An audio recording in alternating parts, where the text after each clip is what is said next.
Empty hearts and neon lights, they're playing with my mind.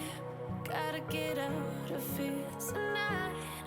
Oh, I wanna run off and fly. And I'll tell myself it's fine to be alone, just to find somewhere that finally feels like home. Oh, oh, oh. I hate all this overthinking. Oh, oh, oh, oh. The more I swim, the more I'm sinking. Take me to a world of silver. No more heartbreaks, tears, painkillers. Take me somewhere unfamiliar. Bring me back to where we started out. Get me out of now. To where we started out. Get me out of now. To where we started out. La la la la, oh oh. Get me out of broken hearts and starting fights, turning truth to lies. Gotta get up, stop wasting time. Yeah, I wanna run off and fly. And I'll tell myself it's fine to be alone, just to find somewhere that finally feels like home. Oh, oh, oh. I hate all this overthinking. Oh, oh, oh, oh. The more I swim, the more I'm sinking. Take me to a world of silver. No more heartbreaks, tears, painkillers. Take me somewhere unfamiliar. Bring me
Fuck!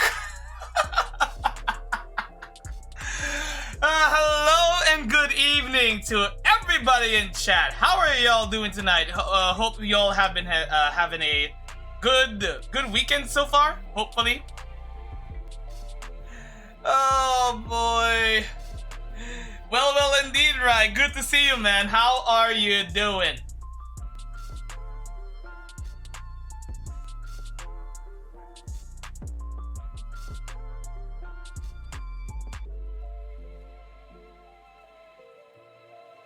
I just had. Oh, you just had your camp finals exam. Oh, how did that go?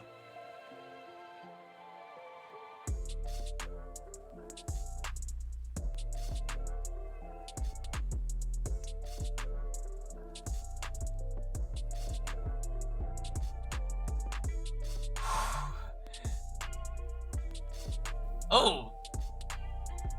Yikes. Oh boy. Okay.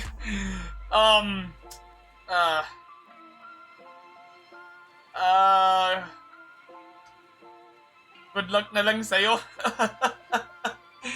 Ay, yeah. But yeah, anyway, before I actually get started, some quick things are in order. Thank you to Archer IS IRL for the follow here on my channel. Not sure if you're here right now, but yeah, really appreciate the support, man. But yeah, okay, and with that out of the way, what is up, people of the internet? This is the Crimson Flame speaking, and welcome back to this stream. Again, like I said, I hope y'all are having a good evening so far, a good weekend, all that good shit. So yeah, this is a big one.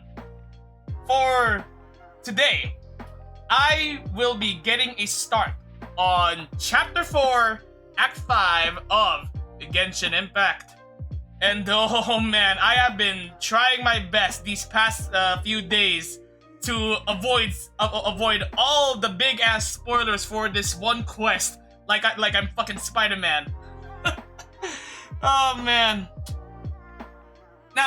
Now, in truth, if you have been keeping up with my posts on Twitter, I did originally plan to stream this tomorrow, actually, but a combination of factors, that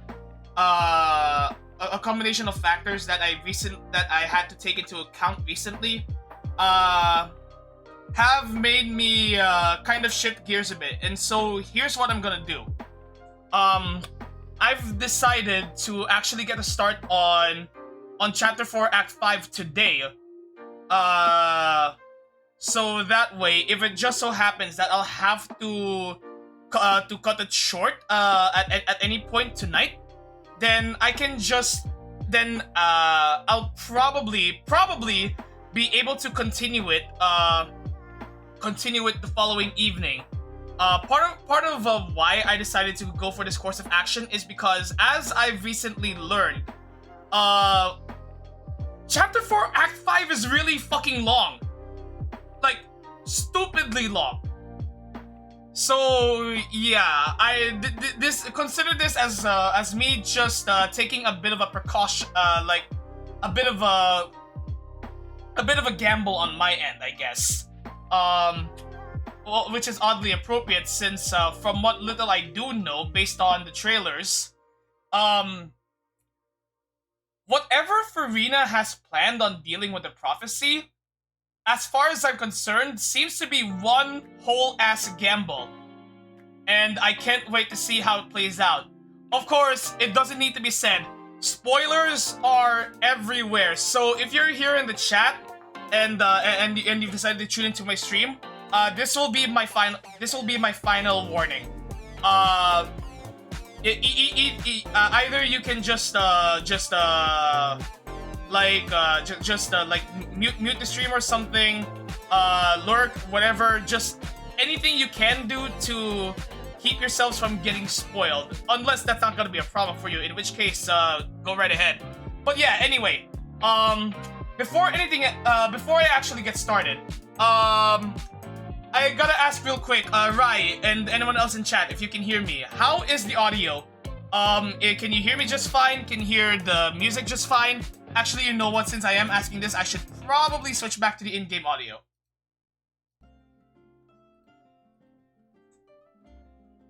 Alright, hang on. Hang on. Hang on.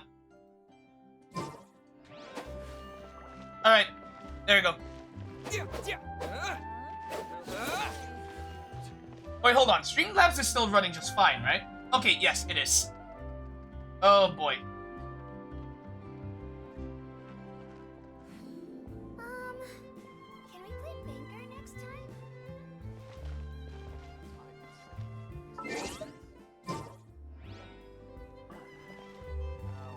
But actually, you know what?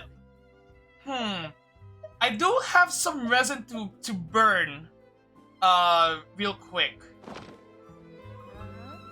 And depending on how long I go, I may not have time to farm later after this. So okay. Maybe for like the first 30 minutes or so, I'll spare the massive spoiler territory and just do some quick farming runs over at this domain, cause I still kind of want to get some better artifacts for Ridley and or Neuvillette. So yeah. But after that, all bets are off.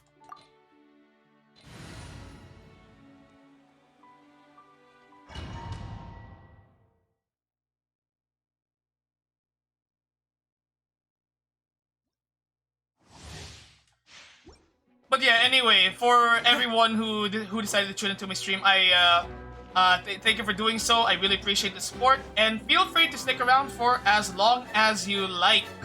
I imagine that this is going to be a fairly long night for me, especially if I actually do end up doing the entire quest in one go. Even though I do consider that kind of scenario unlikely. Slaying. Okay, awesome. A moment, please. All right. Hang on. Right. How's your? Okay. Right. How's the audio? In case you missed it the first time, can you hear me just fine? Can you hear the game just fine? Like no problems, all that. Is the playback also working properly? Silence. All good, Crystal. Okay, thanks for. Oh Jesus, fuck. Okay, I got distracted. I got fucking wrecked, bitch. Please. Bow your head. Oh, son of a fuck. Oh, son of a fuck. Wipe out. No. Go. Silence. My way now. Oh boy. Okay. No. Water jet. Oh, bitch. Settle down.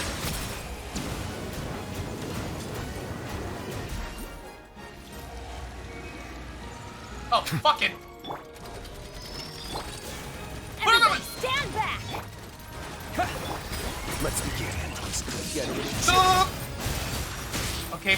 What up? Okay, come on. Die, you fucking spin kicking bitch! Ow, bitch! Ow! Ow. This bitch hurts! Water jet. This bitch is a pain! Silence. Everything hurt. Ow!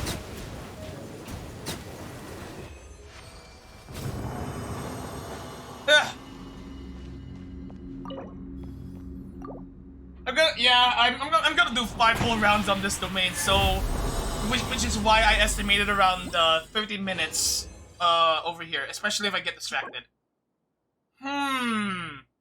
Maybe good. It has potential on Neuvillette, but I don't like that defense though. Slaying talaga. What about this? Okay, that's just straight garbage. Bleh.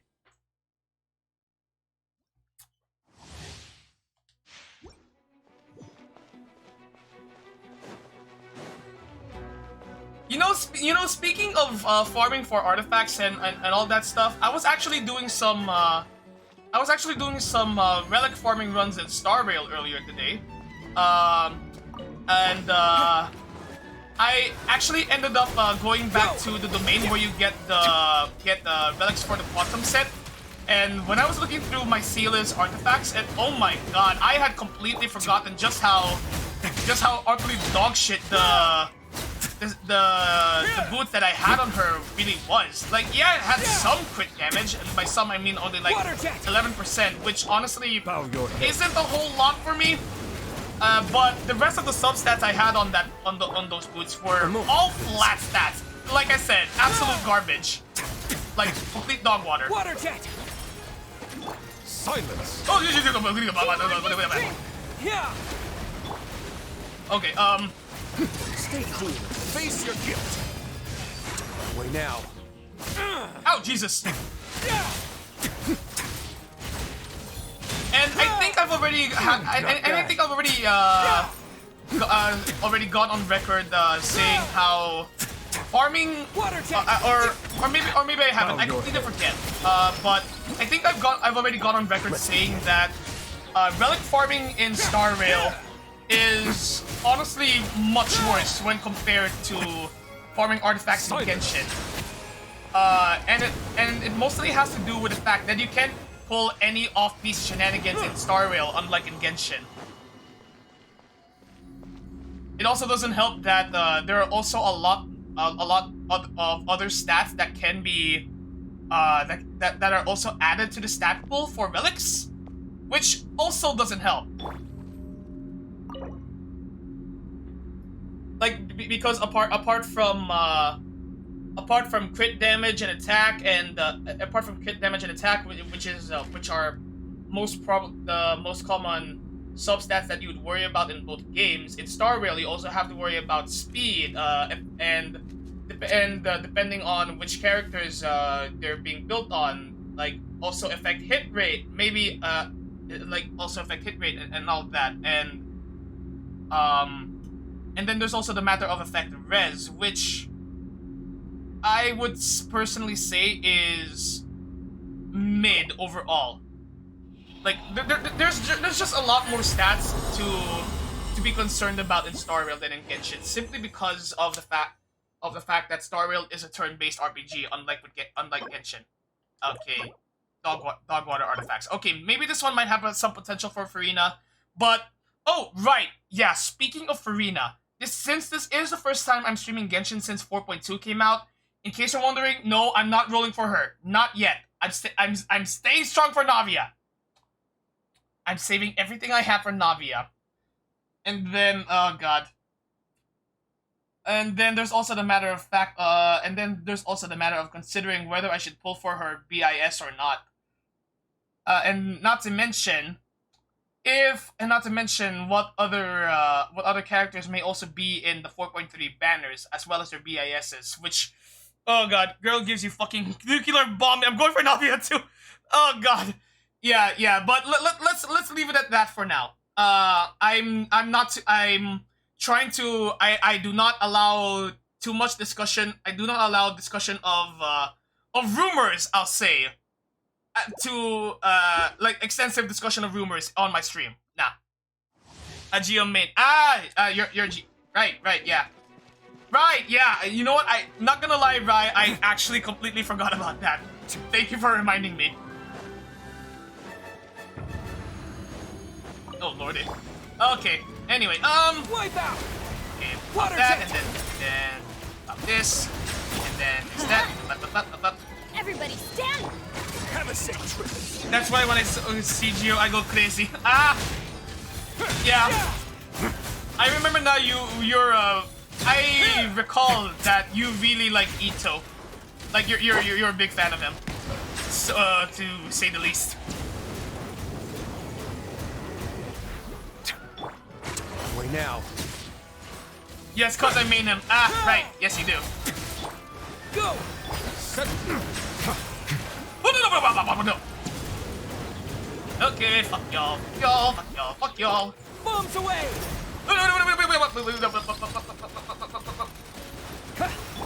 Bow your head. Oh god, please.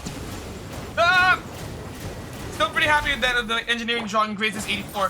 Hey, that's not bad at all. Yeah.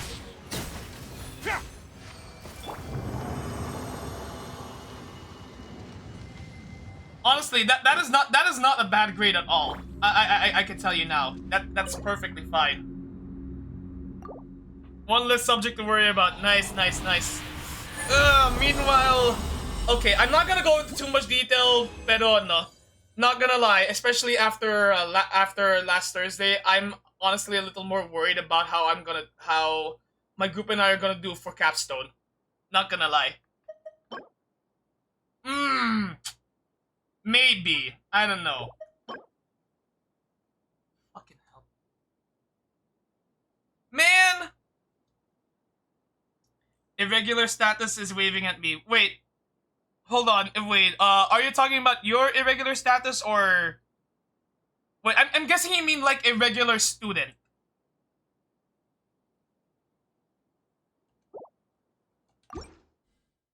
Okay, irregular student. Okay, so so I did understand that right. Okay, thank you.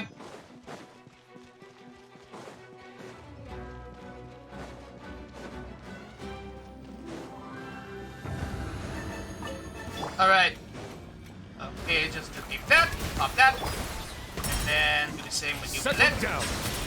And then oh!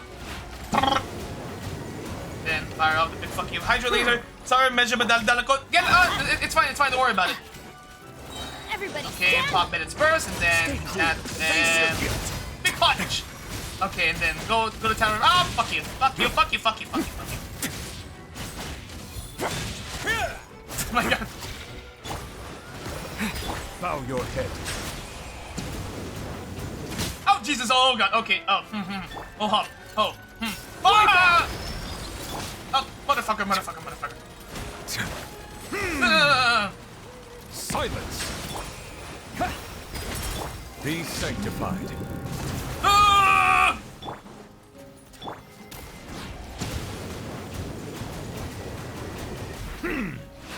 Ah!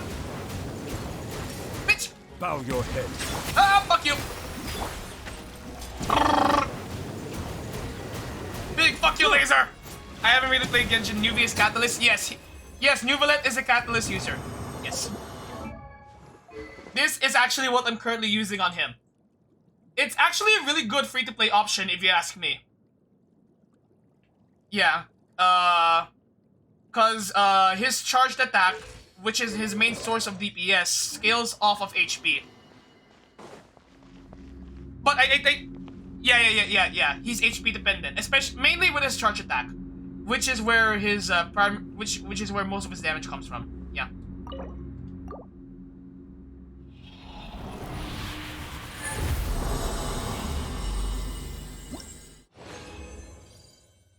All right, what we got? Damn, garbage. Meh. I mean, it'd be much better if that attack were attack percentage instead, but it could also be worse. Actually, speaking of HP dependent, Farina takes HP dependent to a whole nother level, and that's just based on what little experience I have playing her from the test runs and from what I've been hearing from other people. Like, settle down. You wanna know how HP dependent she is? It's actually recommended to put an HP goblet on her rather than Hydra damage bonus.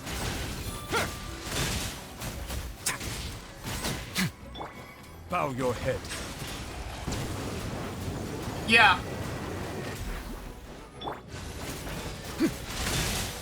I think the only other character that that's able to viably run a goblet that damage dealing character that can viably run a goblet that isn't an elemental damage bonus is Raiden.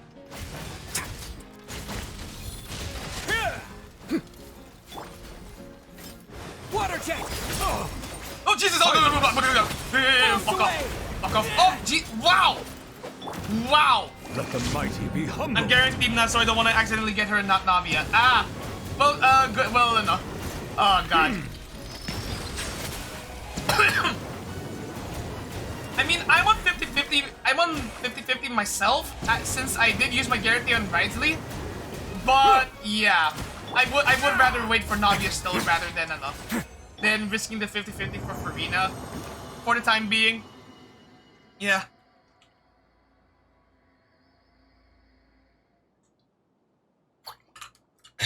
Sorry, had to hydrate for a second there, which is why I went quiet for a bit, and why you may or may not have heard like the sound of water just going all glug, glug, glug, glug. I don't play much, so I can't get a pity if I 50-50. Ah, I see.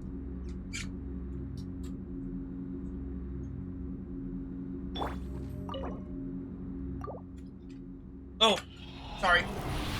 Wow.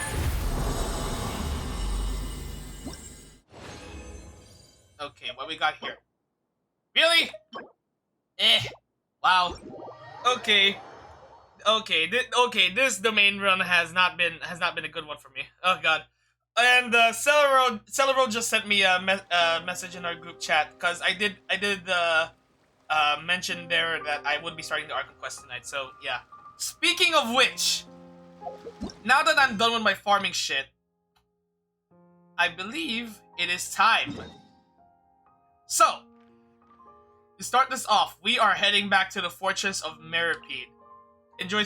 Oh wait, anyway, I go now, Crimson. I have to sleep for the sake of my sanity. Oh wow, Jesus. Okay, go do that. Get some rest, Rai. And again, thank you for tuning in. Oh right, hold on. Before I completely forget. Okay, so, wait. Massive spoiler warning. Starting the new Fontaine Archon Quest.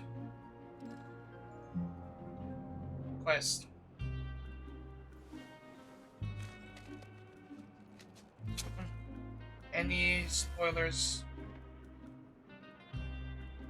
Actually, you know what? Yeah, that should be fine. Alright, hold on. I'm gonna go ahead and just pin that over here real quick. Okay, pin this message. Manually unpin. Bada bing, bada boom. Okay, so yeah. Like I said, like I said, I am going into this fully expecting that I'll have to split my playthrough of this specific Archon Quest into two separate sessions. Cause the last time I tried doing the last act for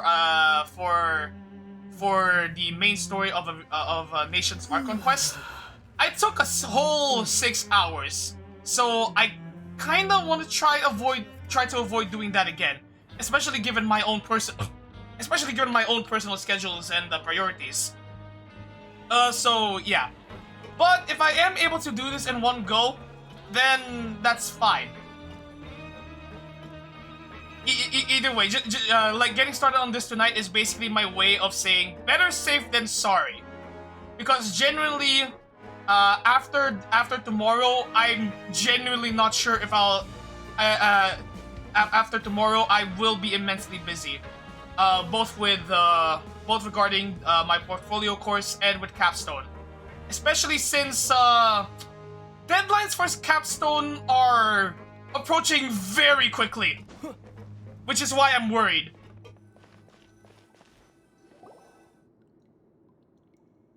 Okay, some time has passed since the incident in the Fortress of Meripede, and your sentence here is almost finished. Now for a little rest after breakfast. This is the life. Wait a sec. Isn't something important supposed to happen today? Oh, today's our big day! We're supposed to leave the Fortress of Meripede! Come on, we've got to go complete the release procedures now! Oh, well, shit. Alright, let's go then. Chapter 4, Act 5, Masquerade of the Guilty. Oh boy. Here we are, folks. And hey, look at that! Exactly 30 minutes in.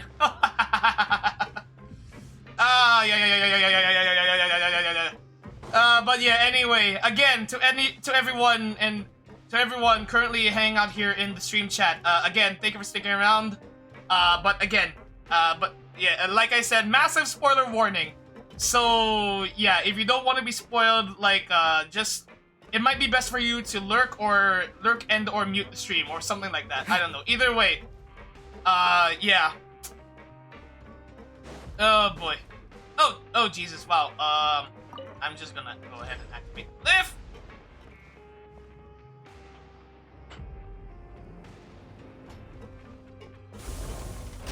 Oh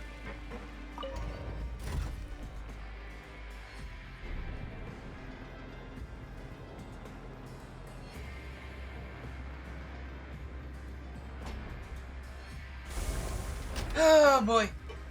Alright, so we gotta go find the receptionist to get our release documents in order. Because, well, because we weren't technically officially sentenced to. We didn't technically officially have an official prison sentence. Honestly, that's still really funny to think about. Please, sign here. This document will be effective immediately upon signing, and you two may exit the Fortress of Meripede via the regular channels. It's been so long since we've been to the surface. Let's hurry up and... Oh, what the? That can't be good. What's happening? You okay? I'm fine, thanks. But I wonder what that tremor was just now. Oh wow. We've only been in this quest for 2 minutes and something's already happened. Go figure. Let's go ask the Duke. We best. Wait, what the hell?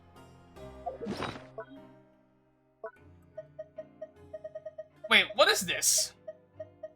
A new life's beginning. An exit card issued by the Fortress of Meripede. It's just a piece of paper, but it has been given a name most heartening. Nice.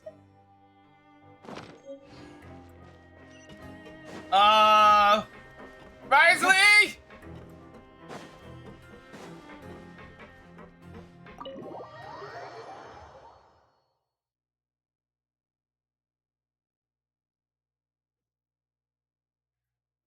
Risley! What the fuck just happened? What was that earthquake? Your Grace? Ah, good to see you two. Is there something you wish to see me about? Yes, actually. Yeah, what was with that earthquake just now? Ah, that. The tremor didn't originate from the seafloor. In fact, it seems it came from the surface. I kinda got that. I kinda guessed. Over the years of serving as the warden here, I've developed a sense for distinguishing between what occurs on the surface and what occurs underwater. Besides, the seal that Monsieur Neuvillette set in place won't fail so easily. So the fortress is okay? If you recall our last incident, if there really were a problem, there would be crowds of inmates in a panic right now. Huh, you've got a point. Okay, seems we need to get back up to the surface and ask about what happened. By the way, do you know what day it is today? I believe today is this month's pipe cleaning day. Wait, seriously? Well, apart from that, actually, today's the day we say goodbye to the fortress. Ah, yes. Have you completed your release papers? Yep. Yep. It's you two. Are you leaving now? Yep. That's right! Today is our last day in prison! But now that Paimon says that, it doesn't feel like we were confined here. It's actually been pretty nice! Yeah, a lot of people have helped us out. Oh yeah, Paimon feels fond of this place now! Then be sure to come back and visit. I'll miss you. If you've signed the release papers, then you're free to go. The guards will escort you out. Alright? You're not going to see us off? I knew you'd ask. All right, sure. Let's go. Well, you actually agreed. No worries, you must be busy. Paimon was just joking. Ah, so you do have a polite side, I see. After being down here for so long, I imagine you must feel like you're lacking companionship. Shall I come along too? No, it's fine. Not like we'll never visit again, so... Yeah, don't worry, we'll come back to see you. Paimon really likes the cafeteria here. The chefs sure do know how to make good grub. I hope you won't be here as convicts the next time I see you. Here's open. Wait, you're serious? We'll do our best to stay out of trouble. But knowing us, well... Well, it seems our work in the Fortress of Meripede is finished.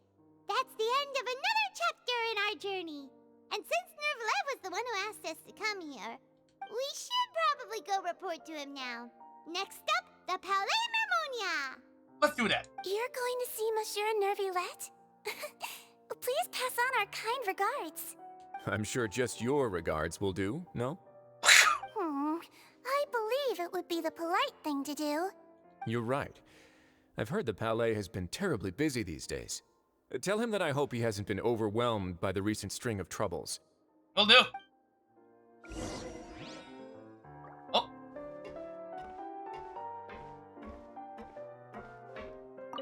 If you're concerned about things at the Palais, why don't you take some time to go up and check things out? I believe you should still have some vacation time to spend. Thank you for being so understanding. It means a lot. It's been some time since I've gone to the surface. I must say that I've started to miss it a little. I wonder if we'll see Sijuan up at the surface then. Huh. Well, whatever. But then again, since I'm here, should I go ahead and take a picture of these two? I don't know.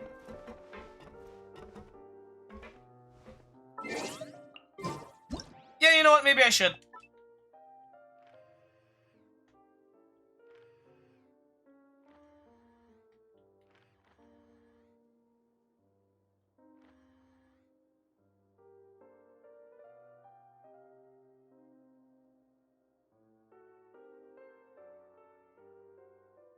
Wait, hold on. I'm trying to figure out how to balance this.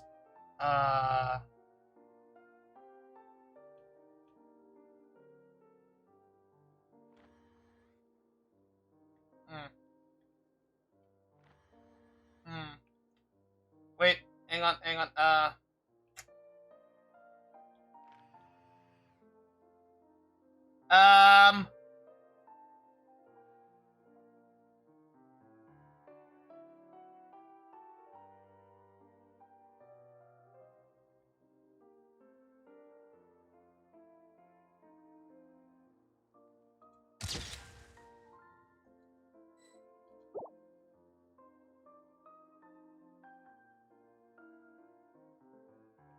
Yeah.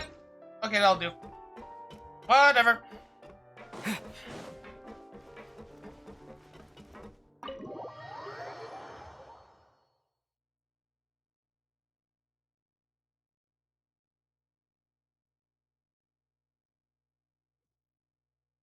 Wait, so if it's Palais Marmonia we're heading to next, then can we just teleport there? Okay, yeah, we can.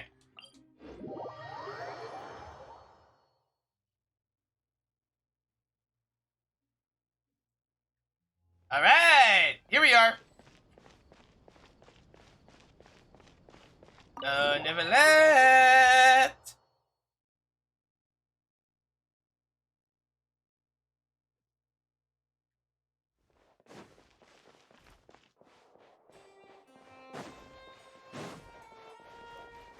What the?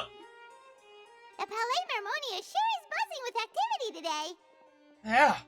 Surprisingly wasn't kidding. Halt! Huh? Oh, it's you two. Apologies. Monsieur Nervilette did say you'd be welcome at any time. Oh, cool.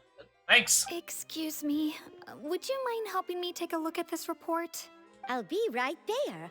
Sorry, I've got my hands full here. You can see yourselves in. Sure. Thanks. Everyone's so busy. Seems a lot has been happening. Yeah, for sure.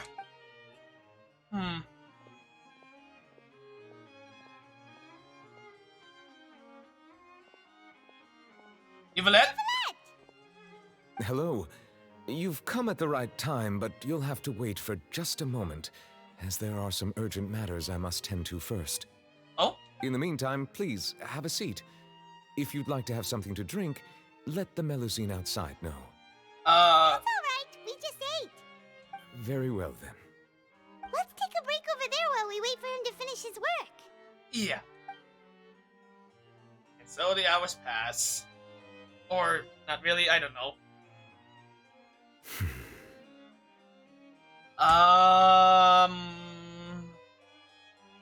All right. That should wrap things up for now. Oh? Are you done with your work? Yes, sorry to keep you waiting. Nah, it's all good. Today should be the day you were released from the fortress of Meripede, and it appears that you've managed to complete all the release paperwork. That we did. That's right, and we came here to see you right away. Uniform is only related, blah blah blah blah blah blah blah blah blah. Yeah. A massive whale. Do you have any idea what that might be? Judging from your description, that cannot have occurred in any ordinary waters, but rather something like the primordial sea. That's what I thought too. A whale of that size and shape cannot usually be found in the waters of Tevat. Therefore, we can only assume that Child is presently immersed in primordial seawater. That's what I thought. Immersed in primordial seawater? But how? And is he okay? Well, he's not from Fontaine, so we know he won't dissolve. Most people wouldn't be capable of entering in the first place. I'm not completely sure how he could have gotten there myself. Actually, now that we're talking about this, there's something we'd like to ask you about. Yes? What is it? What was the tremor we felt earlier? Ah, right! Paimon felt it too! We asked the Duke and he said it wasn't from underwater, so we figured you might know something about it. It turns out that I have just received a report about this particular matter. In fact, that's exactly what I was busy with a moment ago. Ah! The source of the tremor was here on the surface near Poisson. Oh! After the shaking stopped, the water levels in the Poisson area rose at an alarming rate. That's not good! The water levels rose? Oh no! What about all the people there? Fortunately, the water levels only rose for a short period of time and have already returned to normal now. However, I still have a bad feeling about the whole phenomenon. Yeah, you and me both! If the change in water levels is connected with the leaking primordial seawater, then the situation in Poisson may be much worse than it appears. Shit. Navia should be in Poisson, right?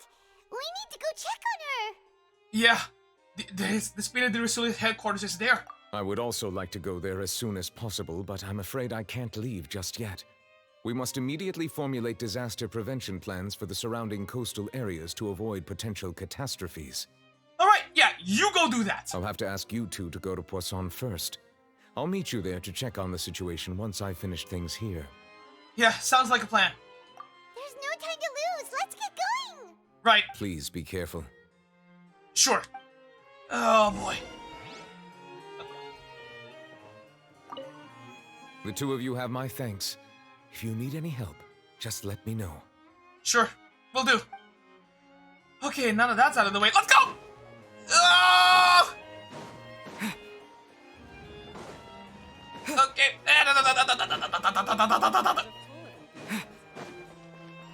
Wait, hold on. Okay, yeah, it's a fair bit. Okay. Ah! Navia! Guys!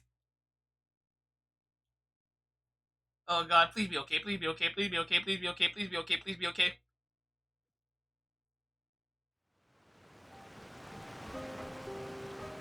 Oh no! Oh. What happened here?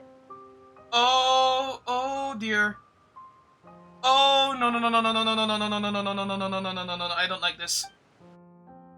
All the buildings here seem to be in pretty rough shape now. There's nobody around.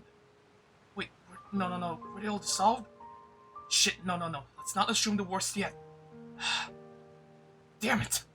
Navia should be around here, right? We need to make sure she's still... Paimon means we need to check on her. Right. Oh god damn it. Damn it. Navia! Navia! Damn it! We haven't seen a single soul all the way here. Oh, this is getting scary. Fuck. What will I ever do now? Look, there's someone on the roof over there. Just stay put. We're coming up. Watch your balance. All right, just hurry. Okay, that's 2. Okay, that's 3. I'm not young anymore. How will I survive on my own? My Desiree! Okay, so... Oh, no. Okay. Oh, he looks pretty sad. Oh, fuck. My leg. My leg. I can't even make a joke out of that. How could this have happened? It hurts. Just hang in there. Help is on the way. You can hold my hand if it makes you feel better.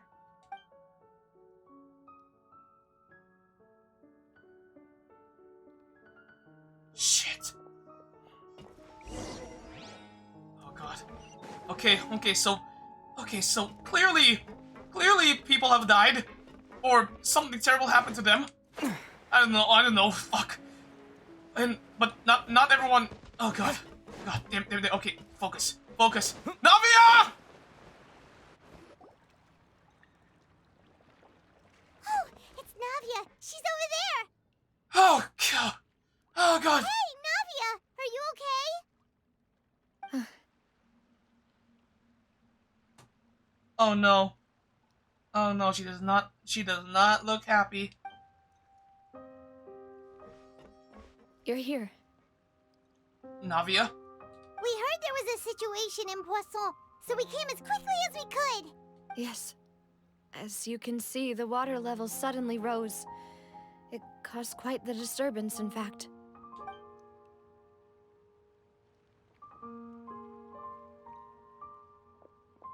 Demoiselle!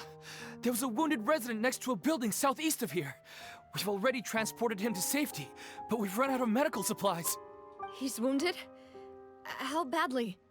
He fell, so it's probably a broken leg. He's pretty shaken up. When the water level rose, he desperately climbed up to the roof. Once the water receded and he saw the ground, he became terrified and eventually... He jumped down then.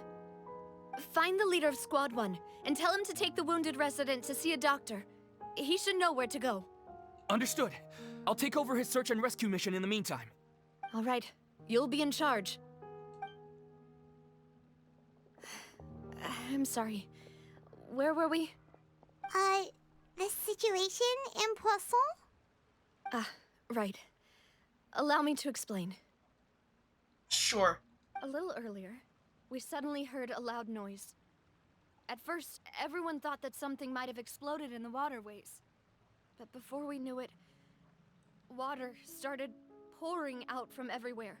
Wait, hold on. Why does that voice clip sound a little more muffled than the ones from before? Hang on. The rushing water seemed a little odd, almost like the unique color of primordial seawater. Some people didn't realize the danger and thought it was just ordinary water, leaking from somewhere. Oh, crap. Wait, hang on a moment. Okay, hold on. I'm gonna boost the voice meter output real quick, or input rather. Everyone on the street who happened to be close to the water didn't have a chance to escape. Oh, shit. As the water levels rose, they suddenly disappeared. They were all dissolved. So, yep. Oh no. Oh no, shit. Those who realized what was happening started to flee in a panic, desperately trying to get to higher ground. Many were injured in the stampede, and some people fell from significant heights. The Spina di Rosula initiated rescue operations as quickly as possible, but there have been a lot of casualties. Fortunately, the water began to recede after some time, and the chaos came to an end. The water that flooded the area contained primordial seawater, so the lower levels of Poisson are still hazardous. To ensure everyone's safety, I've asked the people there to leave as soon as possible. No one knows if this could happen again. All we can do for now is try our best to help evacuate the residents. We still haven't completed the head count, but we'll have some numbers soon. Oh, man. How awful. And all of this just came out of nowhere. And right when we were officially set to be released, too. It was quite frightening indeed. I only wish that everything that just happened was a bad dream. Is there any way we can help, Navia? Yeah, put us to work if you need to. Thank you for being so willing to help in a moment of crisis like this. You don't know how much it means to me. I really can't express how grateful I am. Oh no. Wait. We're missing some people, aren't we? Oh no. Oh no, no, no! No! No! Don't say that, Navia. That's what friends are for. Wait. Where are Malus and Silver? Oh no! Demoiselle! We've got a situation here! I'll be right there. Sorry, I need to go for now. And off she goes. Seems it might be a while before she can take a break. You tell me.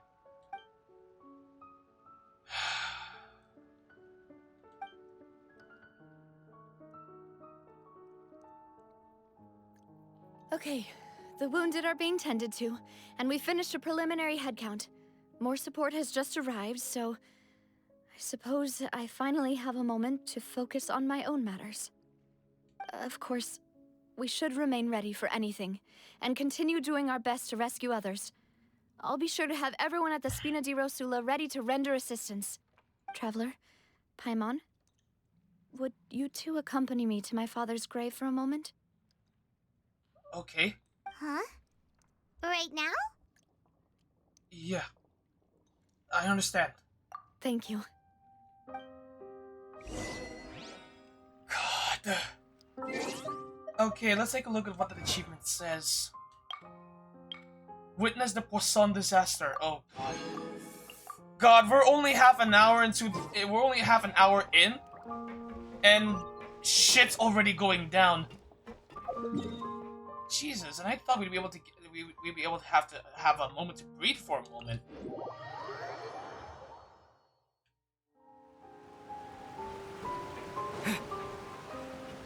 Jesus.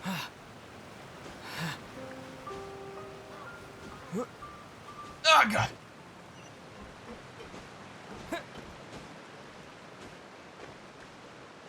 You know what? Considering what we're about to... Considering what... I think it's more appropriate that we put this in, like, more dusk. Have a more dusk escalating for this one. Okay, that should do it.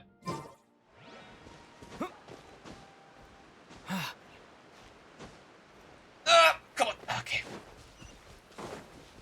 Oh god. Oh dear.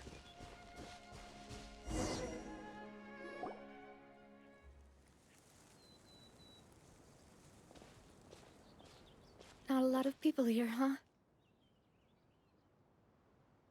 Well, given the time of day and the whole situation in Poisson, Paimon doesn't think there'd be a ton of people here visiting graves. Right. That's how things are now. The living are so exhausted that they've no strength to spare any words for the dead. Navia? There's no need to push yourself so hard.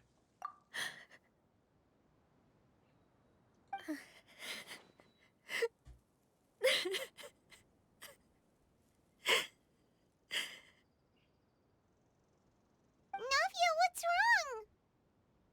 Sorry. I just... Oh no, not this music. Malus and Silver.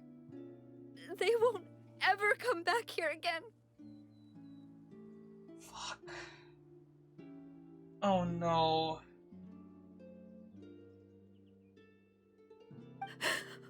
What should I do, Papa? Huh? What happened to them? I'm sorry. Everyone agreed on the rescue plan, but still, I was the one who initiated it. They were helping evacuate the residents, but they couldn't leave in time. And they were caught in the seawater.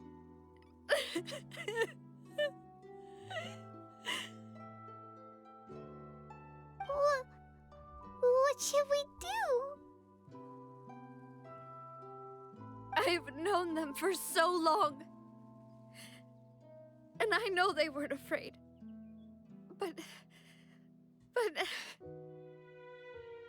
I could at least hold a funeral for my father. And I know where he rests. But as for Malus and Silver, they're just gone. I just can't.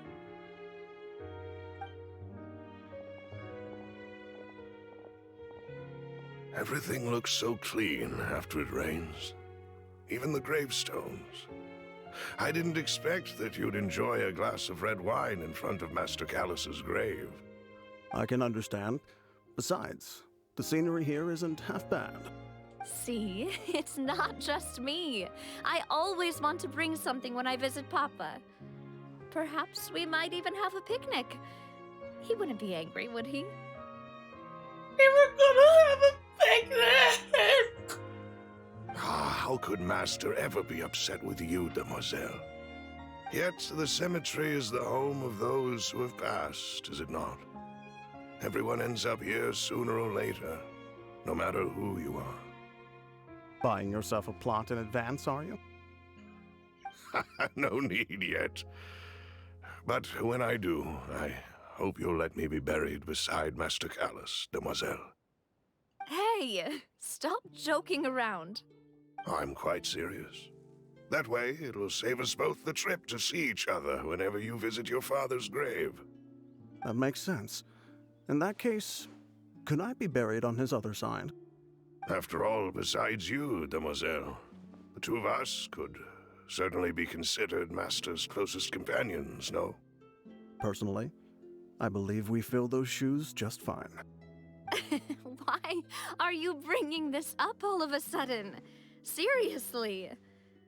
All right. I'll remember your requests. Navia was right. Malus and Silver were not at all afraid. Certainly not death.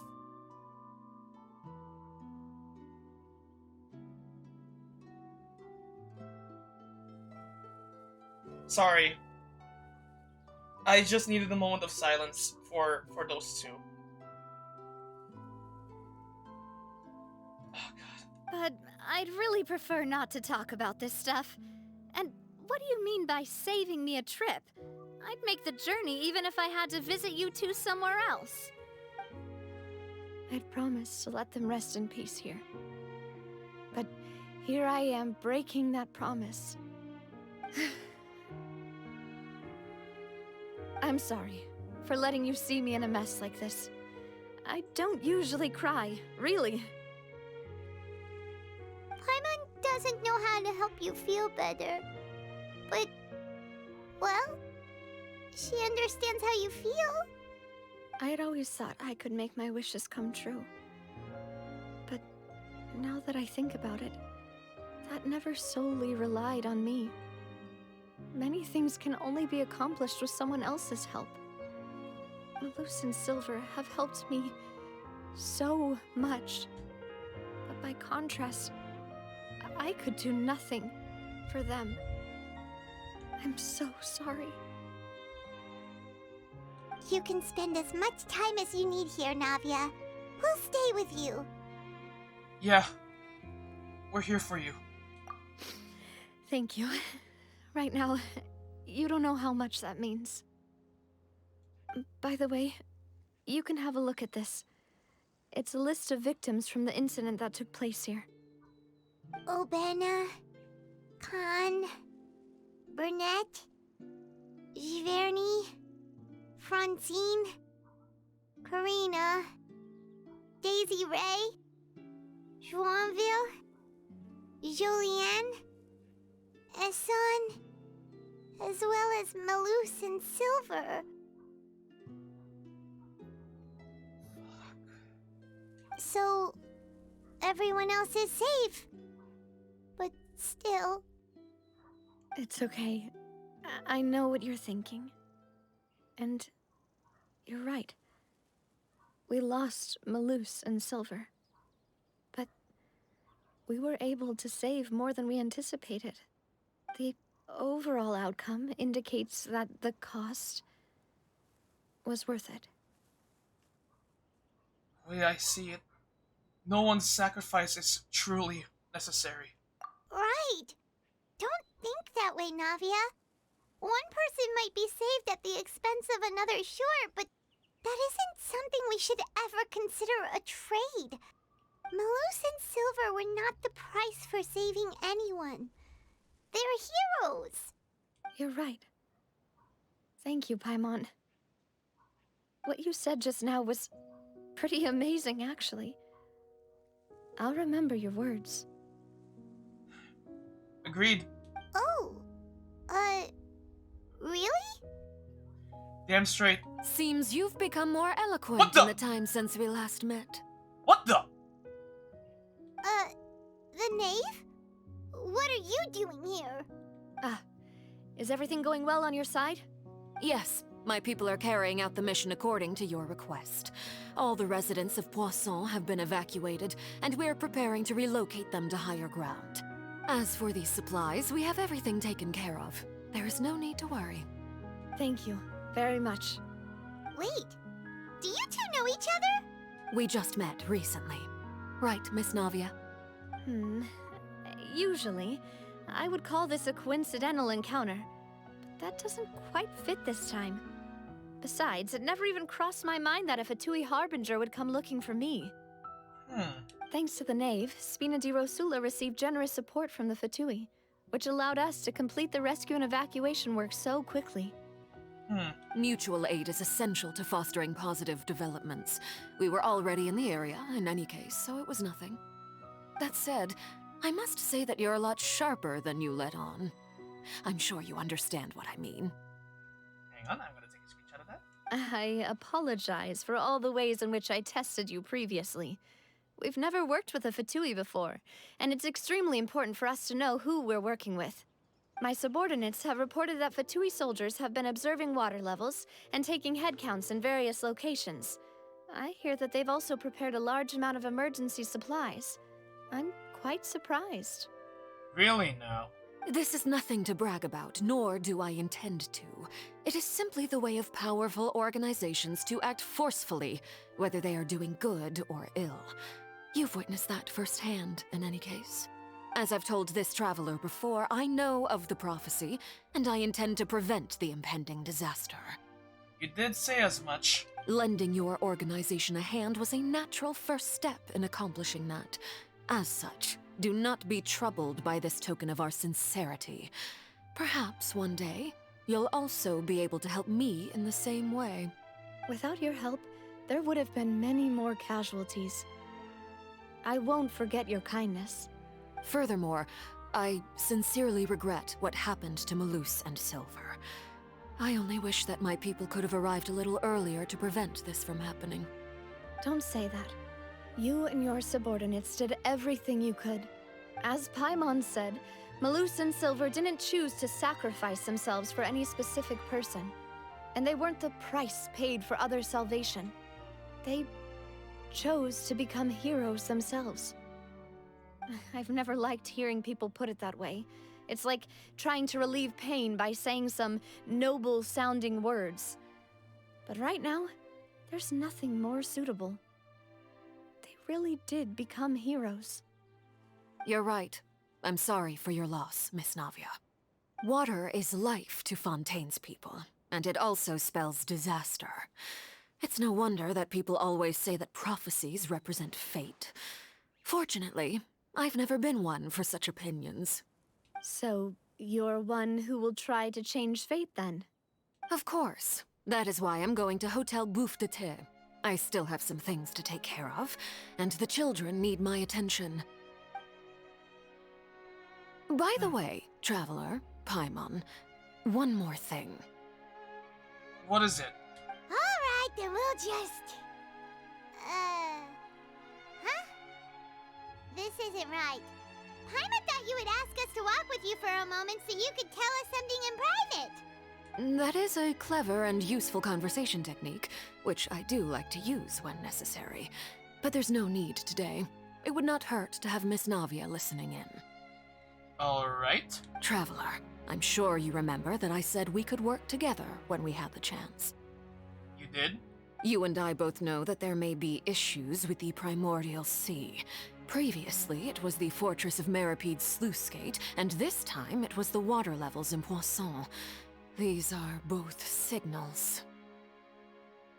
So, I'm guessing this jolly time of ours has... Sorry. So, this time for jolly cooperation has come then? That what we're saying? Indeed. Allow me to share the latest intel I've received from the House of the Hearth's intelligence network with you. Alright. During some recent investigations, a child claimed to have discovered some ruins near Poisson. The ruins date back to ancient times, and seem to be worth investigating in many ways. Judging by the dating of the ruins, they may be related to the prophecy and the coming crisis. The situation is becoming more urgent, so any pertinent information will prove extremely precious. My people initially came to prepare for ruin exploration. Unexpectedly, this disaster struck, and at present, we're all busy prioritizing the rescue effort. I figured. So that's why the Fatui were already in Poisson. I wanted to take the children along, but unfortunately, Linny, Lynette, and Fremine have all been dispatched to higher ground to assist affected residents. Linny told me that outside of the house, the person they trust most is you. Which is why I want to give you this task. And you're sure this is gonna be okay? Can you really trust an outsider like me? The House of the Hearth's members see each other as family, but Linny, Lynette, and Fremine said that they also see you as such, even though you are not from the house. Yeah, they did say that.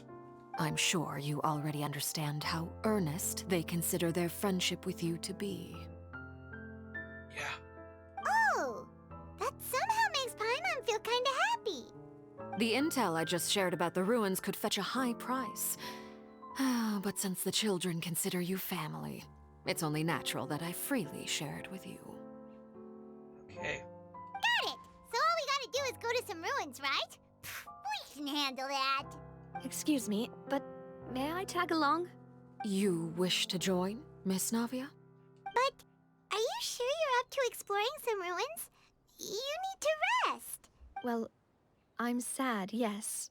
But I can't just go back and plop myself into a chair by the roadside and do nothing. There's no point in being depressed while we still have a disaster on our hands. As my father's successor, I must live up to the hopes he had in me. Besides, I'm also doing this for myself. I need something, a distraction, to keep my mind off Malus and Silver. I see. Navia's strong, but she needs company right now. We can be that company if she goes to explore the ruins with us. Since you put it that way, I have no objections. What do you say, Traveler? Yeah, we'll go to the ruins together. All right. The ruins are to the south of Poisson. Here's the map. Okay, the three of us will handle it. Come on, let's pack up and get going.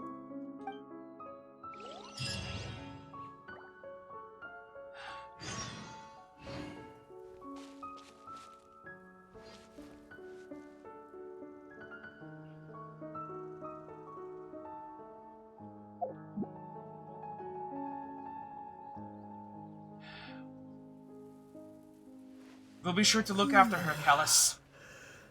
This I promise. Alright.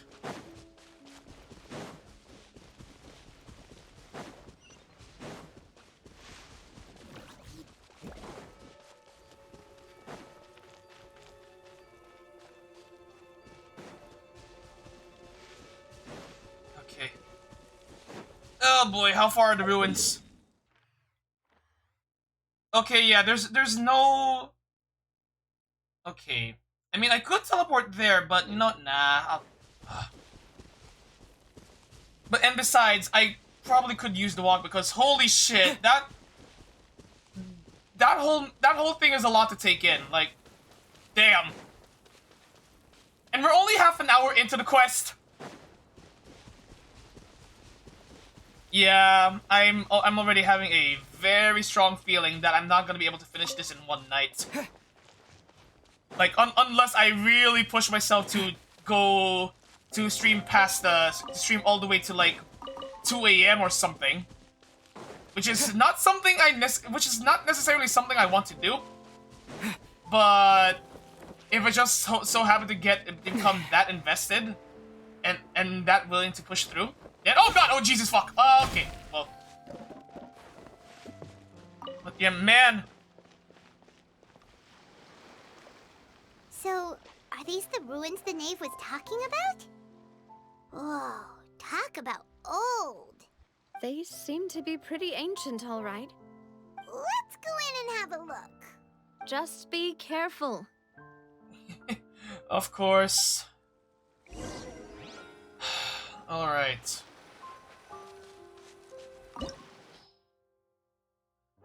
A 2 intelligence indicates that this place may host to heretofore unknown clues. So, no elements are okay, so no specific elements are recommended for this domain, so which means we can bring whoever the fuck we want.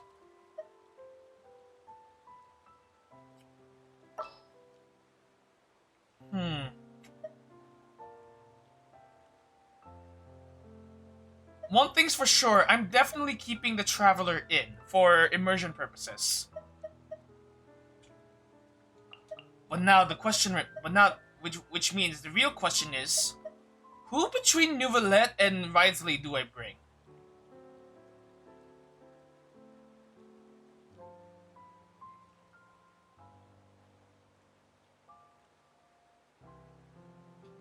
Neuvillette.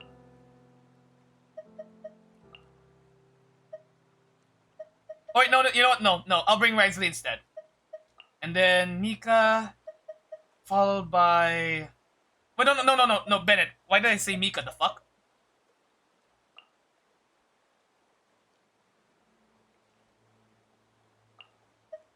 You know what? I'll bring Diona. Leave it to me. Oh, wait a minute. You know what? No, screw it. Sure. Alright. Oh, boy.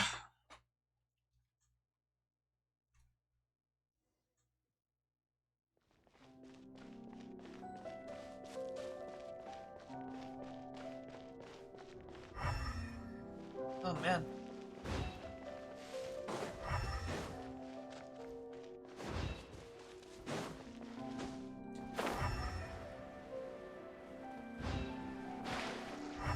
Oh, jeez.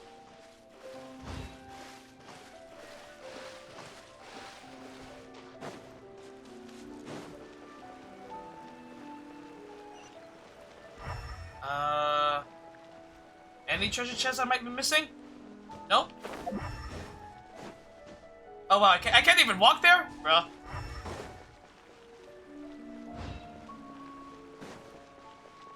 Oh Jesus, oh, whoa! Okay, hi! Stabilize! Hi? Let's begin.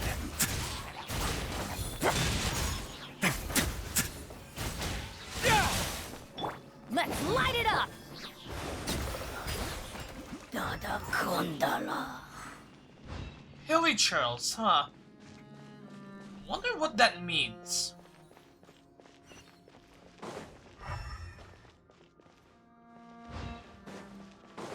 The floor here isn't safe. A moment, please. Oh yeah! Okay, I'll take that chest. Okay. Oh boy. Oh goddamn.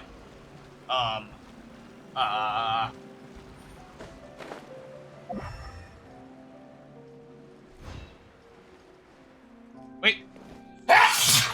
Whoa, excuse me. Sorry about that.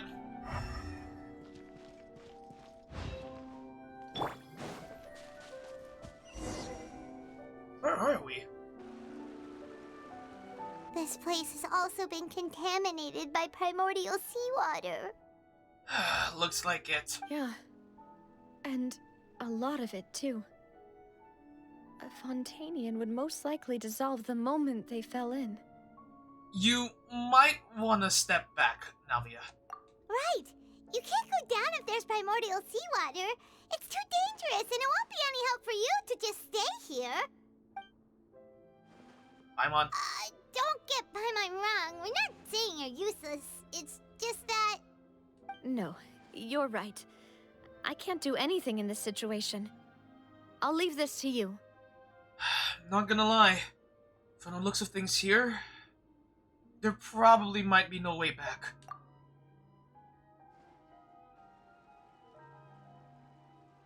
That complicates things.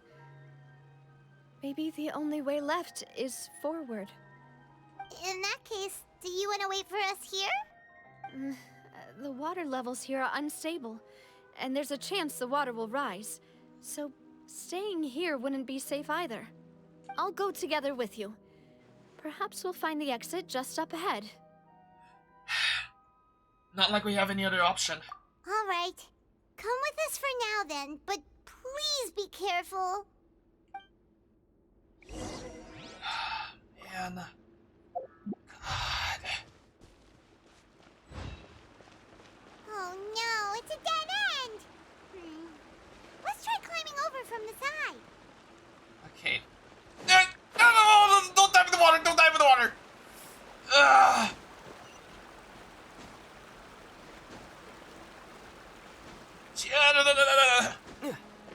Okay.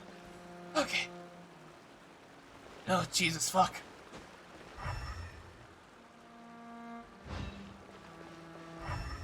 It's so cramped in here. Let's see. Potato. Are all of these even still good?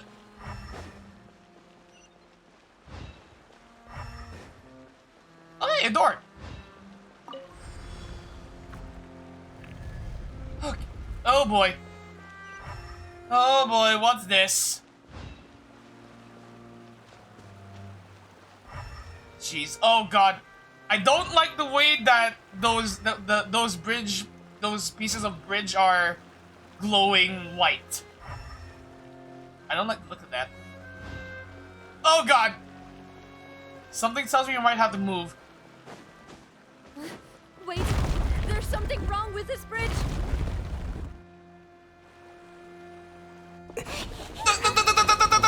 Go, go, go, go, go, go, go!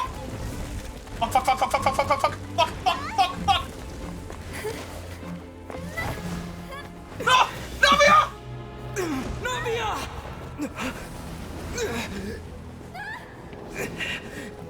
No, no, no, no, no, no, no!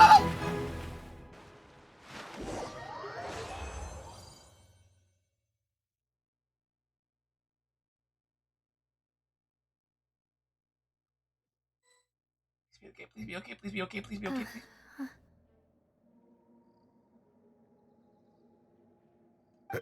Demoiselle? Huh? Demoiselle, what are you doing here by yourself? Would you be standing here till dark if I hadn't come to get you?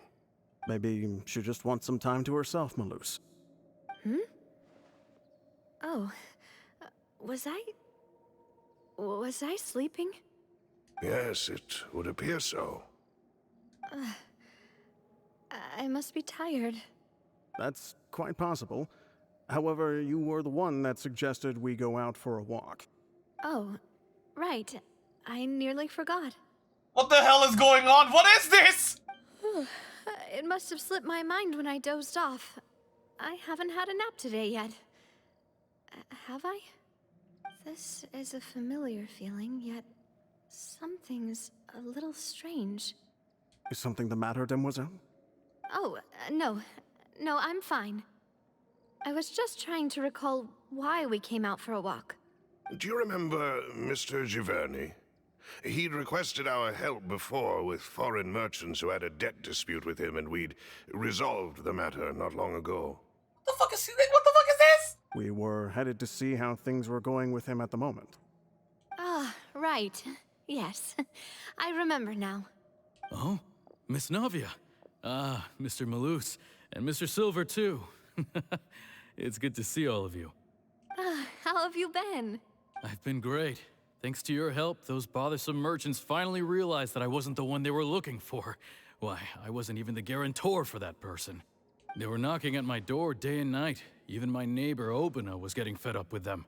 Sometimes force is required to calm someone down and get them to listen to what you have to say. That's right. Oh, by the way, Burnett, what was it that you wanted to give to Miss Navia again? Oh, yes. One moment, I have it right here. Miss Navia, these are some flower seeds that I prepared. Please take them. They're a very good variety, and they'll become very big and beautiful once they bloom. I don't know what we would have done without your help, so this is a little token of our appreciation. I hope you won't refuse. Ah, did you cultivate them yourself? Thank you so much. I'll certainly take them. Malus, we do still have some empty flower pots at home, right? Why, we can have as many pots as you'd like, demoiselle. Perfect. In that case, we'll swap out some of the decorative plants for some of Mrs. Burnett's flowers. Very well. Wait. Something seems to be off here. Excuse me, madam. If I'm not mistaken, your name is Burnett, correct? That's right. Is something wrong? No, it's nothing. This is the first time we've ever met, but your name seemed familiar to me. I must have heard it when I was discussing things with your husband previously. I've heard this name before. Sometime recently, I'm sure of it. And why are there so few people around here? Where did everyone go? We must mind the time, demoiselle. We still have important things to attend to today. Huh? We do? Like what? Well, now, did you forget? Miss Navia, here you are. I've been looking for you. Please, come to the Opera House. Your trial is about to begin. What? My trial? Wait, why would I need to go to the Opera House? Oh no, is this gonna be a nightmare sequence of sorts? Yes, she's right, demoiselle. It's just about time now, so we should get going. Wait, what's going on? Oh? All right then. What the hell?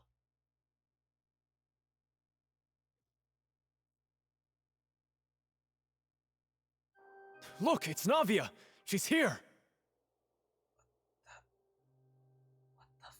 And her two attendants are with her. Goodness, everyone's finally here. Just what the hell is happening here? What's going on? What?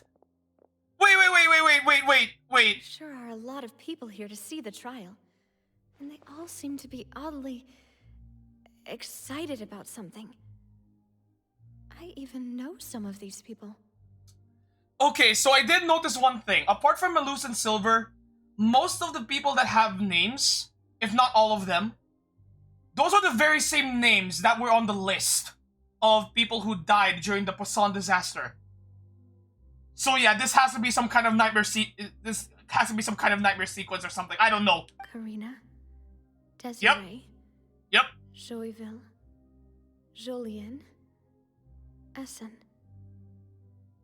Why are so many people here? And why do I have no recollection of this case?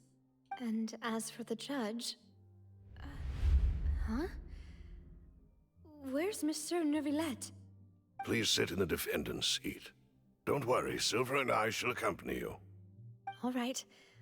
But are you sure you can stand behind me? Typically, it wouldn't be allowed, but today is an exception. Hey, what kind of place do they think this is? Come on. Do they have any idea what they're doing? Seriously. Enough with the whispering! Could someone please tell me where Monsieur Neuvillette is, and why I'm standing trial? My dear Miss Navia, have you not yet realized what you've done? In that case, allow me to explain. As all here know, you are Master Callus's successor, the head of the Spina di Rosula, someone held in high regard by every soul in Poisson. Oh dear. After you took over the Spina, you treated all of us just like the late Master Callus had. If anyone in need reached out to you for help, you responded. Not only you, but your butler, your subordinates, nearly everyone in the Spina di Rosula fought for the well-being of those in Poisson. Wait a moment. Aren't you just proving that I'm a good person? Yes, correct. Absolutely right. And that is why you stand accused. You have helped so many people get through so many difficulties. You are one with us. We are inseparable. I don't like that choice of words. We are one big family, all of us who are from Poisson, inextricably linked. And with you being so important, we couldn't possibly do without you. Therefore, this fair and honorable court shall declare you guilty, and you shall stay here. You will be together with us forever. Huh? What are you saying? Everything you have said is correct. I have indeed done a lot for my hometown, and I would be willing to be with you all, but what is the purpose of having me stand here like this? What is there to discuss? Ah, well, if that's what you think, then I have no further comments. How wonderful, Miss Navia! Oh, no. Something's wrong!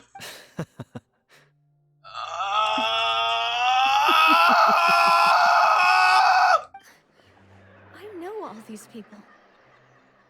Why are they laughing? Fuck.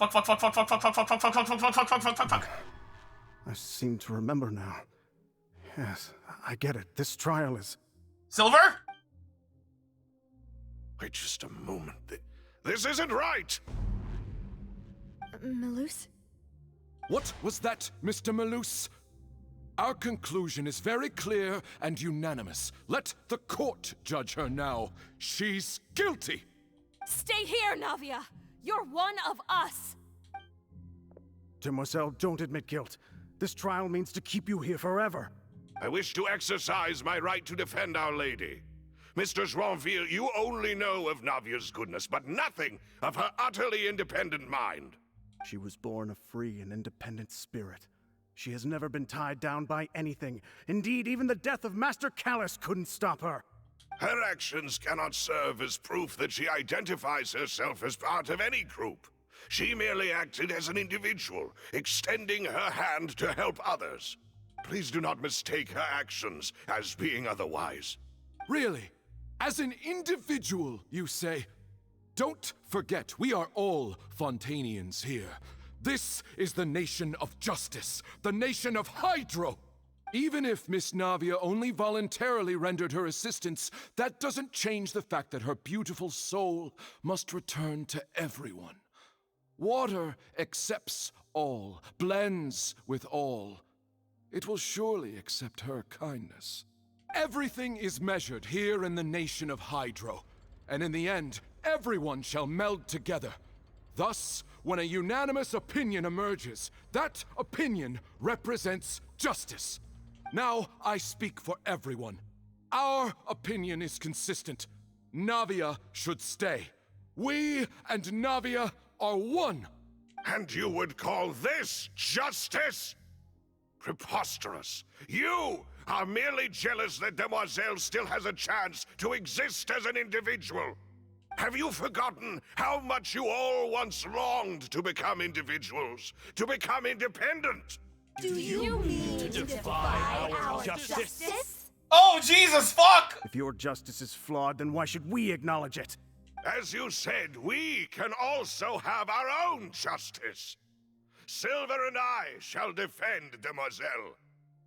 If this is what I think it is, then even in death, Melus and Silver are looking out for Navia. Holy shit, that's badass. And that is how we will enforce justice. Ugh, my head. It hurts. Navia, this is a good time to wake up now! Demoiselle. Silver, it hurts. My head is spinning. All I can see is stars swirling in front of me. I remember now. Everything that seemed odd from the very beginning. Karina, Desiree, Joyville, Jolien, Essen, and Mr. Giverny and Mrs. Burnett, who we met earlier. Even Melus and Silver. I don't want to admit it, but they're all dead.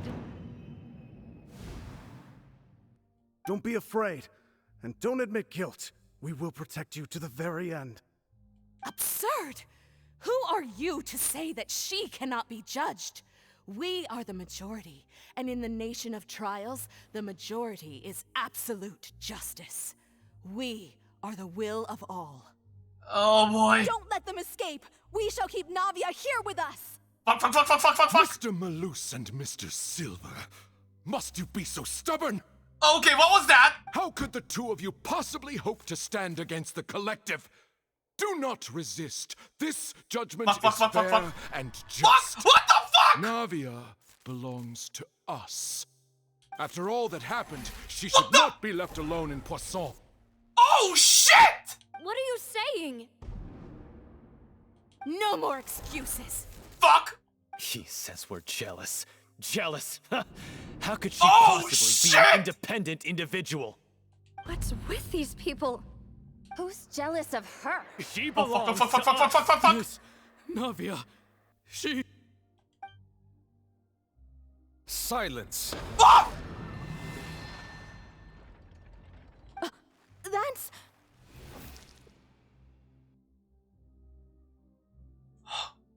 Oh, thank God. Monsieur Neuvillette! Such commotion is prohibited in the court. The accusations you just presented are nonsense and cannot constitute a proper trial. The court will adjourn for the rest of the day. In this, I shall hear no objections from any unauthorized party. Oh my God. Our thanks, Monsieur Neuvillette. Please leave with me, Miss Navia, while there is still time. But... Go on now, demoiselle. This is your only chance to leave this place. What, can't bear to leave us behind or something? Melus. My apologies. I couldn't resist making one little joke once I realized that this shall be our last goodbye. Melus... Silver... Quickly, you must come now. Goodbye, demoiselle. Farewell.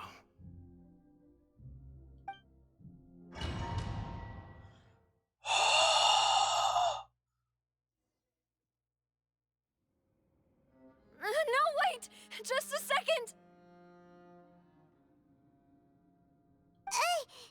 Navia? You're awake. Good. Oh, Nouvellette! Ah, that's our boy! That's our man right there! I must have been dreaming. Melus and Silver were still alive, and they were defending me at some insane trial. It looks like you're all right. Oh boy! Oh my God! Did all the sad feelings cause you to have a nightmare? Paimon could give you a hug. The ruins you were exploring suffered a cave-in. When I arrived, I found you falling toward the water. You were just about to be dissolved within, but I... Wait, Nouvellette, what did you do? What is it? I think I saw two Oceanids protecting you. It was only for a moment, perhaps even a fraction of a second, but they gave me the chance to retrieve you. Were it not for their intervention, I would not have been able to rescue you before your consciousness dissipated.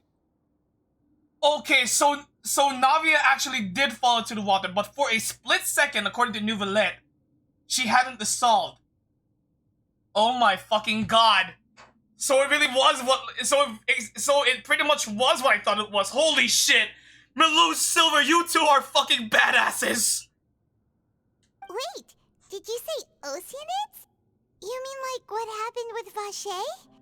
Wait, so people that are dissolved become Oceanids? Straight up? Perhaps those two Oceanids were the people you saw in your dream. I always told them that they didn't have to protect me. To think that they'd keep doing so even after death. Please come with me. Sure. Oh boy. And we're really just leaving now. Oh, okay, wait. Neverlet, are you okay? Oh, yeah, you... Oh god, wow. Fuck. Hmm? Oh, I am quite all right. Perhaps there's something we could chat about? Why do you look so stiff all of a sudden? Oh, Paimon knows. You're the type who feels awkward when there's nothing to talk about, right? I merely thought that we should give Navia some time to herself. I mean, well, yeah, but... Huh? Why didn't you just say so then? Don't you think it's even more awkward to call us over like this and then have nothing to talk about? I suppose so. Oh, right, I completely forgot about this, but... Sijuin sends her regards. Ah, Sijuin. I hope all is well with her these days. Her work in the Fortress of Meropide has not been too much for her, has it? From what I can tell... No way, don't worry. She's doing fine down there. She's an amazing head nurse. I see. Well, that is good. I have always worried that Sijuin would need a lot of time to understand the world of humanity, just as I have. Oh, and the Duke also says hi. Even though Sijuin made him do that. He hopes that you haven't been overwhelmed by all that's happened lately. Thank you. I have indeed been busy lately, and I also hope that everything is going well in the Fortress of Meropide. Oh boy. He still doesn't know what to talk about. Let's chat about something else then. You're the expert here, Paimon. What should we talk about? So, Neverlet, you're probably quite the swimmer, huh? Oh my god, Paimon, please! Yes, of course. And the fact that he answered it so seriously! Help! This isn't going anywhere. Let's try something else. How did you find these ruins? Did the knave tell you? Yes, in fact. I had arranged to meet you in Poisson, but when I arrived, I discovered that the Fatui were helping the residents evacuate. They had even transported a large quantity of supplies to the area. Amid my astonishment, I ran into the knave, and we had a chat. She informed me that she had asked you to investigate the ancient ruins here. Yeah, we originally planned to meet up with you, but we thought you might still be busy with all those official documents. We didn't think exploring the ruins would take very long, and who would have thought you'd wrap things up so quickly? Oh man, I hope Navia can get back on her feet. Screenshot! Screenshot! Screenshot!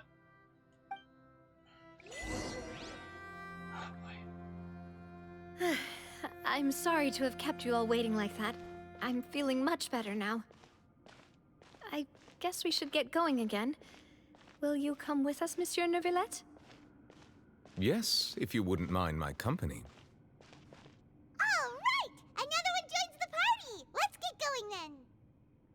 Now, if only I actually had Neuvillette in my party right now. Oh well. Oh! Hi. Teamwork is strength! Wipe out! Go! On my way now.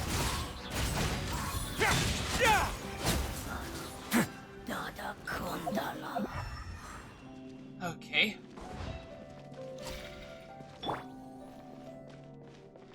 What the? Oh god. Oh Jesus. Okay, not again.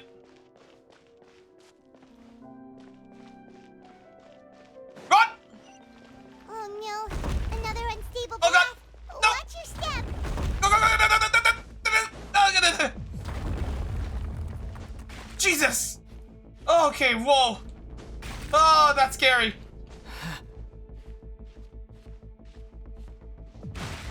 Ah! Well, fuck.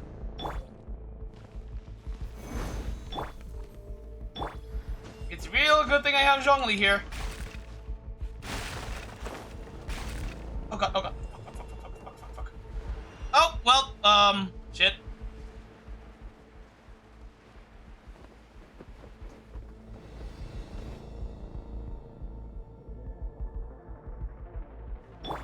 Quake!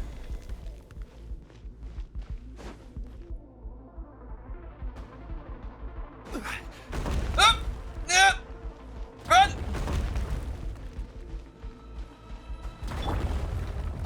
Okay, so, oh god, okay, we really gotta be careful.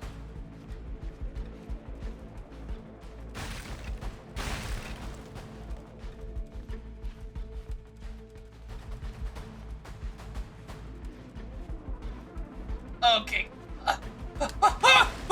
Okay. Oh.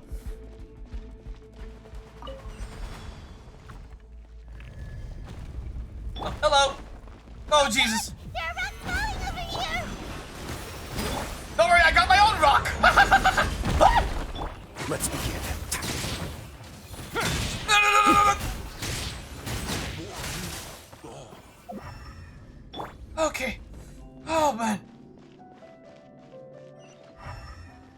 Oh, no, not again. Shit.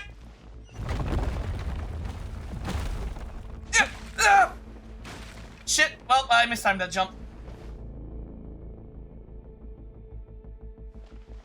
Yeah. Go. Okay. Oh my god.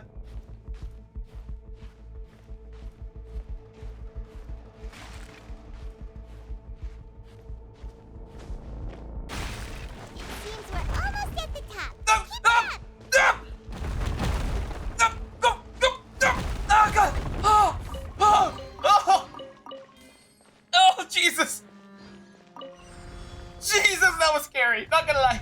Oh, hi. Okay, okay, bump the burst, and then pump the rock, and then the water ball, bombs away, and then okay, right click. Face your guilt.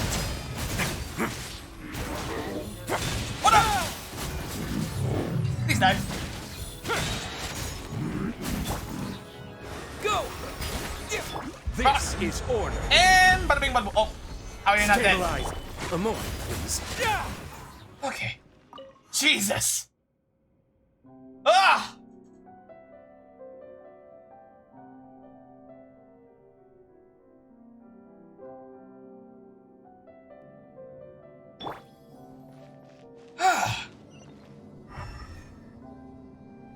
Oh, teleport. Whee!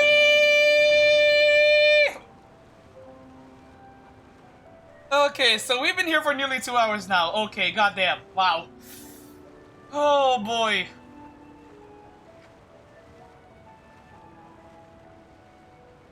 God, and from what I can tell, there's still going to be a lot more happening later in this quest. Yeah, I don't think I'll be I don't think I'll be able to do this in one night. Yeah, I probably might have to. Yeah. The scenario of having to do this in two sessions is looking more likely by the second. So anyway, what is this?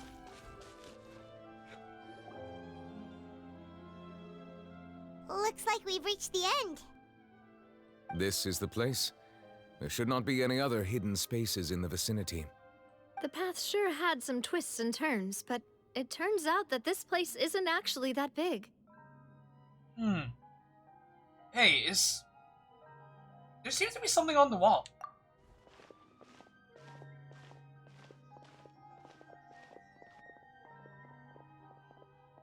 Stone slates? It seems like they were put here as an offering. Could we take them down and have a look?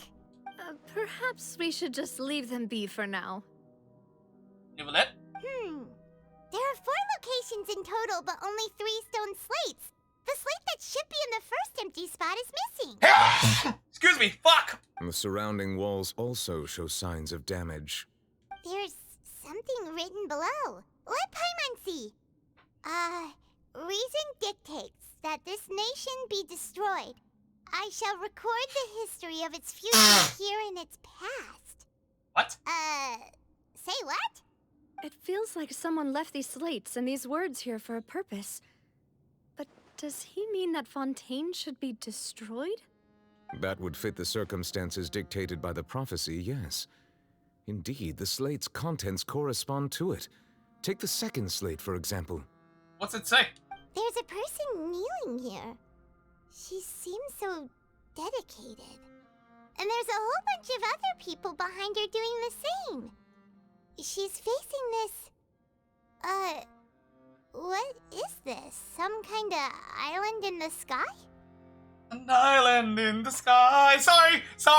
That was another Epic the Musical reference. Sorry, I couldn't help but think of that. And is that Lady Farina in the third image? Did the Hydro Archon fall into the water?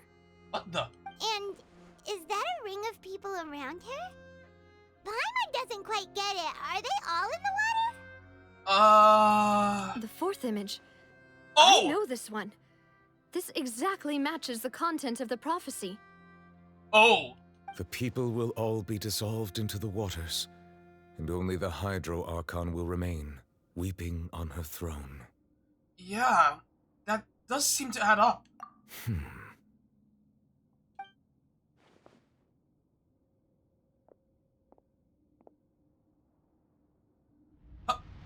Huh? What the? Nicolette? What did you do? More information should be hidden in these slates, but I fear I cannot easily uncover it, most likely due to us missing the first slate. I am very sorry. Well, it's okay, man. Don't blame yourself, Monsieur Neuvillette. Deciphering ancient stone slates isn't one of your duties. Ooh, Paimon's getting the chills just looking at these slates. This says that it's the history of the future, right? That means the prophecy's sure to come true. I really hope it doesn't mean that. Still, Paimon feels like these images are kind of weird when you look at them together.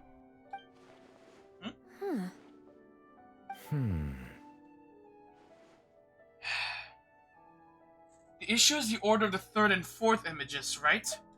That's right! If the images are in chronological order, shouldn't the fourth, the waters drowning Fontaine, come before the third, where the Hydro Archon herself falls into the water? And yet the order is reversed here. Huh. Actually, the second image is also quite concerning. What sin are the people in the images confessing to? If we go by timing, Lady Farina only emerges in the third image. That means that the person in the second image might be the previous Hydro Archon. Egeria, then. I had never met her, but her appearance here does match the records. The previous Archon kneeling before the floating island in the skies, as if confessing a sin. Did she herself commit that sin? And if not, why would she be in such a posture? Also, I'm still wondering why these ancient stone slates are here at all. Judging from their contents, could this place be the origin of the prophecy? Does that mean that someone, or some people, once saw these slates? But who would have created these slates and left these words here? Nicolette? It seems that any further clues will have to come from Farina. In that case, there's no time to lose. There's nothing else to be gained here, so let's head back first. Let's do that. Yeah, we better get somewhere safe for now. Yeah, let's... yeah. But, honestly, who created the slates doesn't matter now. The real question is whether things will truly play out as the prophecy foretells or not.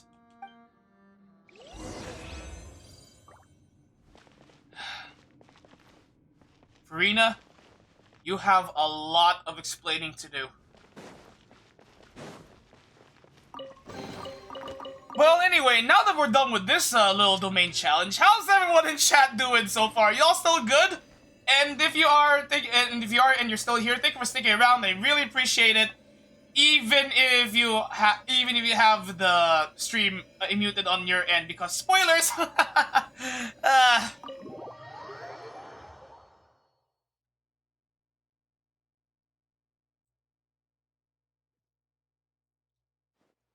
Let's split up here. I'm going to check on what's happening with the Spina. You know how it is. There's some things you just need to be there for yourself. Right. You still have energy for that, Navia? Paimon's already beat. Just head back to the Fluvsandra and have a rest then. Thanks for keeping me company all this time. Hey, it's no problem. It's what friends do. I'll depart as well. Thanks for your hard work today. Rest well, everyone. You too, Nicolette. Traveler, I will go talk to Farina tomorrow morning to ask about the stone slates. Alright, we'll leave that to you then. I'm sure that you're concerned about this matter as well. If you have time, drop by my office. I will share the results of our discussion with you. Alright. See you tomorrow then. Are you really gonna talk to her about this directly? Will that be a problem? Paimon's getting a little scared now that it's come to this. She has long been harboring secrets and will not give them up easily, which makes it all the more my duty to ensure that she understands the present situation. Right. Alright, we'll leave it in your hands then. You're probably the best person to talk to her anyway. Yeah. I will be carefully considering my words tonight. Oh boy. Traveler, Paimon, our safe house at the Fluvsandra is always open to you as ever. So please don't think you're an imposition. Thanks, Navia. Alright. I'll be on my way then. Alright.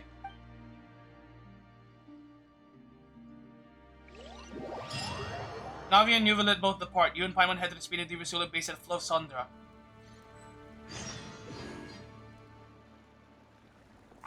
We're finally back! Ah, man, haven't been here for a while. Welcome back. We've got a special menu prepared for you two tonight. Oh, do you now? Yay! And there's good food too! No, the boss is the best. Hey, honestly, you did pretty great today too, Paimon. Ooh, desserts! Nice, these are all Paimon's! Hey, I'm here too! Paimon's already starting to forget what happened today. You probably shouldn't forget about that so easily. Oh, that voice. Is that who I think it is? Wait, what the? Huh? Oh. What the? It's you two. What are you doing in Fontaine? Mona?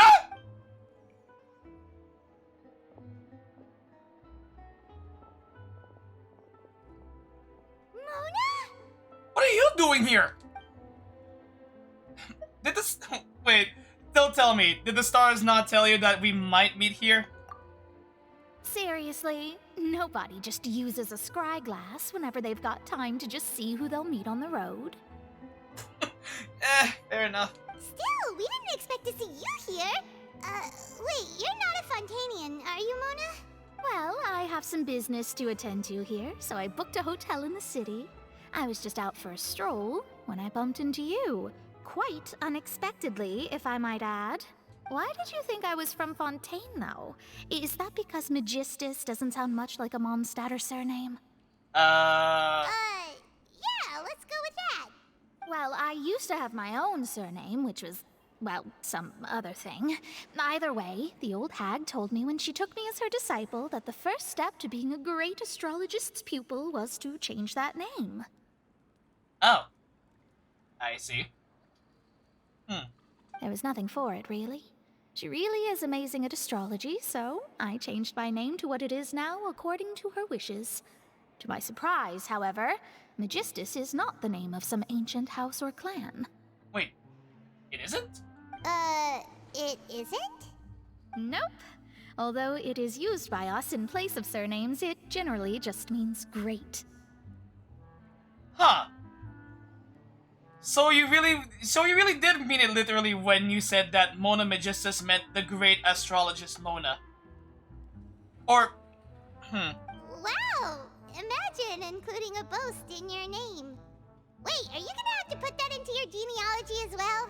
I reckon so. In any case, I'd give my disciple a name like this as well, if I were to take one. Well, actually, since we're talking about this, might I ask what your master's name is? Astromancer Barbeloth Trismegistus. Oh. Whoa, that's a long one. Does it also mean great or something? My name means Mona the Great Astrologist. As for the old hag, hers is, in plain speech, the thrice as great scholar of the stars. Just take it as a title specific to astrologists. Sure, we'll go with that. Thrice as great? That's so petty. I know, right? That's just how she is. She used to call herself Megistus, actually, but when she took me in, she changed her name to Trismegistus. Wow. Talk about excessive. Megistus is thus the calling card of our school, so to speak, which makes it about the same as a surname. It's all right if you don't get it. You can look into it further should you need to study astrology more deeply. How about Triple Strength Traveler, or Triple Appetite Paimon, I don't know. Terrible!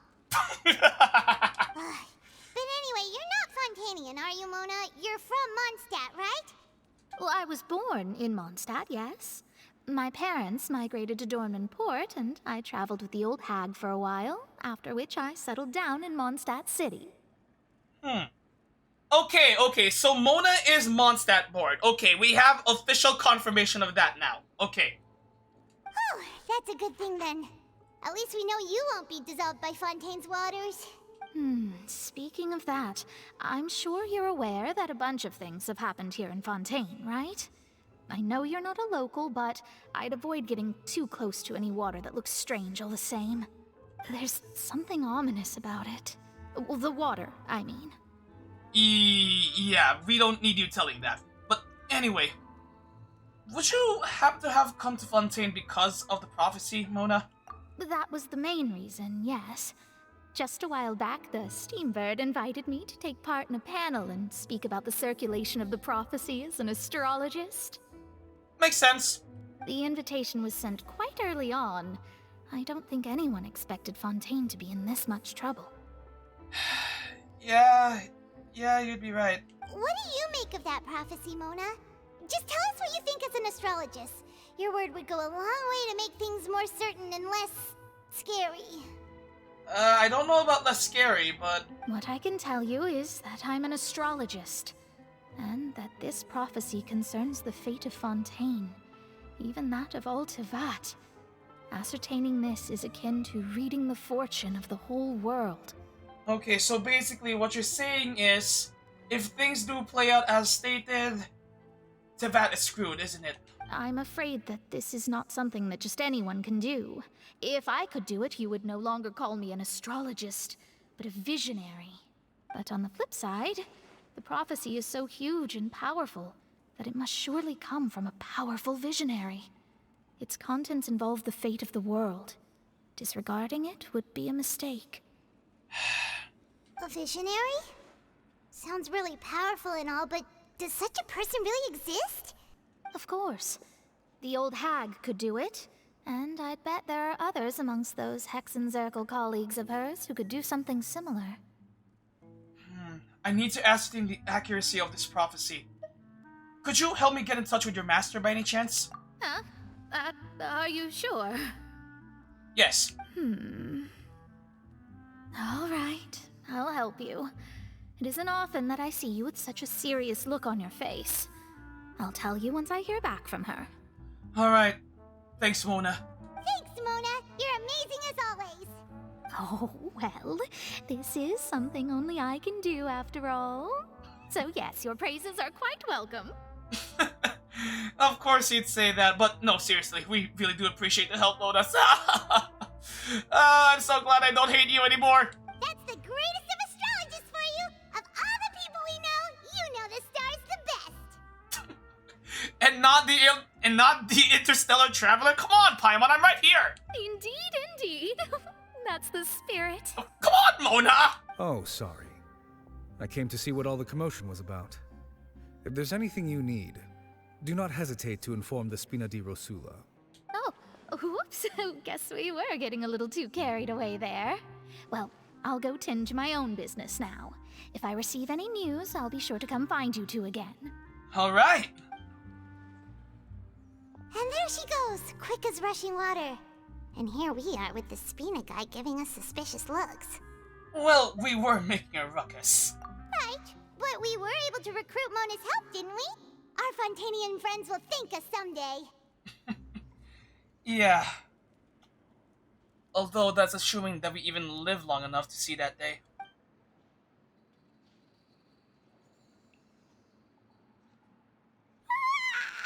Good morning. To be honest, I'm still feeling kind of sleepy. But it's time to get up, traveler. We agreed to go see Neuvillette, so let's pack it up and get going. Right. Oh, wow. Man, honestly, it only feels like I've been asleep for, what, like, a whole 10 seconds? 5? Oh, whatever. Anyway, back to Palais! Okay, so now, quest-wise, we are now officially... Wait, 8, 9... Wait, 10, 9... Yeah, we're officially an hour and a half into the quest. Yeah. Because I did spend, like, a whole 30 minutes just doing farming runs, so yeah.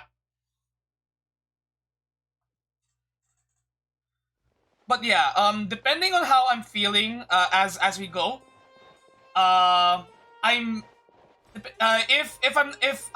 starting to get tired by later into the night, I'll probably cut the session short around midnight. So yeah. Anyway, hello, Sedan. You're here, finally. Oh, were you expecting us? Is something wrong? Monsieur Neuvillette and Lady Farina, they seem to have gotten into a dispute. Oh. Please go see for yourself. Oh, okay. Oh boy, that's not good. Oh. Oh dear. Like I said, I've already explained everything. And yet the problem has not been properly solved. There is little space for excuses between us. Oh no. It is not my intention to offend you, but please, tell me where you stand. You are the Hydro Archon Focalor, are you not? Look at this. This is a list of the victims from the recent Poisson incident. Oh man, he definitely was not happy to see that list.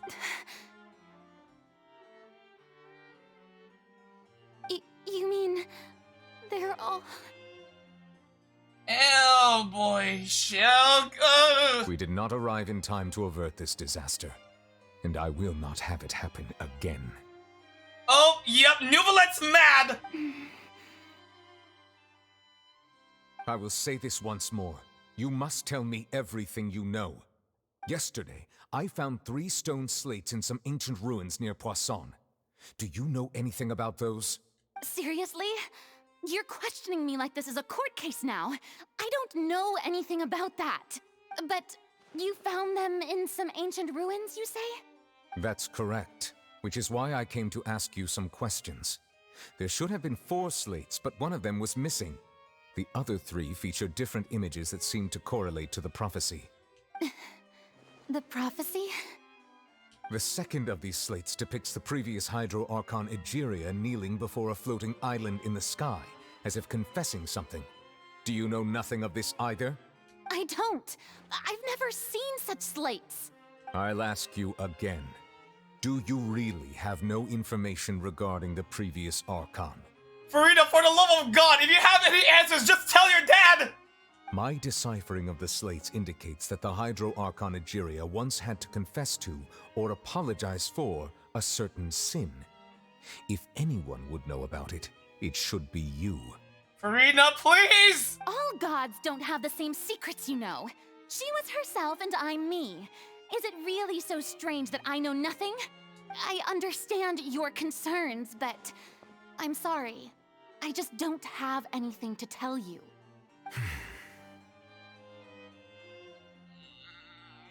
Forgive me for saying this now, Lady Farina, but I have long known of your various secret investigations into certain matters.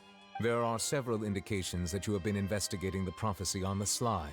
This is not strange in itself, considering that you are the Hydro Archon. But it is strange that you should also claim to not know any of Egeria's secrets, as well as do nothing following your inquiries. You know, when Nuvalet puts it that way, yeah, that is strange. You have never been as superficial as you have presented yourself to be, nor are you a fool. And yet, your behavior is very inconsistent.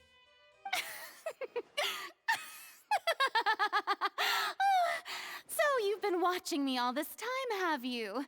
I didn't think you were that type. You... Oh no!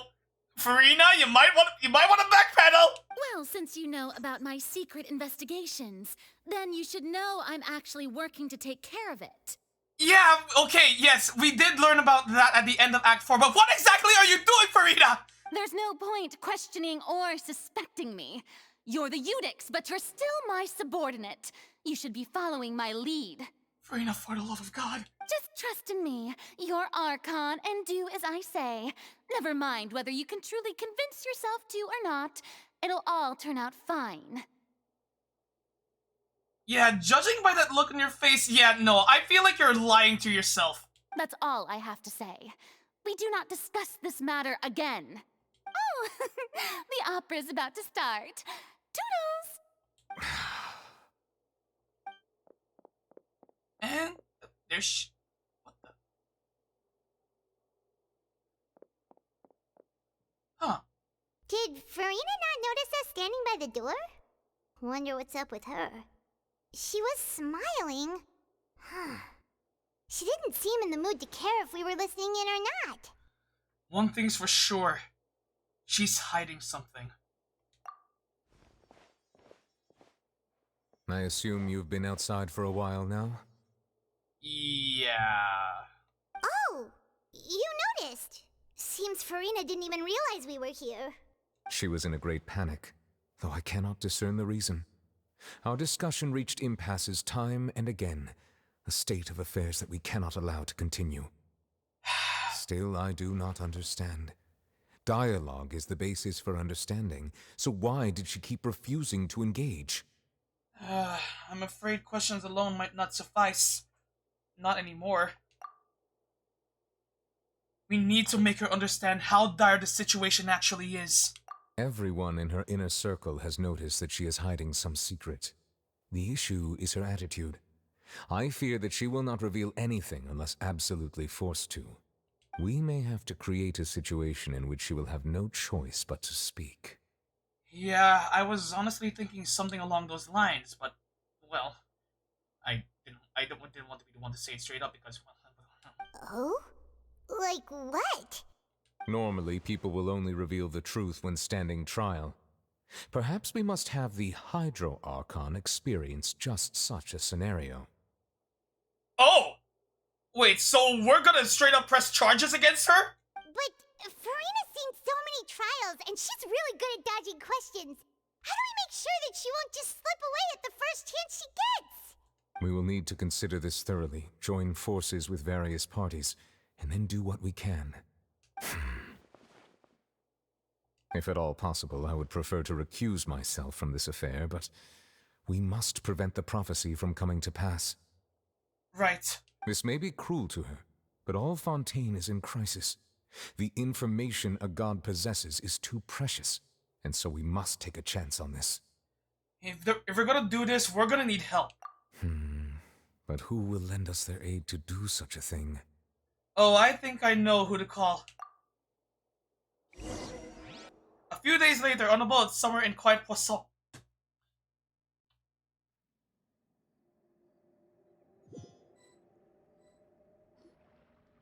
Well, that's everyone, huh? Okay, so who did we end up calling? Speaking of which, it was pretty smart of you to think of hiding here. Poisson was just involved in a disaster, so it's presently devoid of people. That naturally makes it the best choice. Oh! Ah, so we called in the siblings! And here you are drinking tea like it's the most natural thing in the world, huh? That's what families should do. Sit and enjoy a leisurely time together. Okay, so we have Lynette and Linny. It's nice to enjoy tea here, you know? Care for a cup? Lend me your ears, everyone. Or perhaps one of you might like to start us off. How about you, friend? And we have Femide here, as well as Navia. Oh my god, we are getting a whole band together. Holy shit. Me? No, I don't think I can. It's okay. We're just happy to have you here, man. Then, how about you, good sir? Oh? I knew it! I will cause the mood on this boat to become as somber as it is in court. Well then, I guess we're lucky we've got a local like me to organize things. Wonderful, the spotlight at last. I guess I'll be facilitating things from here. Oh, hi, That was a Coran! little long-winded, don't you think? Oh, you might be right. Anyway, to cut to the chase, our friend here, the Traveler, has brought us together to discuss something. As for what that is, well, let's start by saying that we'll be pooling our efforts together to create a series of traps. Oh, how intriguing. Well, it's just an expression, really. One that I just learned from Chlorand, and used on the spot. So, let's invite her to explain in detail. A round of applause, please. Huh? Didn't you say that you would be facilitating this? Oh, come now. Your work doesn't involve much public speaking, right? This is a good chance to practice. You might even pick up some fancy oratory tricks to impress your boss with in the future. I see. And what does my boss say?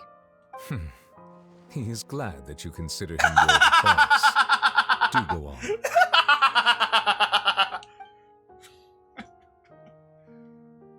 Okay. In that case, do any of you have experience hunting? Not that I recall. Fremine and I once used a wooden stick in a basket to catch wild rabbits when we were younger. As for Lynette, oh, right. You were sick that day, weren't you? I've also gone diving to catch some fish before. Does that count? I'm afraid not. You may or may not have heard, but Fontaine once played host to a group known as the Marechaussee Hunters. Though that was their name, they did not hunt animals, but rather various monsters left behind by the ancient dynasty of King Remus. Remuria, right. Today, Fontaine's monster population has already thinned greatly, so the hunters have blended back into society, taking up arms in other lines of work. They even left a unique methodology of hunting in their wake. A trap comprises of the following components: bait, a trigger, and a containment device. Sometimes a lethal implement will also be necessary to deal with the prey. So, if we were to build a trap together, right now, what would you choose to build it with? For me, I would prefer something basket-shaped. Pigeons and rabbits will see the bait and naturally enter the snare. Our line of work requires a deft hand, and we're some of the best in the industry, so you can count on our techniques. You used some of those techniques while moving the people of Poisson, didn't you? My subordinates mentioned that you even performed some magic for the bawling children. Oh, that was nice of you guys. Yes, and I even managed to gather some intelligence in the meantime. I'm quite the multitasker if I do say so myself. So you say. Well, do tell. I'm afraid I can't claim that as my strong suit. I prefer more stable methods, like placing bait in the water and waiting for the fish to come within reach.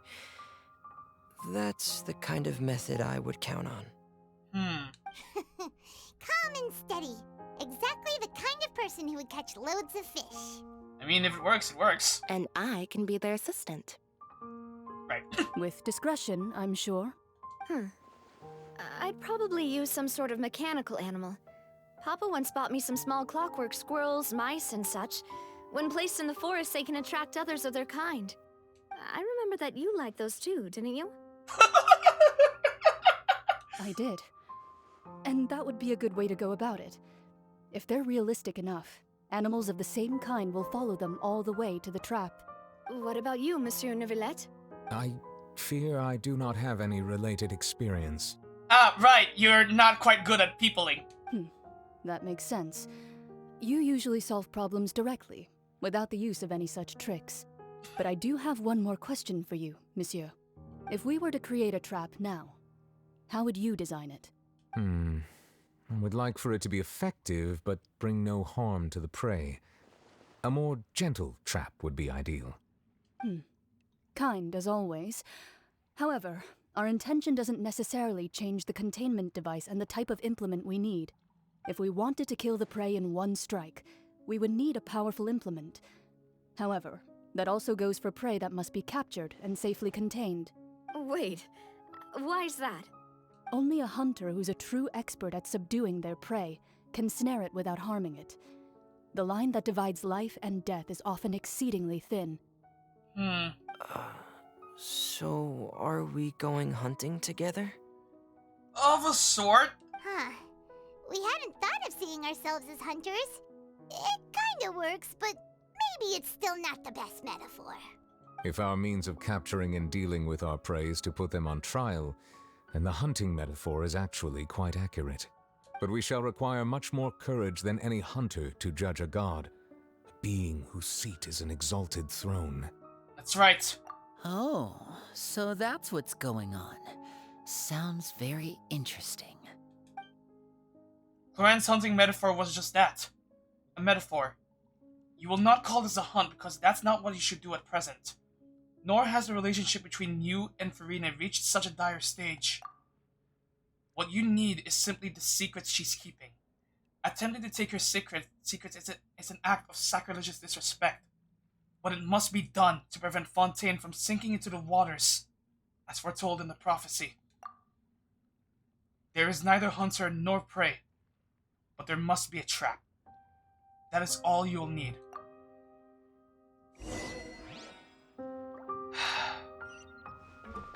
Man. Okay, so we're heading back to the underground. Oh boy, things are getting interesting!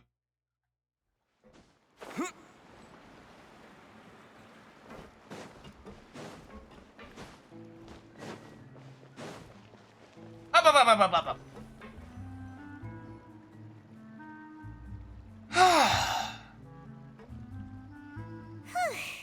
It's been a tough few days, hasn't it? So much has been happening. Yeah, those meetings sure did make me hungry. Paimon didn't think the meetings would go on for so long, but everyone seemed pretty fired up, huh? Straight up. Paimon thought they'd be at least a little frightened. Well, Fremine was, now that Paimon thinks about it, but everyone else just looked a little surprised. You feel more confident after the meetings, Paimon? Well, it's hard to say. Paimon doesn't have any experience with this sort of thing. But with you around, Paimon sure will do great. After all, you're the most reliable person in the world, aren't you? Huh? Is something wrong? Did you just pour some tea? Paimon didn't notice you doing that at all. No, I didn't. Then what's that? The fuck? Paimon's never seen that cup before. Don't be frightened. I'm just joining you two for tea. I merely refrained from saying anything till now. Oh, it's you again! Who's that voice? But there's no one here. Aw, have you forgotten me already? Well, I haven't. I'm not sure about the Traveler. Wait, you are familiar. You're the voice we heard from the sky in Sumeru. The voice from the sky, I fear that description is wrong. Though, not completely wrong. You're feeling lost now, just as you were feeling previously. I sensed that confusion and thus came to you. Guiding people is an irresistible hobby of mine, after all. Okay, I already have a hunch on who you are, but just to be sure, who are you really? And what do you want with us? Consider me a passerby, just accepting a commission from my friend's disciple on a whim. Wait, a friend's disciple? So this is one of the friends of Mona's master? Then this must be her. The enigmatic end of the Hexen Circle. So, since you're here, allow me to ask, will Fontaine's prophecy come true? The prophecy. Yes, what has been prophesied will be fulfilled. You may view such things as the history of the future. What? Then is there any way we can stop it? I believe you have witnessed a failed attempt with your own eyes. Can everything in Tevat so easily be changed? There it is again. Fate. Can there really be no exceptions? Ah, so you've caught on. Just as prophecies are usually only the future as seen from the perspectives of the gods, could things be happening in hidden corners where the gods' gaze does not fall? Are the things that you shall see different from the fate that the gods perceive? Wait, are things that you shall see different from the fate that gods perceive? Huh. Hang on. I'm gonna be screenshotting that for, yeah. Huh. What is she talking about? It all sounds really impressive and important and stuff, but it also sounds kind of scary. The tea in the teacup is just about gone as well. I believe that you understand, right? Some things are insignificant, but others you must reach out to change. Ultimately, fate shall serve as your only guide, no matter what will happen in Tevat's future. All you need to do is to play your part. This was good tea, by the way. Thank you for your hospitality. Well, that'll be all for today. The voice. It's gone. Mage N. Is this the clue you're leaving for us?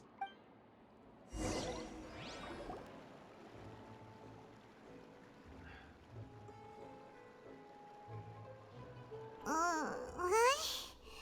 I want to hear someone talking. Alright, coming! Hey, diligence! Good job, Paimon. Hey, it's you who's getting lazy, okay? Come on! You said yourself it's been a tiring couple of days. Well, I see I've walked in on some lively banter. Oh, hey, Mona. Mona! How have you been the past few days? Fine, just fine. I went to take part in that Steambird panel. It turned out to be more interesting than I expected. Oh? How so? Not all Fontanians are pessimistic about this.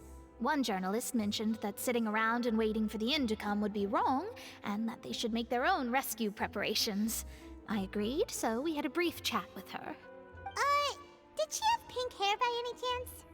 Why, yes! It was Charlotte. You remember her, right? That daredevil journalist? How could we forget a face like that? I'm in full support of her view. Prophecies are very important, but how can people allow their lives to be commandeered by just a few words? That's right! Paimon's glad to hear something sensible for once. Ah, yes. About what we had discussed before. I did try, but I'm afraid I couldn't reach the old hag. I'll try again tonight, but I wouldn't get your hopes up. Actually, that won't be necessary. Someone already came to us. Huh? So, here's what happened. Goodness gracious. Are you serious? Yeah. I think she came to pass a message on to us. She said that even the god's gaze has blind spots. Pretty bold if you ask Paimon. Most people would believe the gods to be all-knowing, right? The Hexen Circle members are certainly anything but ordinary. As for the mage named N, the old hag has mentioned her a few times. She said that N's sense of direction is incredible, and that she loves guiding those who are lost.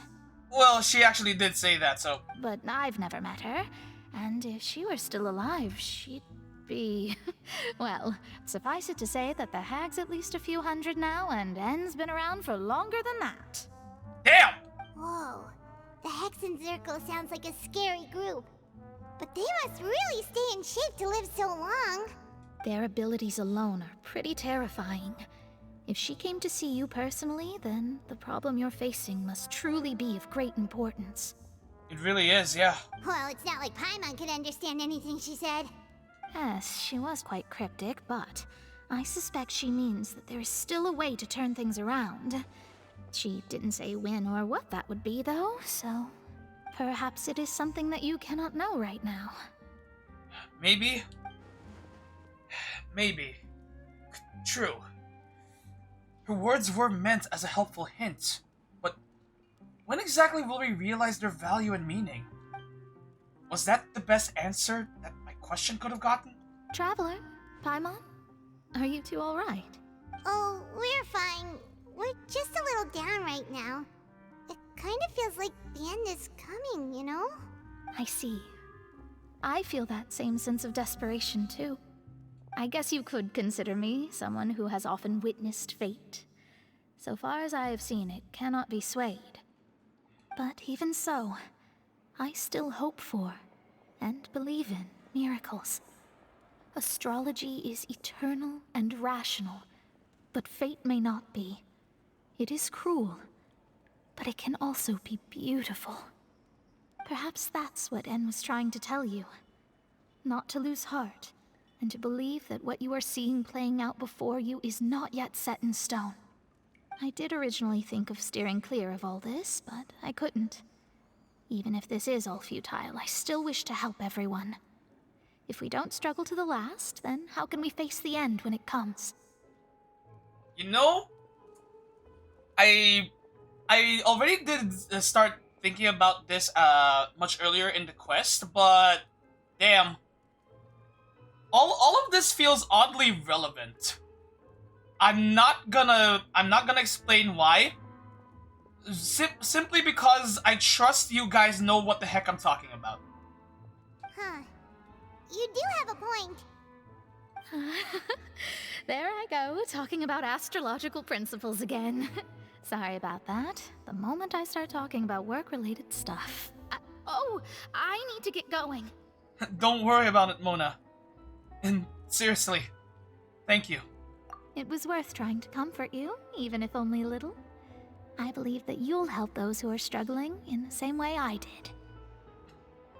Thanks for the vote of confidence. I suppose that might be why we always seem to meet by coincidence. Well, I'm not about to argue against that.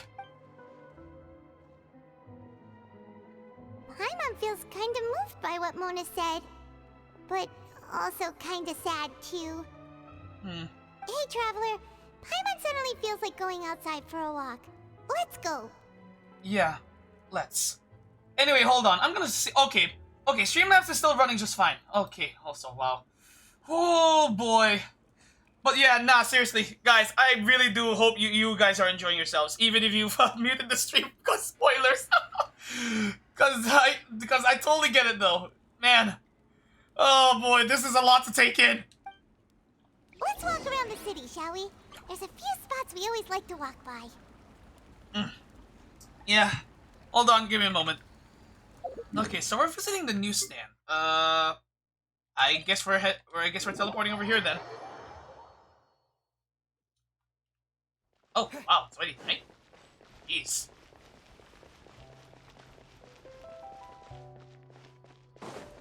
Oh, man.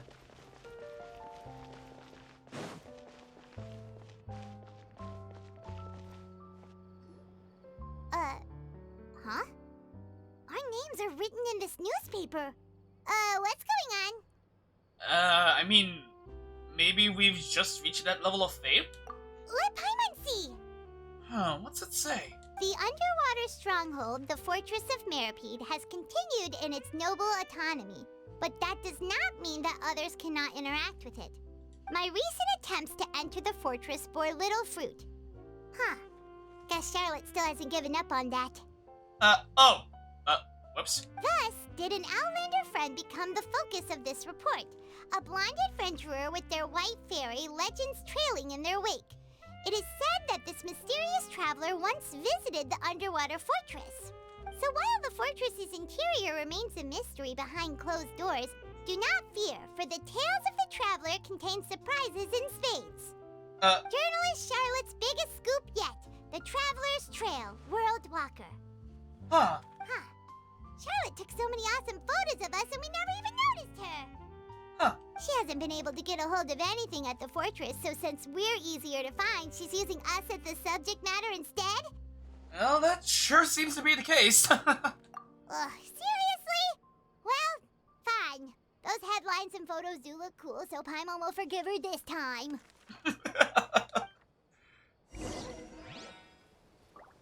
So, what? Your credible source of the unbelievable truth, the latest news, the hottest takes, the most incredible of stories, all only in the Steam word. Our shop also sells like a blah blah blah blah blah blah blah blah. Okay, now let's get out of here. We got shit to do.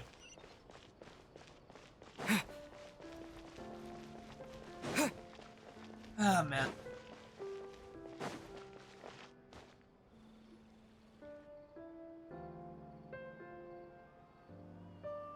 We're here! Paimon's hungry. Should we go in and get something to eat? Yeah, why not?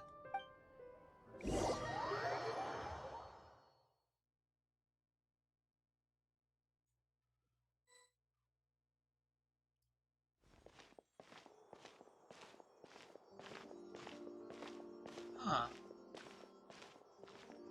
Hey, quick! Look! That's the limited edition only 16 slices a day cake! It hasn't already sold out for the day? Huh. It was so delicious the last time we tried it! Despite the tense situation we were in, let's give it another go. Paimon's sure it'll be great! We can't let anyone get ahead of us! One slice of cake, please. Well. Someone showed up after all! Well. Oh, wait, you're the one from the Palais Mermonia. Oh, are you here to buy cake too? It seems Monsieur Nervalette was right. You really can eat.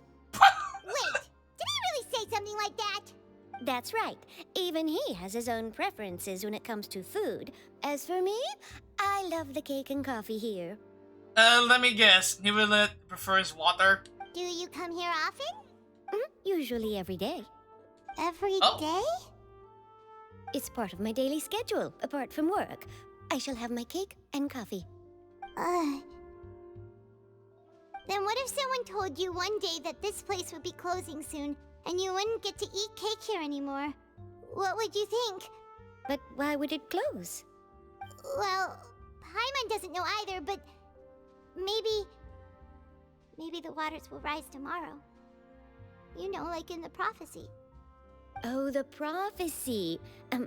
To be honest, I haven't paid much attention to that. No, still, even if there'd be no more cake tomorrow, that wouldn't keep me from having some today. No, it's the same for eating in general. You might not be able to eat tomorrow, but if you can do so today, then you should carry on. That's what people call living, you know. Yeah. Makes sense. Huh. Don't be sad. Excuse me, could I have 2 more slices of cake to go? These 2 slices are for you. Sijuin said that this kind of expression you're making is what humans call being sad. Well... Oh, you know Sijuin? I sure do. She was born before me, and she sometimes comes to the surface to teach us things about humans. Well, she's teaching you well then. She said that humans are creatures that are saddened easily, yes, and you can only lift their spirits by feeding them delicious food. So please try the cakes here. I've got something else to do, so I'll be going now. You two try to stay in a good mood after eating, all right? Bye. Thanks, Siden.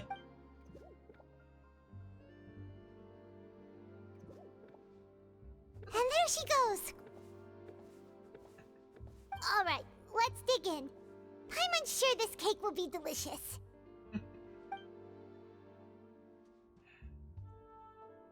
It's more delicious than last time, and the flavor gets even better with a sip of tea. It sure would be nice if we could come again tomorrow. Sure would be nice if we could always eat delicious food here.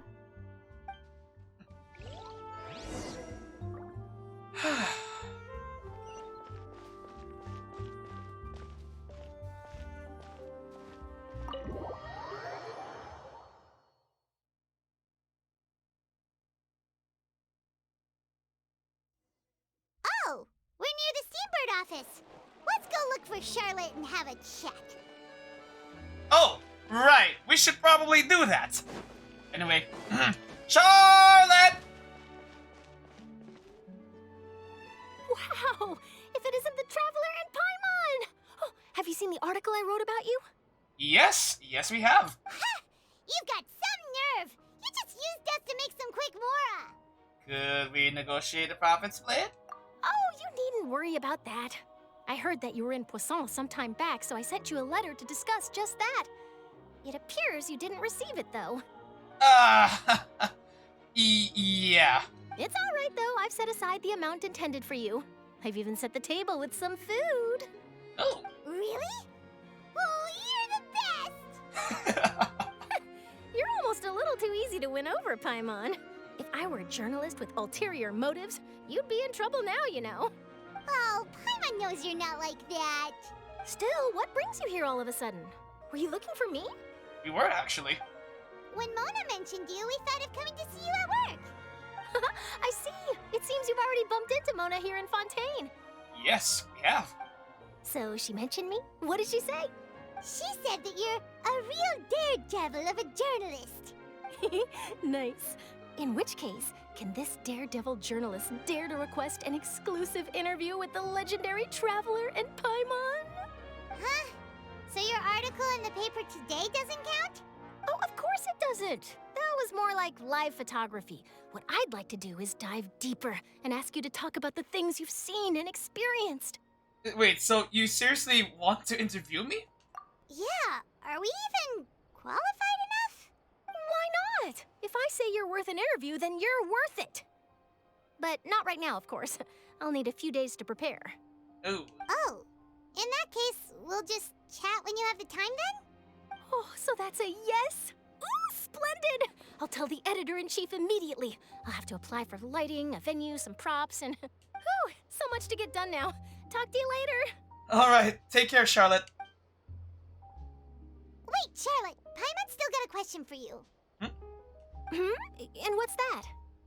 If, just for example, Fontaine were to be flooded tomorrow, what would you do today? Huh. That's the prophecy you're talking about, isn't it?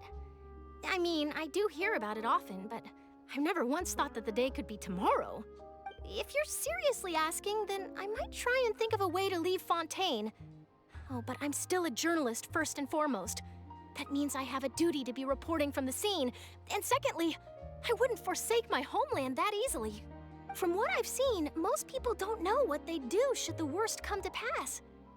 In truth, it might be better just to behave like normal rather than worry over such an end. So in all likelihood, I'd probably still be prepping at the office for that interview of ours. I know what you're thinking. That sounds a bit sad, but I've always believed that it's best to do what you enjoy. Just think about it. If this nation really were to be suddenly destroyed tomorrow, but I still successfully finish an exclusive interview with a truly unique person, then the story I would wind up writing would truly be timeless. And then do you know what I'd do? Well, I'd write that story, send it for printing, and use messenger pigeons to get copies out to the various nations as soon as possible. I'm not a dreamer, nor am I a workaholic, but I do love my job, and I'd be proud of leaving such an article behind. I guess you could say that I was born to be a journalist. But anyway, that's my answer. And on that note, I'll get back to my preparations. You go do that. That's so nice. All of a sudden, Paimon actually kinda envies her. Anyway, let's go and take a look at the sea, shall we? Let's. Okay, hold on. I'm gonna go ahead and bump the voice meter Seabreeze bio. and scenery can be a pretty soothing combo, huh? Yeah. Hmm. Paimon? Paimon's been thinking. Yeah? If it wasn't Fontaine, but all of Tevat that would be destroyed tomorrow, where would we go and what would we do? No, Paimon should ask, if you could choose, what would you like to do? If I could choose... Huh. It's just like Charlotte said. Suddenly trying to consider what to do is pointless. We've always been moving to the next destination, so we haven't spent much time thinking about these kinds of things. We didn't have to either, with us always being on the road and whatnot. Then, until that moment comes, I think I'll keep journeying on. You mean, still traveling? Yeah. Cherishing every single moment that I have to look upon this world. Huh. Wait, isn't that what we've always been doing? Exactly. The banter goes back and forth between the two of you as time slips by. As night falls, you return to your accommodations and end this busy day. The next few days are just as calm. Charlotte comes to find you and conducts your interview in the Spina di Risula safe house at the Fleuve Sandra. Navia, having finished her business in Poisson, even drops by to take a photo with the two of you. All goes well.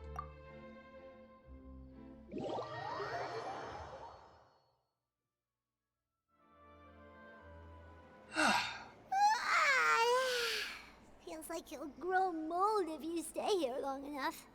But it's still better than the Fortress of Meripede, that's for sure. It's not only damp there, but salty too. Ah, so the two of you are still here. Wonderful. Oh, what's up? Oh, you're from the Palais Mermonia, aren't you? Yes, I'm Isadora. Monsieur Nervillet sent me to look for you two before. I heard that afterward you went to the Fortress of Meripede. So are you under the impression that we might be wanted criminals? Not at all. I'm well aware that you're friends of his. Actually, I'm here to pass along a message from him. Oh? Did something happen? Yes, inside the Opera House. The Maréchaussée Phantom has declared the incident a small-scale riot. Wait, what? A riot? Well, that said, I don't personally think it was that serious. Lady Farina was watching a performance at the Opera House, and while she was resting during an intermission, some other audience members suddenly started harassing her. Ah! Loudly accusing her of doing nothing about the prophecy crisis. And before she could respond, others started to join in. The crowd continued to grow, and protests against the Hydro Archon started to break out. So people have started to put the blame on Farina. Guess they finally found an outlet for the pressure they've been under due to the prophecy. I agree. People will naturally rely on gods, as is customary. But the moment people feel threatened, gods are also the first to be blamed.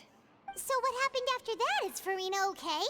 Seeing that the situation was spiraling out of control and that further argument was pointless, she claimed that she'd gotten tired of this and left in a hurry. If I were a betting man, I'd guess that this is the first step of whatever trap they've cooked up. The Maréchaussée Phantom had their hands full maintaining order and did not catch where Lady Farina had gone. Only when things had stabilized did we realize that she had gone missing. Wait, what? So, you mean she's still missing? That's right. The Maréchaussée has dispatched many people to search for her, but we don't have any leads yet. Oh dear. That said, I don't think there's much to worry about. She is a god after all. Even if she were to fall into the hands of rioters, what could ordinary people do to her? Okay. I understand the situation. Good. Monsieur Nervillet sent me to tell you about the situation, but he didn't say anything else. Knowing him, he'll probably explain more once we see him. Don't worry. This is more than enough to go on. Thanks for keeping us informed. Ah, is that so? Well, alright then. In that case, you two take care.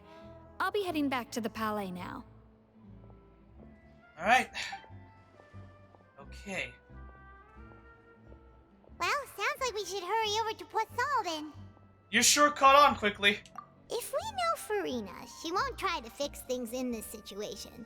Instead, she'll look for a place to wait out the heat.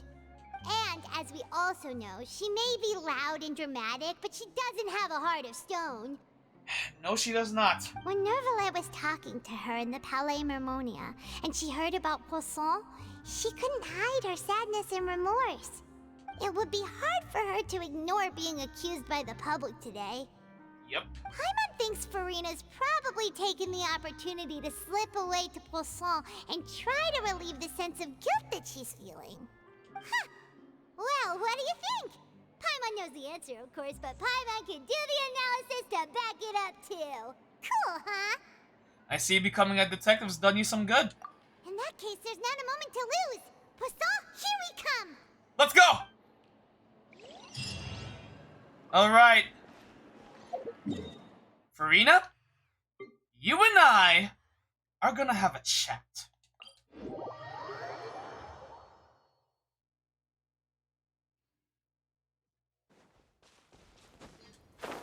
Oh, wait, she's on the ground.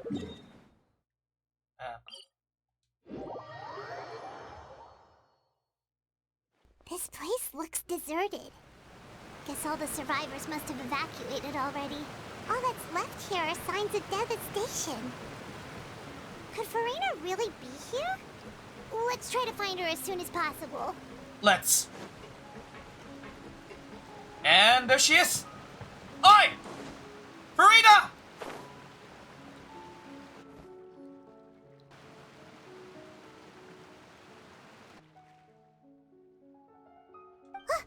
That's Farina, right over there. She really is here all on her own. Shh. Stay quiet for now.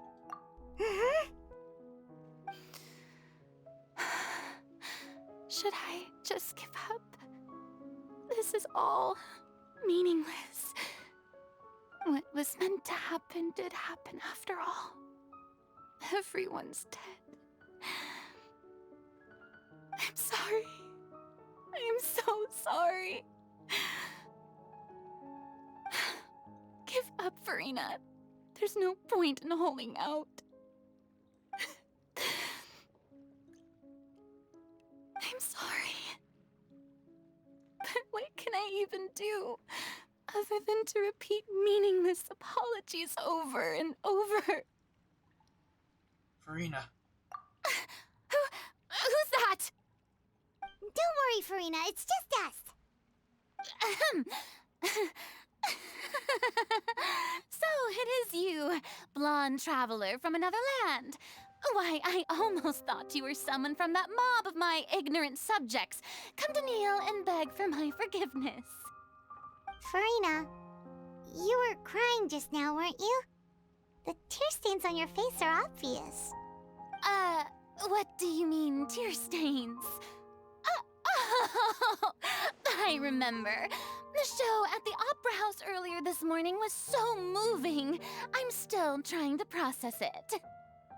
Who did that uncivilized rabble think they were? Disturbing my enjoyment of the arts. Even now, you're still pulling shit out of your ass. God damn it. They even dare to tout their Archon. I must teach them a lesson. I can just imagine their twisted and frustrated faces once they realize that I'm nowhere to be found. You know, seeing Farina fall back into her usual bullshit, weirdly enough, I don't feel annoyed by it anymore. I just feel pity.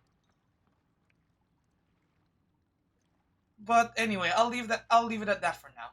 Oh, and I'm sure Nouvellette and those people from the Marsh Chaussee Phantom are freaking out right next to them too. Cut the bullshit, Farina. You're beyond devastated right now, aren't you? Of course not. Hey, there she is! The Hydro Archon's over there! Oh crap. Quick, after her! Farina, those people seem to be after you. Should we run? They are... They're just some rabid fans who want to cut the line because they haven't been able to meet me in person, aren't they? Didn't you just say about... That's against the rules. I can't let them get their way. Farina just ran off. Quick, we have to catch up with her. Yeah. Farina, you idiot!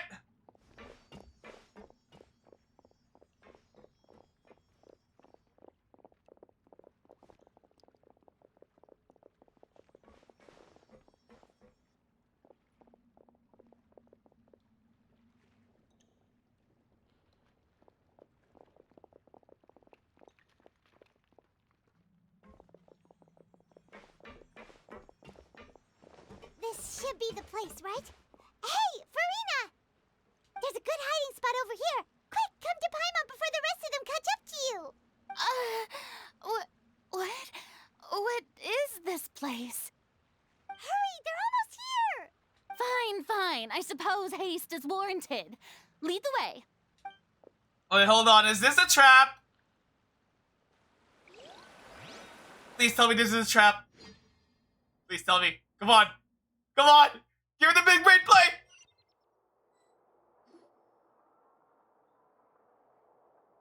Okay. Maybe not a big brain. Paimon's exhausted. Oh, Jesus. Wow.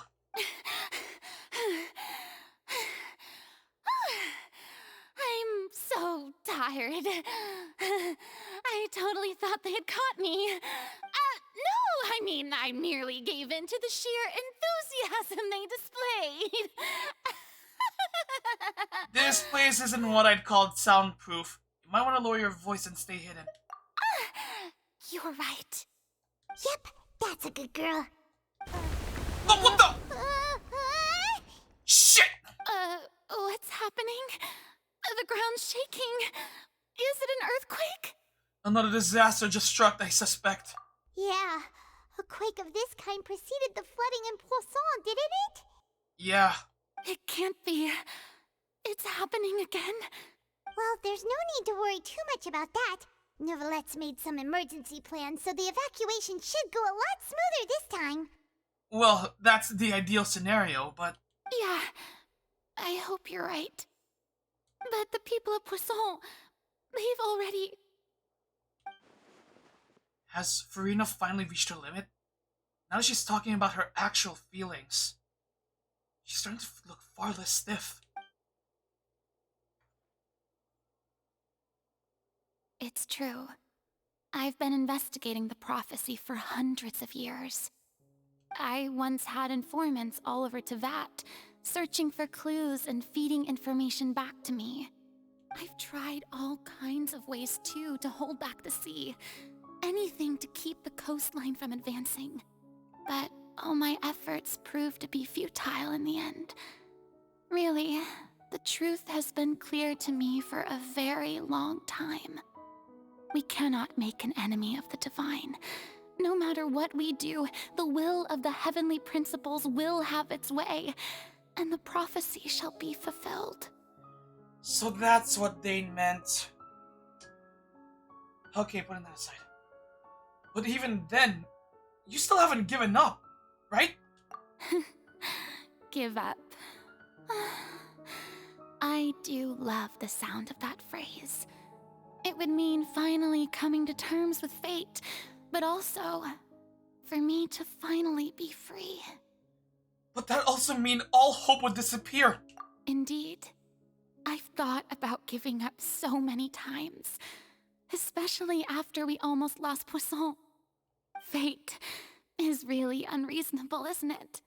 It has no heart and obeys no rules. The prophecy has only just started to come true, and so many people have already lost their lives. But just now, it all became clear to me. I still don't have the right to come to terms with fate on behalf of everyone else. As long as the final moment hasn't come, it's still not too late. Don't worry. I will keep hope alive for everyone until the very end. We'll be holding you to that. Well, that's enough for now. I got the impulse to play the stricken maiden, but honestly, considering my rank and station, that wasn't a good fit at all. Don't take any of what I just said seriously. How could I possibly let Fontaine fall to the whims of trivial prophecy? Well, at least it's clear that Farina isn't giving up. Come on! Paimon could have sworn you were actually being honest just now. We're running out of time. We can't just go back to square one like this. I have to get more information out of her. Farina, you might not have to shoulder this burden alone. Although I don't know what you might be keeping from everyone, your people are more than willing to share your burden with you. Share my burden. That's impossible. It was fated right from the start that this would be my duty alone. Even if your burden doesn't need to be shared, you can still confide in someone. Just share it with me. I'll be your one witness. A witness? Yes. I've heard that you came to Tevat from beyond the stars, yes. In other words, you never belonged here. Well, in a matter of speaking, no. And if Tevat is, in its entirety, a show on a stage, then you're just a spectator, aren't you? I guess. If that's the case... There's no time left. Please, Farina, just spit it out!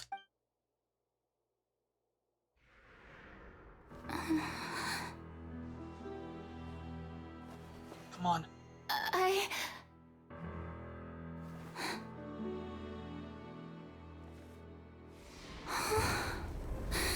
Oh crap! Oh, what the? Oh!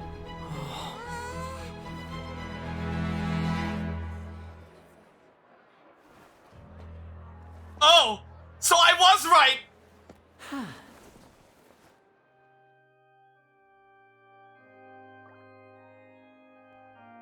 Ladies and gentlemen, this concludes my opening performance. I was right! Now, without further ado, we may proceed to the trial of our god. So this is what it is. Yes, you deserve praise for the effort you took to raise the dramatic stakes.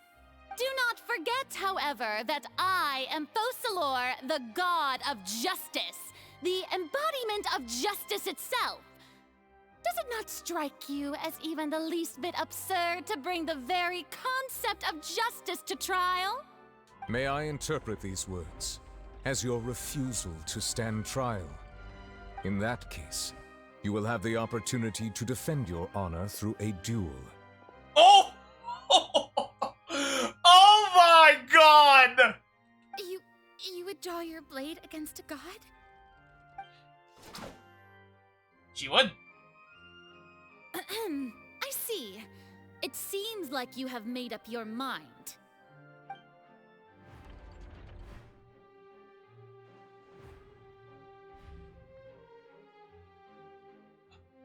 Paimon can't believe it.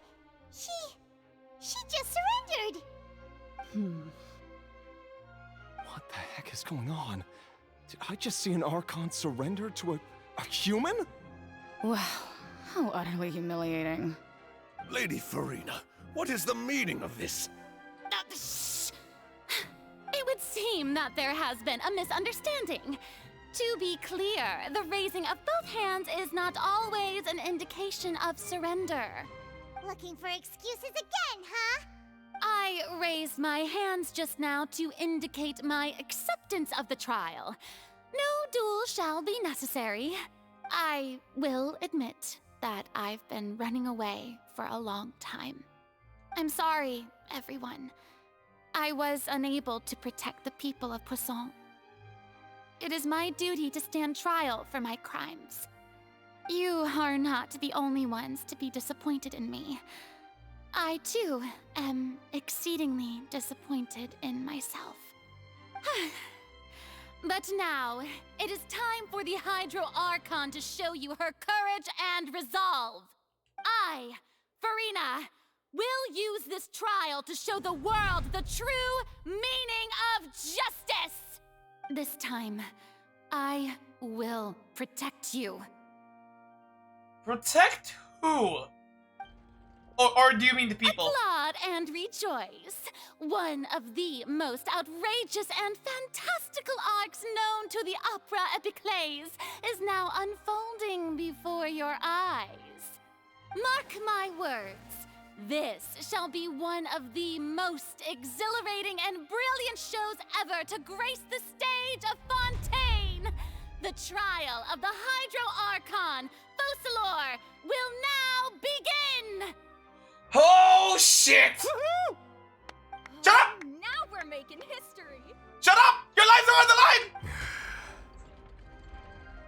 See? Why does it feel like Farina just took over the whole thing? Like, come on! Didn't she just get forced to stand trial for her crimes? Also, even though she's still acting super dramatic, she is taking this seriously this time, right? Oh, hi, Nova! Welcome to the stream! Good to see you, man! How are you doing, my friend?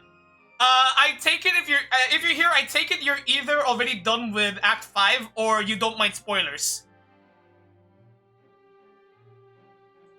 Oh, you're done. Okay, cool. Awesome. Okay, all of a sudden, I think, I'm a lot more motivated to keep going till the very end. Or at least until the end of the trial. Alright then. Who will be my opponent in this trial? Oh.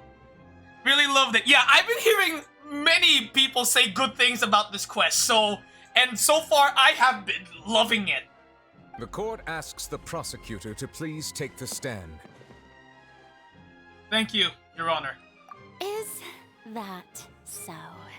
I'll go all the way, okay. Then please speak, witness of Tivat, my accuser and fated opponent. You were so close to getting her to tell us the truth. It still turned out like this in the end. It's okay though. As long as we can defeat Farina in court, we'll still have a chance to figure everything out. Alright.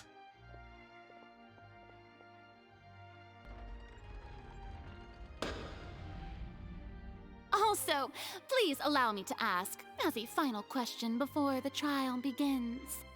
Your Honor? Just how much work did you do to force me onto this Yeah, stage? no, the court battle. Yeah, I've been missing this from the 4.1 Archon Quest, honestly. Yeah. And okay, so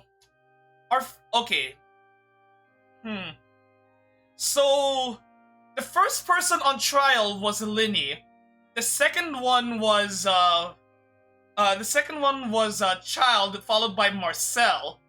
And now the Hydro Archon herself. This really is just Ace Attorney. I love this. Well, we did do a lot of prep after the meeting that day. We did, yeah. I can go over the tasks assigned to the Spina di Rosula, since they were rather straightforward and easy. Oh, hi, Navia. Navia, the president of the Spina di Rosula.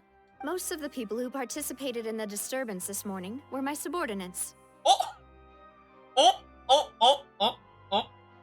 They changed into plain clothes and came to the Opera House as regular audience members, waiting for the perfect opportunity to incite insurrection against you. The people's resentment against their Archon has been building as more and more of the prophecy is fulfilled. A spark was all we needed to turn smoldering anger into a flame. Yeah, we stand our Geo Queen Navia. Moreover, according to our understanding and analysis of you, when something like that occurred, you would likely flee the scene and head to Poisson by yourself. So, we arranged for a second group to lie in wait there. So, you mean the ones who scoured the settlement for me were also from the Spina? And their goal was to force you to step into the giant magic box so you may personally participate in the greatest magic performance in all of Fontanian history. That's right. That house was a magic box, rather than someone's residence. Yeah, okay, okay, Nova, since you just got... Well, wait, they simply did... Wait, were you going to say something, Nova? Okay, no, okay. Yeah, yeah, like, the second that Paimon directed Farina into that quote-unquote house, I was 100% certain that this was the trap that they had set for her. I was 100, yeah, I had already figured it out by then. And even before then, by the time when Isadora showed up at the other base underneath the Court of Fontaine, to inform the traveler of what had happened, I already had a hunch that the plan was set in motion.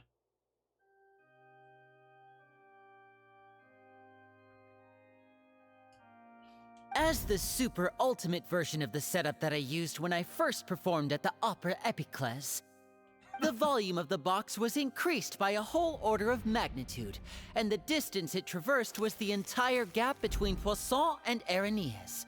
Its cargo, of course.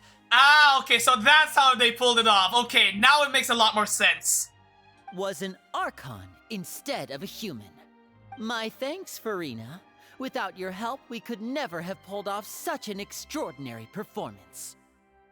If nothing else, that is a magic trick going down in history books. Straight up. You're welcome? Of course, this performance was only made possible with Father's support. The House of the Hearth spent a massive amount of labor in Mora to pull this off. Wait. We had to select a location, construct the giant magic box, dig a tunnel, and open up a path through the water. It was a lot of work for all of us. So, in other words, the earthquake that we felt within the giant magic box was just a normal tremor from the transportation of the whole house? That's right. It wasn't a sign of another disaster to come. Yeah, sorry about that. We kinda had to do it. Then, I can guess Nervilette and Cloran's parts. You gathered a crowd, prepared a stage, and made sure that the champion duelist would be immediately ready for a fight. Man, I'm loving the addition of these CGs. Also that as soon as I appeared on the stage, the trial may commence without a hitch. Am I right? Yes, that is correct. Well, Clorand, I must commend you for your courage. Only the most outstanding champion duelist in all of Fontaine would accept a duel with an Archon without flinching. Thank you. As for you, Traveler, I suppose your role was to keep me distracted with conversation once you found me in Poisson. You'd make sure that I didn't notice anything amiss before revealing yourself as my prosecutor once we'd arrived onto the stage. Oh, well, actually, you're wrong about that one. Oh? My mission was to give you one last chance. We hope that you'd share your secret with us before the magic box arrived onto the stage. Is that so? Then I suppose I must have missed my final chance. Yeah. Yeah, you did. It's fine. It matters not. What's done is done. The stage is already set, so there's no reason to disappoint the audience. Let's see this trial through to the very end.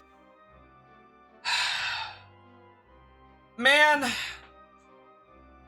Start the trial battle. Yeah. God.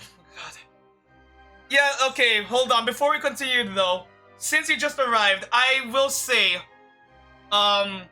if you were around for when I did Chapter 4 Act 1 a few months ago, you may recall that that Farina just annoyed me, to put it in one word.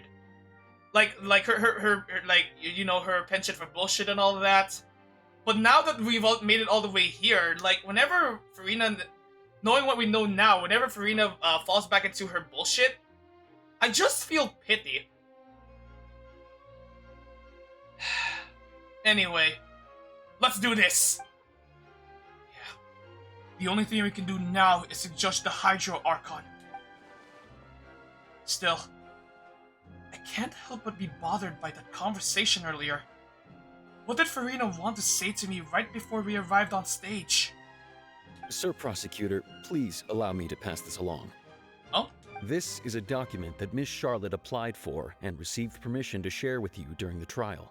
According to her, it should speed up the proceedings. Alright. Huh?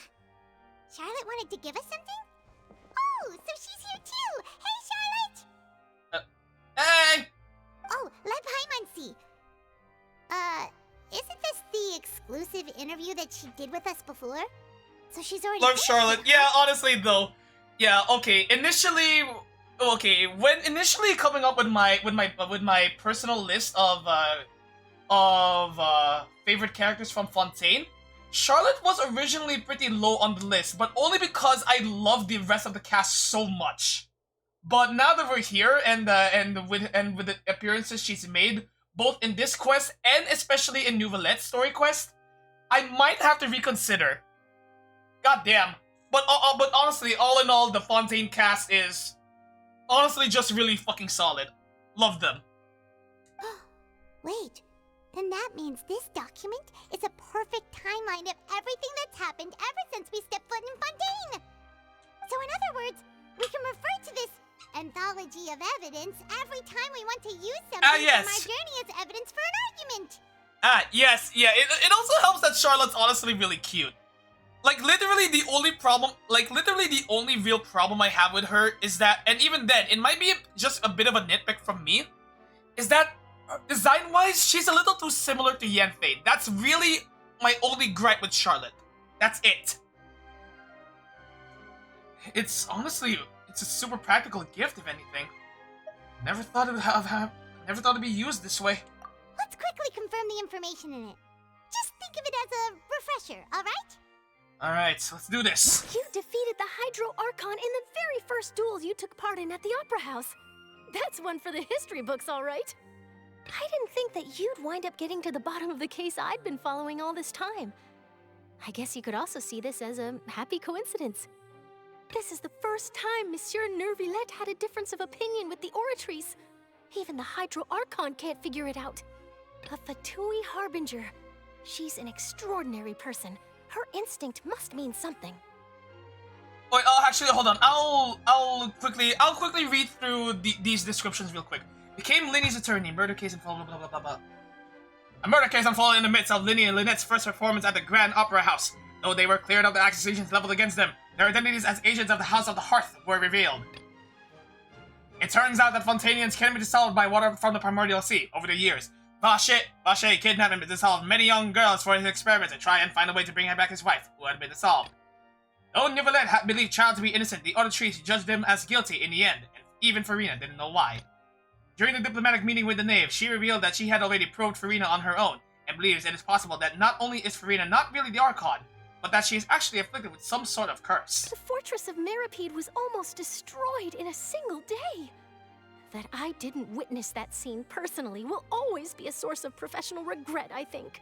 The entrance to the Primordial Sea is sealed beneath the Forbidden Zone in the Fortress of Meripede, and recently, the Primordial Sea has nearly broken out. It was only temporarily pushed back by Nouvelette's power. According to Monsieur Neuvillette, both Child and that whale should have been in the Primordial Sea at that time. You saw Child floating in the sea in a dream, as well as an indescribably massive whale. I nearly lost my awesome friend Navia. To be honest, that still gives me shivers. You sound like those 1990 storytellers on TV. Yeah, that's exactly what I'm going for. Thank you for noticing, Nova. Thank you. While exploring the ruin near Poisson, it began to collapse and Navia fell into the water containing primordial seawater. Only the protection of the dead members of the Speedy di Rusula prevented her from dissolving. The words of someone as extraordinary as a witch can probably only be truly understood when something surreal happens to you. And communicated with you by connecting your consciousness. She believes the prophecy will certainly happen, but that you needn't give up all hope. That's me. wait, which one do you mean? What do you mean that's you? I see. Nova. I get it. Alright. The prosecution and the defense are both in position. The trial shall now begin. Oh boy, here we go! Oh, come on, Neuvillette. There's no need to repeat all the unimportant legalese. Just fast forward to the part where the prosecution lays out my offenses. As the defendant and the lead actress of this performance, I still haven't even been informed of my supposed guilt in all of this. Well, she's not wrong. Of course, it is only natural for humans to struggle to understand the actions of a god. However, you will need more than that to convict me of a crime. That's true. But my charge here is unrelated to your conduct as an Archon. Oh, whoa! Whoa! I was not expecting Ether to speak just now. Hold on! Instead, I would like to charge you as a fraud who's never been the Archon in the first place. Oh? Wait, what was that? Lady Farina's a fraud? Hey, I came here thinking that we were going to try the Hydro Archon for forsaking her duty, but did I hear that right? She's not our Archon at all? They really should do that more, where he's... Yes, honestly! Dude! Hold on a moment. Like, when... Actually, though, we've been getting a lot of moments where the Traveler does get to speak.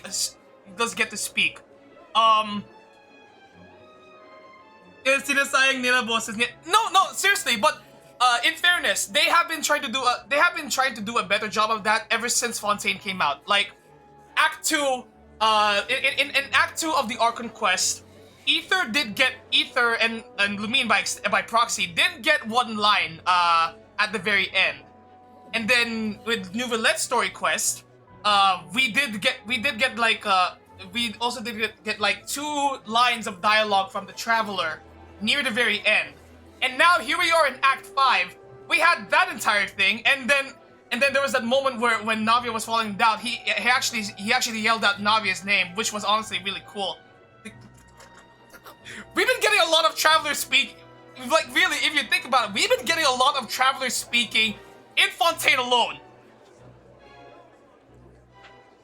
Anyway. Charge accepted. Boom! Oh boy. Lady Farina, do you plead guilty to the charge? Lady Farina. I plead not guilty. How can I be guilty?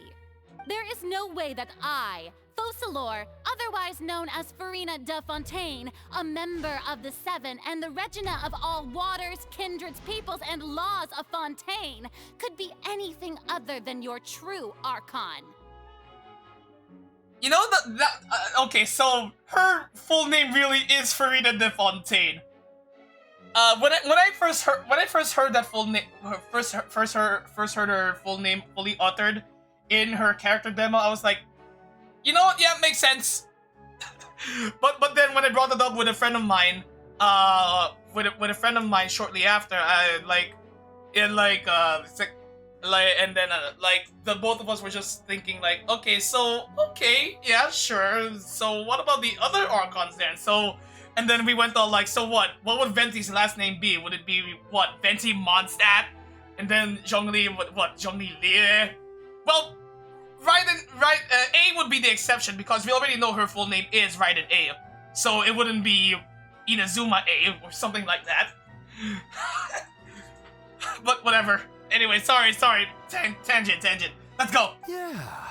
Even though Lady Farina can be rather eccentric, isn't it going too far to doubt her very identity? Yeah, I've never questioned her identity either. Sure, Lady Zhongli Farina no can be more. But what grounds does that prosecutor Betsy have to the make Trunk. such a huge claim? Shut up. No. Wait, hold on. What would Nahida's be then?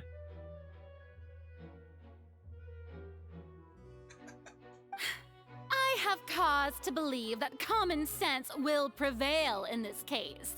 Many of the members of the audience have known me as the Hydro Archon ever since they were born. There would be no fooling their memory. I mean, yes. See? Even the Oratrice has decided to show me its favor. Are you sure you want to commit to a charge that will never be upheld? If you wish to drop the case, I can promise you as the God of Justice that you will not have to face trial for making a false accusation. We will treat everything that's happened as a dramatic spectacle and move on with our lives. What do you say to that? Huh. An argument with near impossible odds, huh? We have to not only refute Farina's claims, but also overturn the long-held beliefs of the people. The people only see you as their Archon because that's their long-held belief. Well, I tried to give you the chance to surrender. If you must persist, then let me ask. If you believe I'm not the Archon, then what manner of being do you think I am? And if I was not the Archon, then how did I manage to live for over 500 years? I've got to think carefully. What do we know to be special about Farina exactly?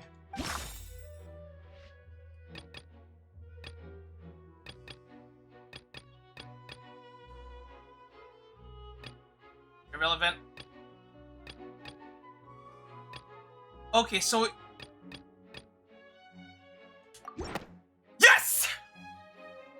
First of all, you may be a member of another long-lived race, which would allow you to naturally possess an extended lifespan. And second of all, even if that wasn't the case, there could be other ways to extend your life. Such as a curse, perhaps? Who gave you that idea? Was it the knave?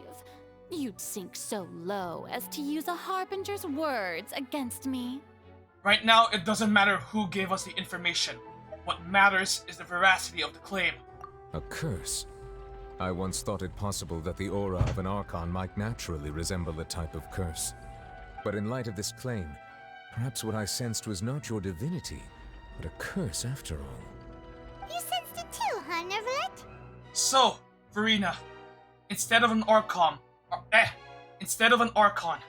could you just be some sort of cursed human? Lady Farina is actually a human? Well, it is true that it's extremely difficult to tell humans and gods apart just by looking at them. It's not impossible.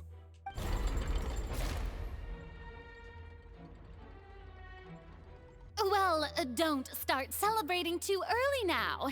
Even if I have been carrying a curse like you said, how does that prove that I am merely a human being? Besides, everyone knows that the main difference between a human and a god is the possession of authority. Gods can do what humans cannot. That's why they're worshipped as gods.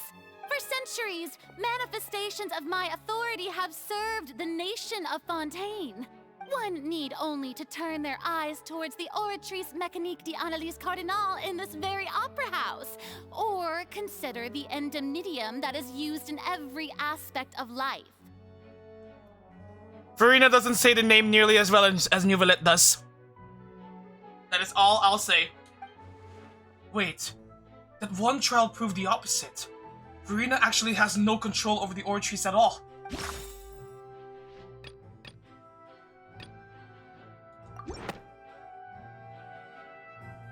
You tried to reference the Oratrice, but weren't you as confused as all the rest of us when the Oratrice declared Child to be guilty without any proof? Otherwise, you should have come up with a good explanation for that by now. Straight on. Didn't I make myself clear at the time? The decisions of the gods are naturally difficult for humans to comprehend. There is no need to provide an explanation. Lady Farina, I believe a reminder of your current circumstances is in order. Boom! While the court is in session, the principles of justice and the law must come before all else. While you are an Archon, you are also first and foremost the defendant in this trial. Yeah, tell him, Dragonfather! You will prove yourself unable to defend against the prosecution's charges if you continue to withhold vital information against the rules of the court. I never thought you'd use that kind of rhetoric against me. That was no trick of rhetoric, Lady Farina. I've merely reiterated the rules of the court. Rules that all should respect and follow. Our Chief Justice, folks! Boom! So, you neither knew why Child was declared guilty, nor did you understand the structure and operations of the Oratrice. Instead of having been created by you, the manifestations of authority you mentioned have been made by the real Hydro Archon, haven't they? The real Hydro Archon? Well, now you're really losing me. It is true that I did not know why the Oratrice gave out a guilty verdict that day. But the Oratries handed out that verdict unilaterally, and it has been operating independently ever since it was first created. You can't argue that just because a divine creation is flawed, that the god behind it must also be no god at all. She's still throwing out all kinds of excuses. Seems like she's confident that we won't be able to produce proof that she has no power over the Oratries. Okay, we can put the Oratries aside for now. But then, Miss Farina, could you give us a brief demonstration of your power as an Archon? My power as an Archon? There are many ordinary citizens in the audience. How can I just carelessly demonstrate the formidable power of an Archon? If that poses a concern, I'm prepared to extend my protection to the audience. You don't need to go that far. And if nothing else, a brief demonstration of your power over Hydro should be quite harmless. Surely an Archon can at least match the capacities of a human with a vision, right? Aren't you the Hydro Archon? Or is it that you can't even wield the power of Hydro, much less the authority of a god? Indemnitium! Yes! It's all because of Indemnitium! All Archons derive their power from the faith of the people, and I've converted the people's faith in justice into Indemnitium! Yeah, I feel like that doesn't add up somehow. Thus did I give up all of my divine power to provide everyone with energy for their daily lives. Have you ever seen a more magnanimous god? Isn't that a huge stretch? Oh my god, someone in the audience actually found that suspicious. Thank you! Yeah, no matter how generous an Archon can be, how could they give up all their power? Can a god with no power even still be called a god? It seems like nobody's buying Farina's excuse. Hey, come now, everyone. Please don't stare at me as if I was a liar. I'm still the same Farina you knew, right? The one that you loved. Shouldn't you want to believe in me? Farina, with all due respect, literal lives are on the line! Please? You've got to believe me.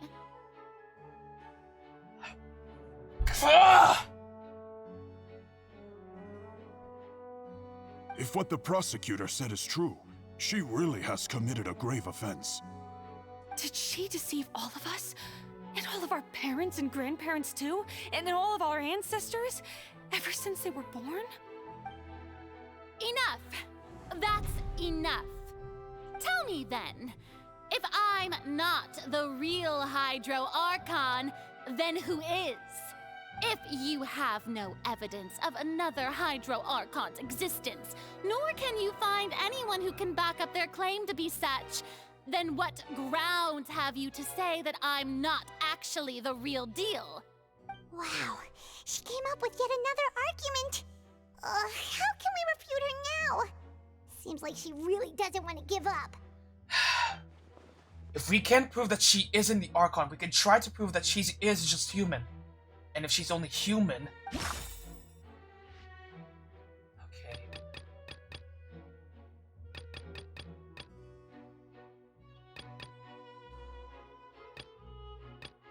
Okay, this one I might actually need to think about. Okay, hold on. What evidence can prove that Farina is human?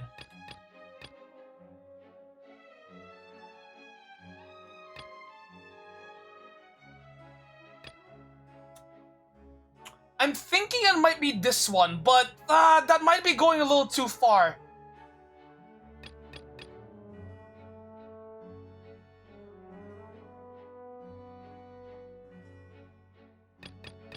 Yeah, I'm gonna go for this. Oh my god! It has been established that all Fontanians can dissolve in water from the primordial sea. And that means... Since you insist on claiming to be a god and not a human, then there's a method that you can use right here and now to eliminate all suspicions of you being the latter. Miss Navia, please apply to serve as a temporary attorney for the prosecution before addressing the court. Though you act in partnership with the prosecutor, you must still adhere to proper procedure. Super sorry, Monsieur Chief Justice. I swear this really will be the last time that I'll speak out of turn. Now, I've brought some seawater from Poisson. As everyone knows, a massive flood struck the area not long ago, taking many lives, including those of some of my closest friends. So, Miss Farina, would you dare to touch some of this seawater? Ooh, that's a pretty big gamble. If we are to believe that you are indeed the real Hydro Archon, touching this seawater would have no effect on you. All it should do is strengthen your case. But if you don't dare to touch it, then we would have basically proved the reverse. Oh, and I must remind you that after the disaster at Poisson, nobody wants to see any more people dissolve. I do hope you'll act prudently and choose the simpler path of admitting guilt. Navia from the Spina di Rasula. The Spina has governed Poisson for many years. I guess her suggestion is valid. If Lady Farina is indeed just a human, she's probably Fontanian like all the rest of us. Would she really dare to try? Is she? Farina, no, you're not gonna be that crazy. Farina? Lady Farina, this test has been unilaterally proposed by the prosecution. As it falls outside the realm of standard court proceedings, you possess the right to decline participation. Well, of course he had to tell her that. But refusing to participate is basically the same as a confession of guilt. She's just staring at the water without saying a single word. It really does seem like she's quite terrified of it. That could only mean...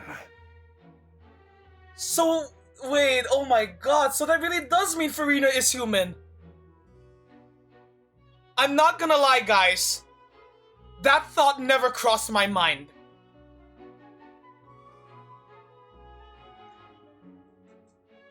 What's going on? Is she really planning to... that's not what we thought she would... Farina! Oh god, oh god, oh god, oh god, oh god, oh god. Due to the inherent risk of the test, Lady Farina, you may...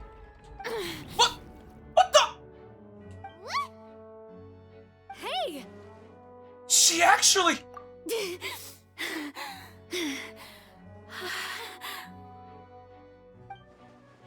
Holy shit. I'm fine! Look at me, everyone! My hand is still here!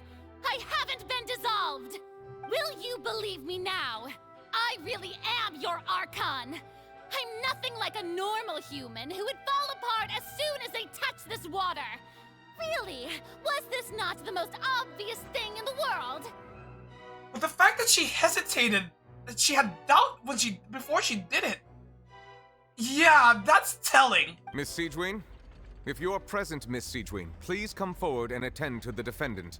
Siegewin? Don't be nervous. It'll just take a few seconds. Let me see. That should be enough. Please announce the results of your evaluation to the court, Miss Siegewin. As everyone doubtlessly saw, Miss Farina was displaying symptoms of hyperventilation and flushed skin. These indicate that she was experiencing the adverse effects of exposure to primordial seawater. The extent to which she was affected is the same as other humans when exposed to primordial seawater of a similar concentration. Oh, so it was diluted! Oh my god! They really thought of everything! Thank you, Miss Siegewin. Lady Farina, you may return to the defendant's stand. Oh wait, what did she just say? I didn't get dissolved! Shouldn't that be enough to prove my innocence? Well, considering your tendency to run from your problems, we did originally prepare a direct sample of the seawater around Poisson. But... However, after extensive discussion, we exchanged it for a sample that is not concentrated enough to dissolve an actual human. After all, on the off chance that something entirely unexpected might occur... They really thought of everything! We don't want anyone else to lose their life to the sea. Yeah, so out of regard regard for Farina's life, you secured a low-concentration sample and asked the head nurse to serve as an expert witness. It's a great thing that the direct sample wasn't actually used. Farina could have... I can't believe... You... What's really going on here? Farina can't have not known the consequences of touching that water as a human, right? This is too unlike how she usually acts. Unless it's actually more important for her to keep up her facade than to save her own life? But hadn't she given up on everything a long time ago? Listen to me, everyone. Please don't give me such cold and disdainful looks. What happened just now didn't prove a single thing. Like I said, I no longer feel any form of annoyance or an annoyance towards Farina as she falls back into her bullshit. It's just pity. Like, Farina, honestly, just stop. Think about it. How can you conclusively prove that an Archon can't also be affected by the primordial seawater? Also, if I was really just a human, why would I dare to just put my hand in that kind of water?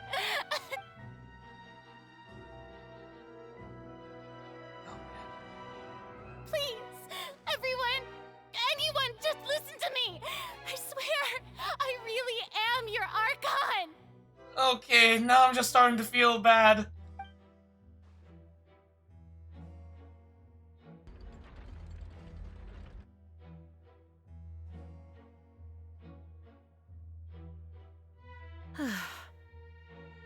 I don't think anything she says at this point will sway anyone. The odds are just too stacked against her now. With all the things that have been said, Paimon doesn't think there's any way left for Farina to win. I believe the time for arguments and presentation of evidence has come to an end. If there are no objections, we will move on to the final judgment. Jesus. Honestly, this ended up feeling a little more one-sided than I thought it would. Not gonna lie.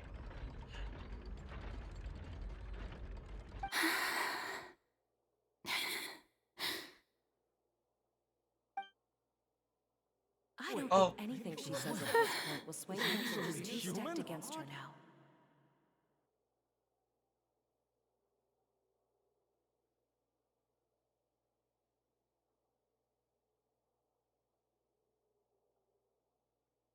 In my capacity as Chief Justice, I shall now render judgment on Farina's misrepresentation of herself as the Archon of Fontaine. As a human who knowingly deceived her fellow citizens, Farina is guilty.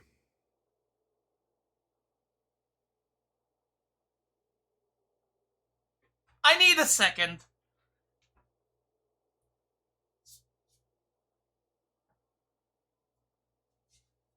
Not gonna lie, that whole scene of Neuvillette rendering the final judgment, and Farina seeing those visions of Neuvillette, and the Traveler and Paimon walking away from her, that's haunting. I'm not bullshitting. Like deadass, if I were in that kind of position, I think I'd probably just break right then and there as well. Assuming that's what's happening to Farina right now. Holy shit, it is dead quiet.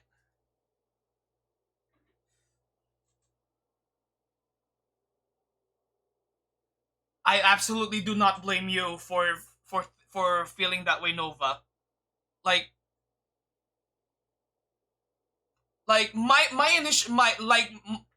Even if I still had my initial gripes with Farina right now, yeah, fuck.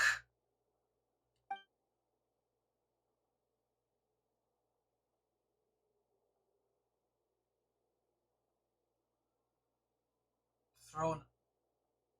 We shall now turn to the Oratrice Mécanique d'Analyse Cardinale to render the final verdict on the charges. Oh god, I don't even feel like making a joke about the Oratrice meme now.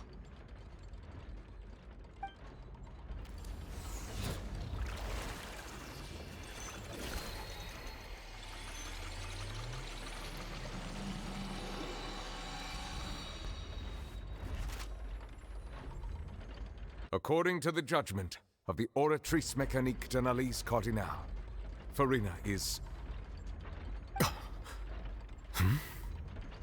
Nouvellette? Well, what's wrong? What's the Oratrice's verdict?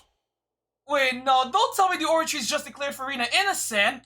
No, the Oratrice also displays a guilty verdict. Wait, but then what's wrong? Isn't that correct then? However, the exact wording of the verdict is thus. The Hydro Archon, guilty, to be punished via the death sentence. What?! The death sentence? That's actually one of the available sentences? I've always thought that it was just a myth.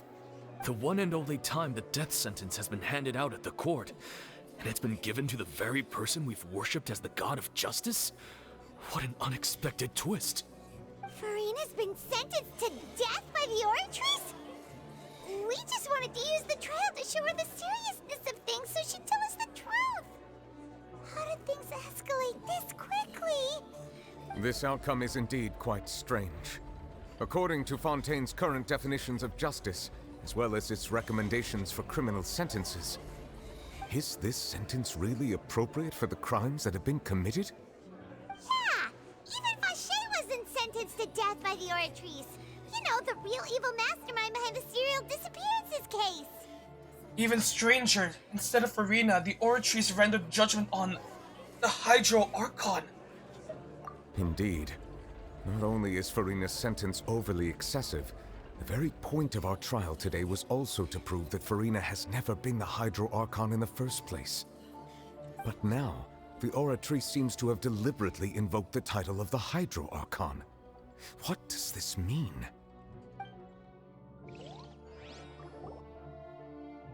Just what is the Oratrice? Excuse me, if I may interrupt. Fremine? Is the trial still going? Fremine! You finally made it. I assume this means you've completed your mission? Wait, what was Fremine doing this whole time? Mm-hmm. Any mission Father assigns to me will always be top priority. With some help from the other Fatui, Fremine brings us... What? Is that the first prophecy slate? Oh my god. Huh.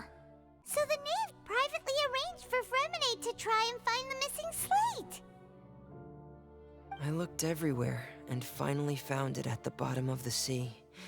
It took me a long time to get around some dangerous stretches of water.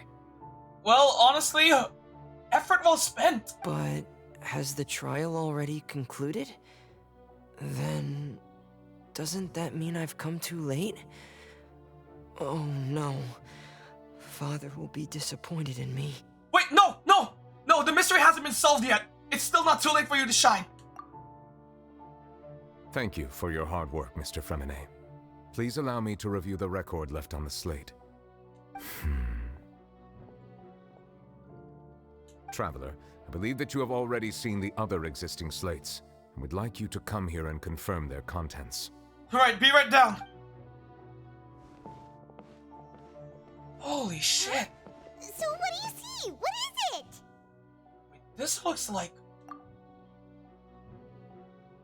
the previous Hydro Archon releasing her divine power, turning the oceanids into human beings. Oh my god, wait! Wait, so is Farina actually... I believe I have now made sense of the Hydro Archon's crime. It has to do with Fontaine's lost history. Huh? Isn't the Hydro Archon just guilty of deceiving her people? Oh, wait, no, that's Farina, and we've already proven that she's not the Hydro Archon. So when you say Hydro Archon, do you mean the real Hydro Archon we've been kinda talking about? In truth, everything that you've encountered in Fontaine up until this point can be traced back to the contents of these stone slates.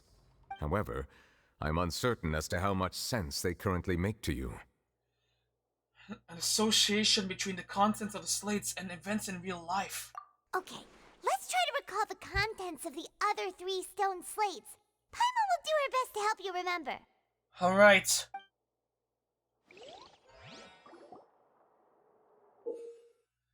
So okay, select to check the descriptions of the stones. Select to check the descriptions on the stone slates to extract key information from them. Oh my god. Wait, hold on. Give me a second. I'm gonna check something on my end real quick.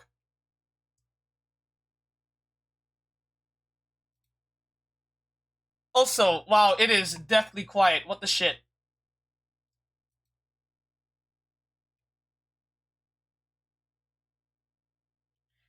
Meanwhile, while I'm checking on that, Nova and everyone else still hanging out in chat. How are you doing?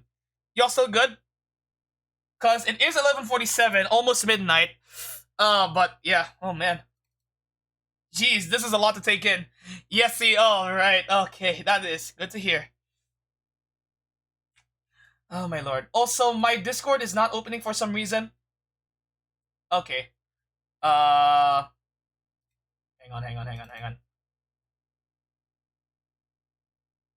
Oh Jesus. Okay, I don't know why, but the Discord app on my laptop is not opening for some reason. So, oh shit! Wow.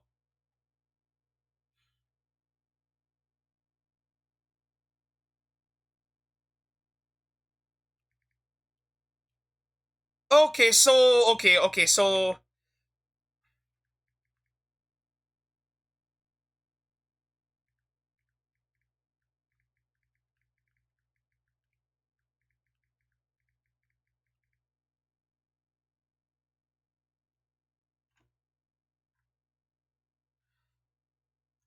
Okay. Sorry, I needed to check in with one of my capstone group mates. They actually did send me the thing. They actually did send me something. Send me some files I needed. Literally only a couple of minutes after I started the stream. So yeah, I will be. So with that in mind, yeah, I think I might actually. Okay, depending on how much more of this there's going to be after this, I might actually try to finish everything tonight, and then so I can focus on working on the work I'll need to do with those files tomorrow. So yeah. Anyway, let's go. Wait, you can find scenarios related to the Stone Slate's content in the incidents recorded in the interview book. There you can verify said content. As the verification process continues, the fountain water level in the menu interface will rise. When you have finished verifying all the stone slates, the truth behind the prophecy shall be revealed. The first stone slate describes what you just said. It seems to show the previous Hydro Archon using her divine power, and then the Oceanids turn into humans. Does that mean that Fontanians are transformed Oceanids? Oh, Paimon wasn't expecting that. But if Oceanids can turn into humans, then perhaps this process can be reversed as well. The second stone slate shows Celestia floating in the sky, and the Hydro Archon and her people worshipping it together. But the heavens still brought judgment down upon them. This must be the point when the Hydro Archon and the Fontanians were branded with their original sin. Does this mean that the original sin and the Hydro Archon sin are the same thing? The third slate shows the Hydro Archon sinking into the sea surrounded by many people. That reminds Paimon, didn't we also watch that happen to someone else? We did! Well, the fourth slate is the prophecy the Fontanians have been talking about. People dissolving into the sea, the Hydro Archon crying on her throne, and so on. We didn't believe that such a crazy disaster could happen at first, did we? But after that incident, it was just a question of when and not if. Alright, let's figure this out. Alright. The stone slates in the ruins showing the prophecy describe a history of the future. The first piece that was originally missing has been found by Femine. It seems to show the former Hydro Archon using divine power to turn Oceanids into people.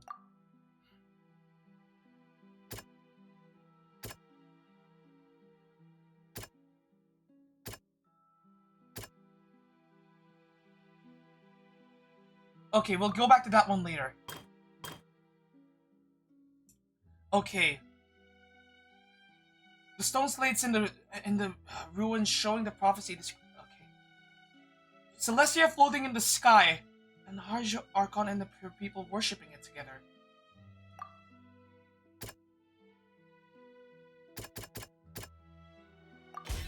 Perhaps what is about to take place has all happened before. The true sin of the Hydro Archon that Nervalette mentioned, and the original sin cast down on the people of Fontaine by Celestia, has recorded on the stone slates. The Hydro Archon who was sentenced to death. Oh dear.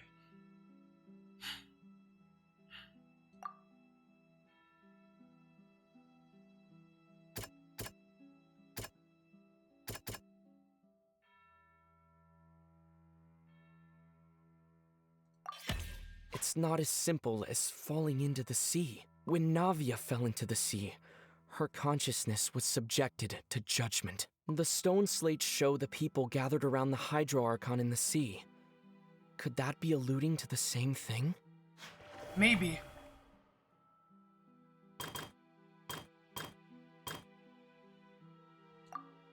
Wait, hold on.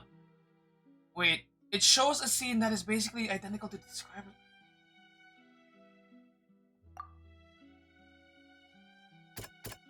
That doesn't sound... Okay, no.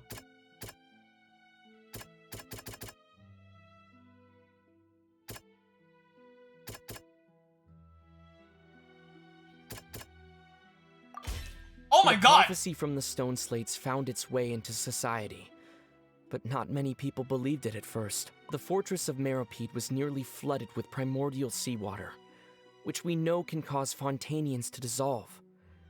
It seems increasingly likely that the prophecy may come true. If we hadn't dealt with it in time, things could have gone very badly.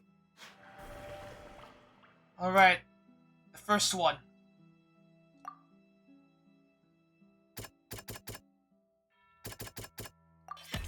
We know from the case of the serial disappearances of young women that Fontainians can be dissolved in primordial seawater, and the first stone slate tells us that long ago, the Hydro Archon used her power to turn Oceanids into humans. This might be the reason that Fontainians can dissolve.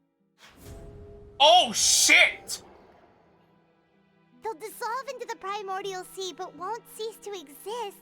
Their essence will flow in the seawater, converge, and take the form of an Oceanid. The Hydro Archon was sentenced to death in court, shocking everyone present. Perhaps this means that her sin was actually Fontaine's original sin. Navia fell into the water inside those ruins, and she nearly dissolved. She was surrounded by the people of Poisson in a court within her consciousness, and was forced to take part in a trial meant to make her stay. The eruption of the primordial sea at the fortress of Meropide was the surest sign that the prophecy was about to come to pass no matter what. The prophecy's contents can all be verified by recent events.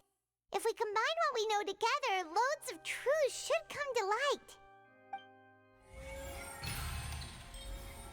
Alright, verification complete.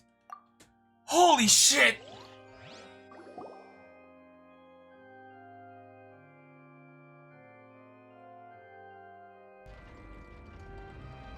Huh? Oh, Paimon gets it now! So that's how you can make sense of it.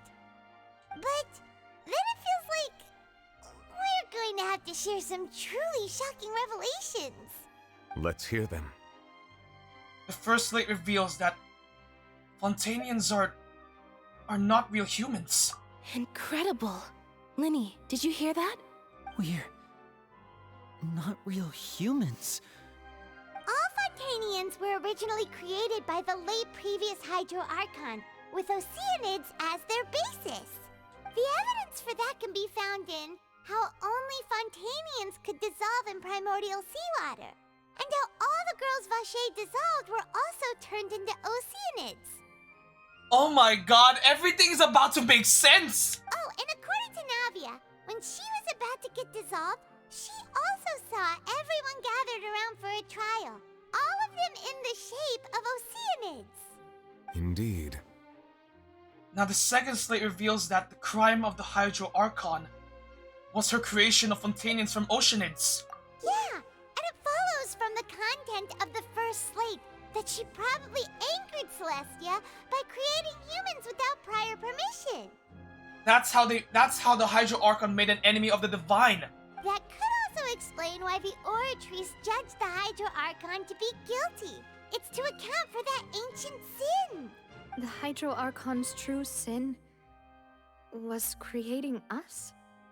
And yet, after many hundreds of years, the Hydro Archon's creations have turned around to try to judge the Archon within the Opera Epiclese. The twists of history are often the most unexpected of all. As for the third slate, I'm still convinced that it should come after the fourth. Yeah, isn't the image here just like when Navia fell into the sea? So wouldn't it be trying to show the image of the Hydro Archon also falling into the sea once the prophecy has been fulfilled in the fourth slate? Speaking of the fourth slate, depicts the fulfillment of the prophecy as it's already widely known. In the end, the people will all be dissolved into the waters, and only the Hydro Archon will remain weeping on her throne. Only then will the sins of the people of Fontaine be washed away. Did Paimon get all that right? Yeah, pretty much. You've made some keen deductions. I must say, given how much you still don't know, it is impressive that you've already managed to connect so many pieces of the truth. However, while you were able to decode all the information on the slates, they've also been etched with an additional layer of hidden information using a different power source. Oh? When we were at the ruins, I tried to decipher the hidden information recorded in the slates. But since we only had 3 slates at the time, I was unable to come to a full conclusion.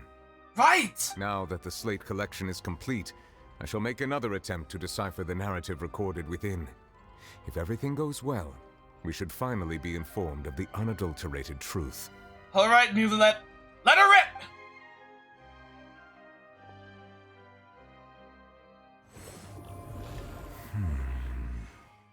Well? Well? Did you get it? I believe I should share this truth not only with you, but with all the people of Fontaine as well. I will try to briefly summarize it for you. Alright. Your hypotheses regarding the origin of Fontainians and the sin of the Hydro Archon were both correct. Oh, shit. In the Fontaine of old, the previous Hydro Archon sensed the yearning of her Oceanid familiars for life on land. Oh my god. Wait. Since the yearning of her ocean. The Oceanids were enamored with the beauty and romanticism of human beings, and wishing to have those experiences for themselves, expressed to the Hydro Archon their desire to become of a similar kind. So that's why the people of Fontaine are so into drama and all of that. However, even though water as an element is intricately linked with the power of life, the Hydro Archon, as one of the 7, did not possess the authority to create a new form of human life. Not one to give in, she eventually found a way to create permanent humanoid bodies for her familiars by appropriating the power of this planet's primordial sea. She poured primordial seawater into the Oceanids' blood vessels, creating humanoid mimics in the process. But if Fontainians were to ever come into direct contact with water from the primordial sea, the power within their bodies would escape these artificial restraints and return to the sea. As a result, their forms would collapse, and they would be reverted to their original forms as Oceanids. So, technically speaking, they're not actually dead. Are they? Of course, the Hydro Archon never received permission from the heavenly principles to create a new human race. And thus, the Hydro Archon and all of her creations came to shoulder the original sin of appropriating the power of the primordial sea. Jesus. That is the true history of how the people of Fontaine first came into being. So we were all Oceanids before we turned into human beings? That's way too much information for me. I think I'm just going to pretend that I never heard a single thing. Honestly, though, I don't blame that guy in particular for reacting like that. Like, this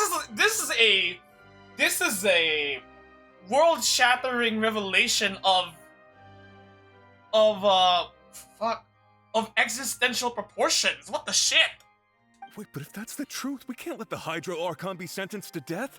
After all, her only sin was creating us. This really might be too much information for your regular Fontanian, but it does answer a lot of our questions. Not in the way I'd hoped, but yes. Alas, your hypothesis regarding the third and fourth stone slates was inaccurate. The slates' respective positions are, in fact, correct. Wait, so what is the third slate supposed to represent then? A key point of the visual on the third slate is how all the individuals depicted in the water are humans rather than Oceanids. They have not been dissolved, which implies that the water depicted in this slate is not water from the primordial sea. The nation of Fontaine is the nation of Hydro, as well as the nation of Trials and Justice. Instead of being the literal element, the water in the scene symbolizes judgment and justice. Hold on, I'm gonna take a screenshot of this. You may also recall Navia's experience. When she fell into the sea, her consciousness was surrounded by that of many others who intended to hold a trial to determine her fate. Oh Jesus, wow, that's honestly a pretty scary picture. What the fuck? Therefore, the meaning of the third slate is that the people of Fontaine shall try the Hydro Archon at the court of justice. Fuck! Yes, it refers to our present situation. I think I'm following now. So, what you're saying is, even though we decided to put on this trial to avoid fulfilling the prophecy, we ended up playing a part in it anyway! In truth, everything we've done has happened exactly as the prophecy foretold. So now, it seems, we're the ones making sure it comes true. What should we do? Honestly, Paimon, I don't know. It feels like there's no way out of this. Huh. No matter what, the prophecy will be fulfilled.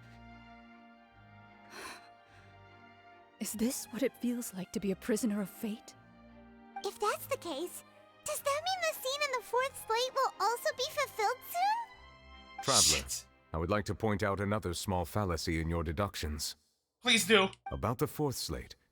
You probably thought that the eruption of primordial seawater beneath the fortress of Meripede served as the surest sign that the prophecy was about to come to pass, yes? Yes. However, I believe that rather than being a sure sign, that eruption could in fact only be a small warning of something far worse to come. What? As for the root cause of the catastrophe, I believe you've already encountered it once before. Wait, I have? Wait, could it be...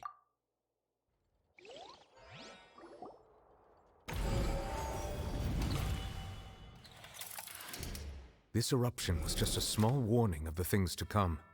We must find the root cause of the disaster. Okay.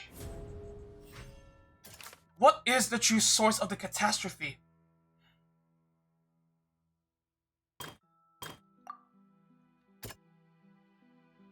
Oh no! Oh no!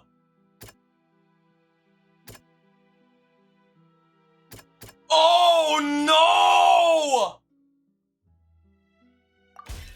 It was both dream and reality. If we're talking about a true culprit, that could only be that thing inside the primordial sea, right? The truth, the original sin, the trial, and the root cause of the disaster.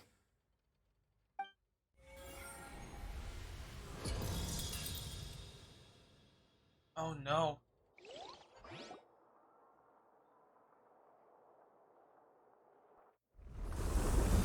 Oh shit!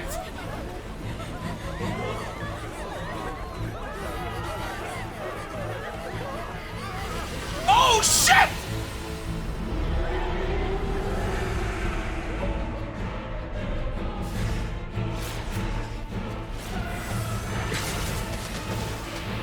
Fuck, fuck, fuck, fuck, fuck, fuck, fuck, fuck, fuck, fuck, fuck!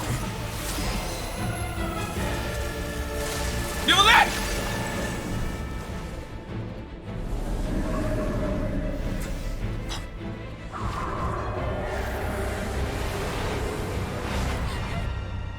shit!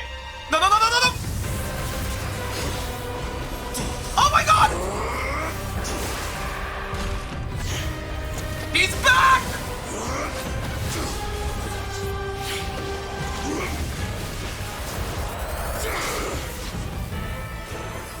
Holy shit! Oh!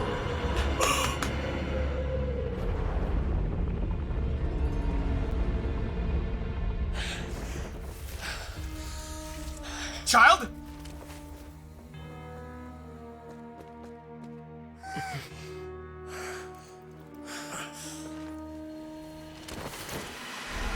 Child!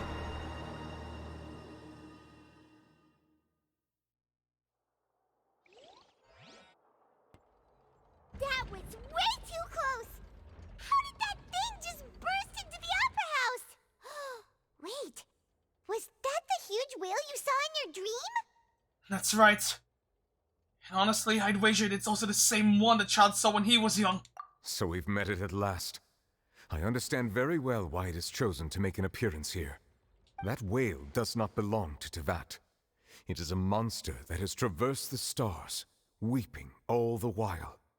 It has been greedily consuming the energy from the planet's primordial sea, using it to grow. That is the main cause for the rising sea levels. Son of a bitch! And once it has finished consuming all of the energy contained within the sea, its next step will be... You said that when the Hydro Archon first created Fontanians out of Oceanids, she filled their blood vessels with primordial seawater. Precisely. That whale finds the blood of Fontanians nigh impossible to resist. Fuck! Therefore, when it left the primordial sea, it decided to make its next stop a packed opera house full of food. Food in the form of Fontanians. So literally for a moment, we turned the opera house into a goddamn can of sardines. Holy fuck. You know, okay, you know what? Screw splitting this into two... Okay, screw splitting this into two sessions. We're ending this tonight. We just barely managed to push it back, right? In that case, won't it come back to target the people again once it's managed to recover its strength? That is correct. Indeed, it is more accurate to say that we should thank that Harbinger for buying us some time. Without him, the whale would have likely come onto land far sooner. From the way he looked, he must have been fighting the creature for quite a long time. That battle maniac. We've always known that he had a special connection with that whale, but we definitely didn't expect it to help us out like this. Well, just call it a happy coincidence for now. Anyway, now that we know that this whale is the actual cause of the disaster recorded in the prophecy, all we need to do to stop the prophecy would be to find a way to beat it up, right? Sounds like it, yeah. It is too late. Wait, what do you mean? It had already absorbed too much of the primordial sea's energy before we could notice it. At this point, it has become practically integrated with the sea itself. Even if the entirety of Tevat were to be destroyed, it could still survive and swim off towards some other world. What? That's not something I will accept. We've already done everything we can, and we even found the true culprit. We've come so far. You can't just tell me that the last hurdle is some impossible foe. That's just not fair. Indeed, that's not how a grand performance should end. I'll fight it to the end, no matter what. So the prophecy will be fulfilled no matter what, huh?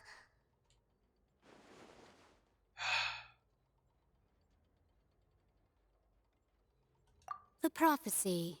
Yes, what has been prophesied will be fulfilled. You may view such things as the history of the future. After everything, it still turned out like this. We couldn't fight against fate. We made a choice, go fight against your fate.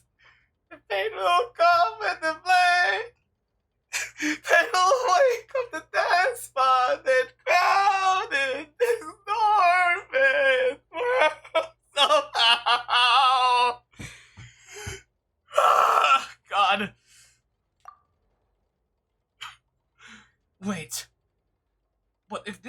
about fate? Just as prophecies are usually only the future as seen from the perspectives of the gods, could things be happening in hidden corners where the gods' gaze does not fall? Ultimately, fate shall serve as your only guide, no matter what will happen in Tevat's future. All you need to do is to play your part. Wait, could it be... Even if the prophecy were fulfilled, there'll still be a way to save everyone. Did I miss something? Wait, I forgot about Farina! What was it that she wanted to say to me at that last moment? In the magic box? What is her real secret? Oh crap!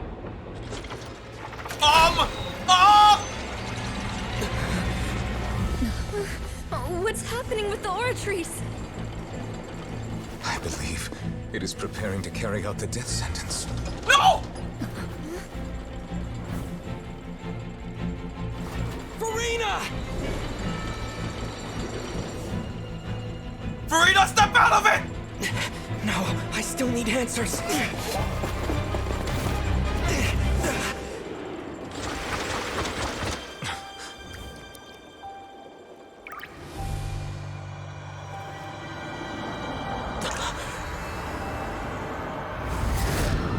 What the hell? Wait, what just happened? What the? What is this?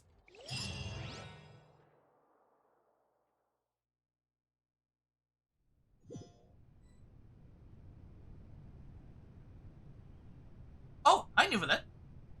Where did we go? Oh. Hello? You...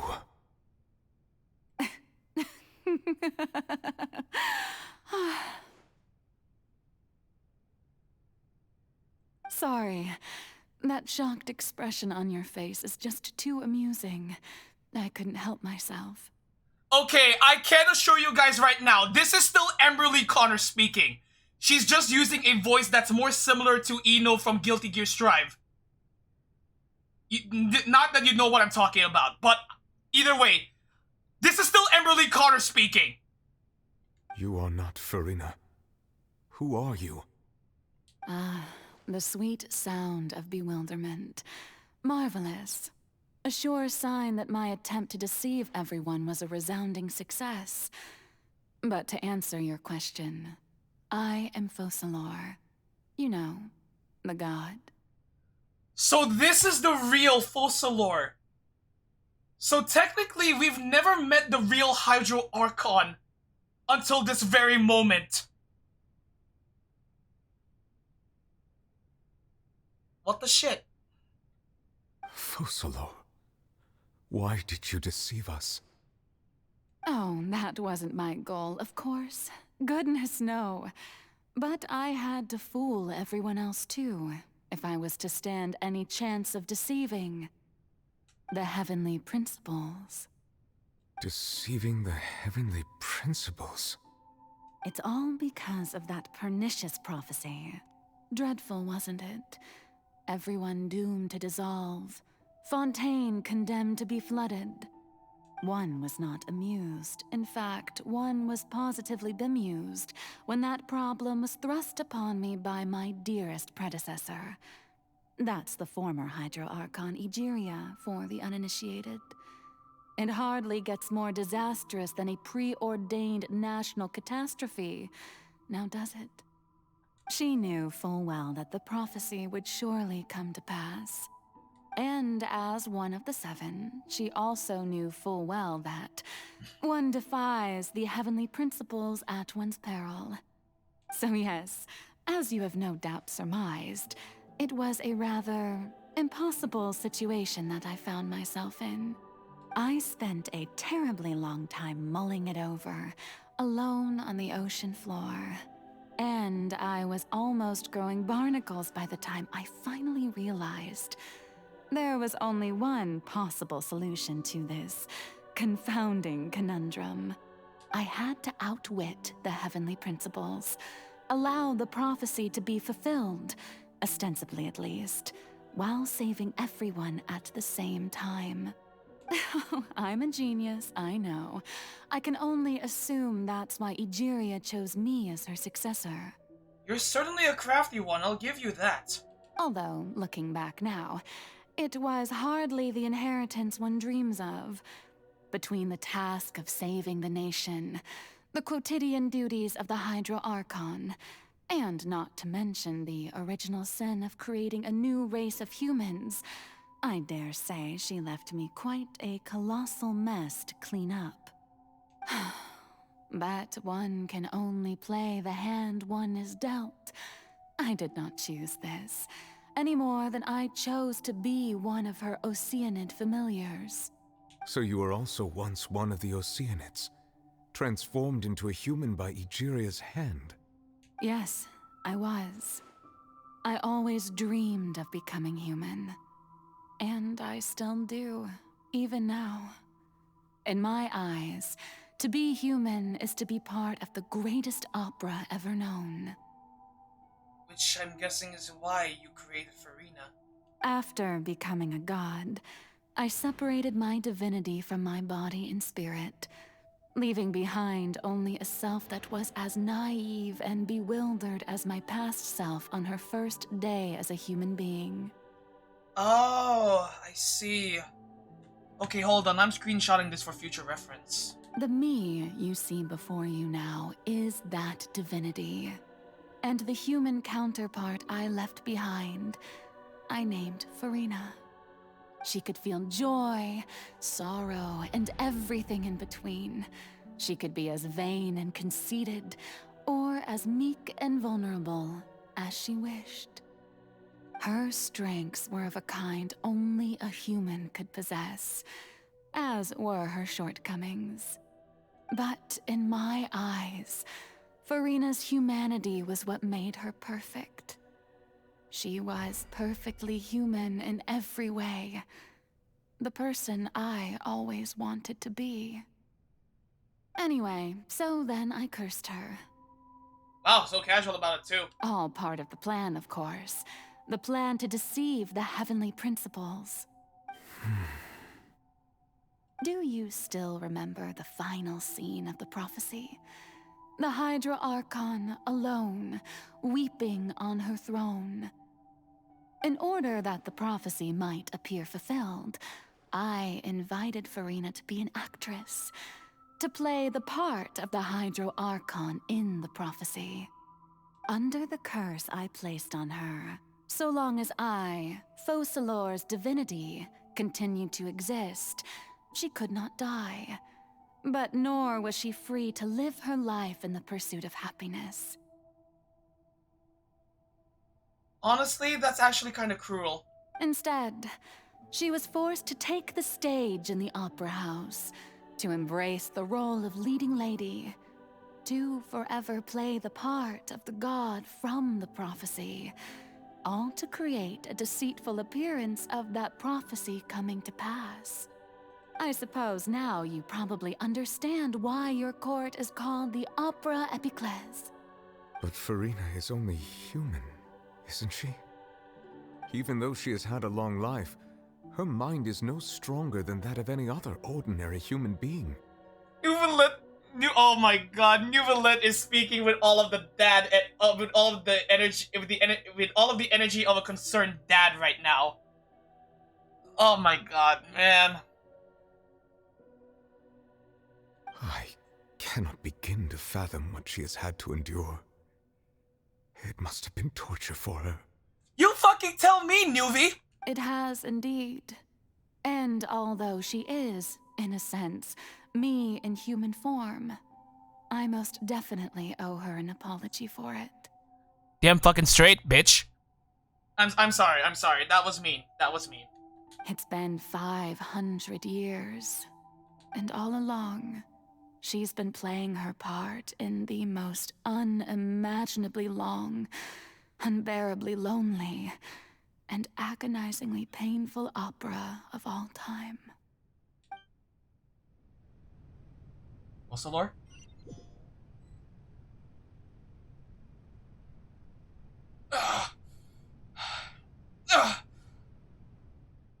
Wait, I came into contact with Farina's tears?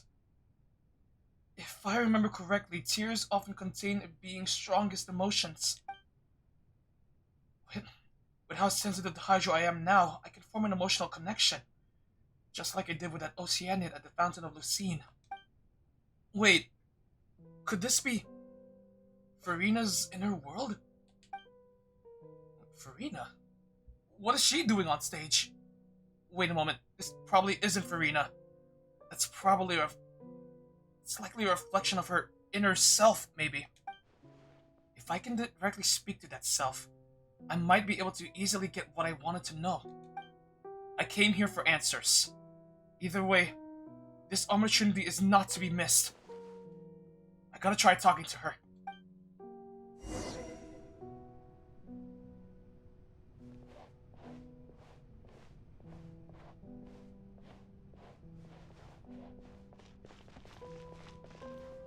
Do we have stairs?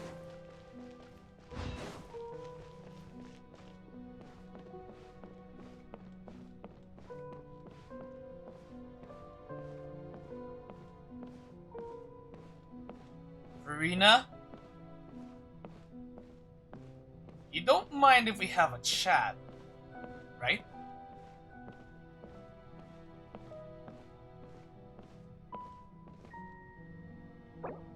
Oh!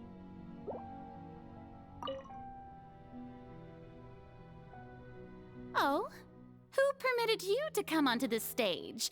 Now, I understand your admiration for my august self, but I must ask you to keep to the rules. Come on, even if this is like a reflection of your inner self, you gotta know it's me, right? Come on, Farina! All right. It is not my intent to reprimand you. There is no need to state your name. Just be off with you. Do not distract me from my performance. What was that at the upper side of the screen just now? Don't look at me, don't look at me. Or are those Farina's inner thoughts? But I don't see an audience here? Oh, do not jest. Can you not feel it? Just let the stage lights go off only for 1 second. Yep, definitely Farina's inner thoughts. I am Focalor. The eyes of countless Fontanians are upon me. I must, at all times, display the utmost elegance and nobility. Something's off. There's no getting through to her. Even in her heart of hearts, she's still playing the role of the Hydro Archon. What sort of resolve must she have that even her inner self and subconscious would have such an impenetrable defense? I have to find a way.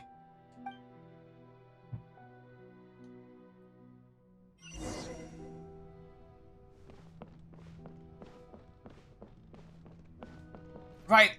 She said lights off. Audience. The performance is experiencing a technical difficulty, but worry not. The guards shall resolve it soon enough. Oh, come on.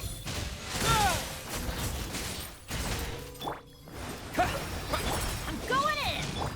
Yeah. Jesus. A moment, please. Hey, what gives? The audience is still watching me, you know. Guards? Wait, where are the guards? Guards! Oh God!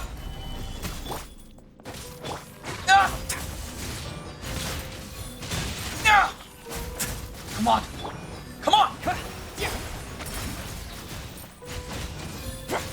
Yeah!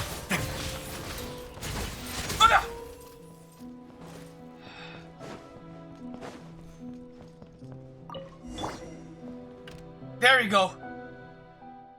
That's all the spots. That's all the lights turned off. In Farina's heart, they must have symbolized the eyes of the people on her. Speaking of which, I think I just received some sort of signal.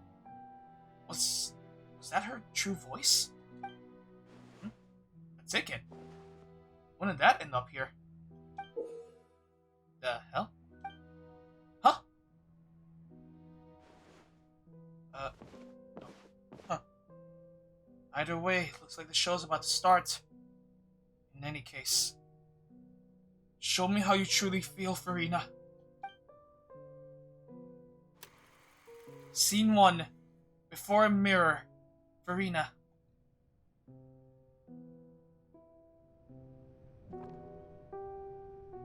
Oh!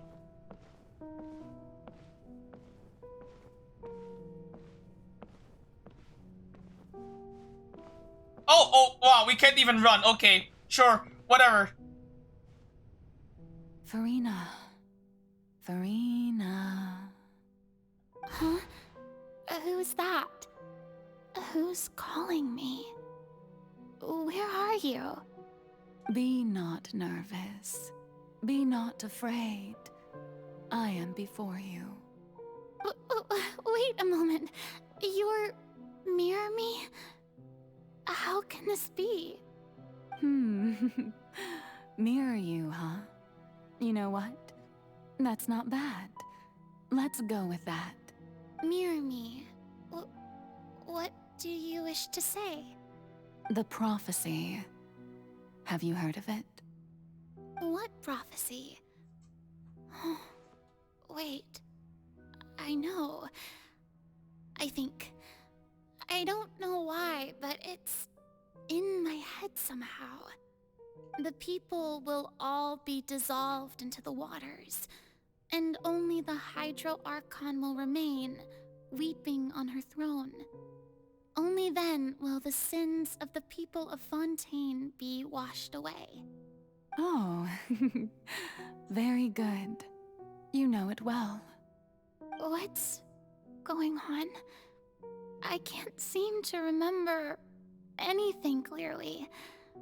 The only thing I know for sure is this prophecy. Will it really come to pass? Yes, it will. And that is why I've come to you. Disaster will come to Fontaine sooner or later. Things will develop just as the prophecy declared. There is no escaping it. But doesn't that mean everyone will die? I'm a Fontainian just like them. Will I dissolve too? Oh, don't worry. Magical meetings exist in this world precisely to give people a chance to turn things around. It is the reason why you met me today. I will tell you how to save everyone, but you may have to suffer somewhat. Somewhat, she says.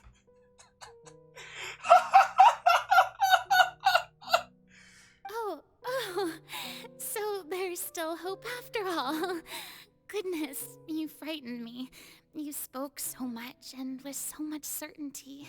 Anyway, how's everyone in chat doing so far?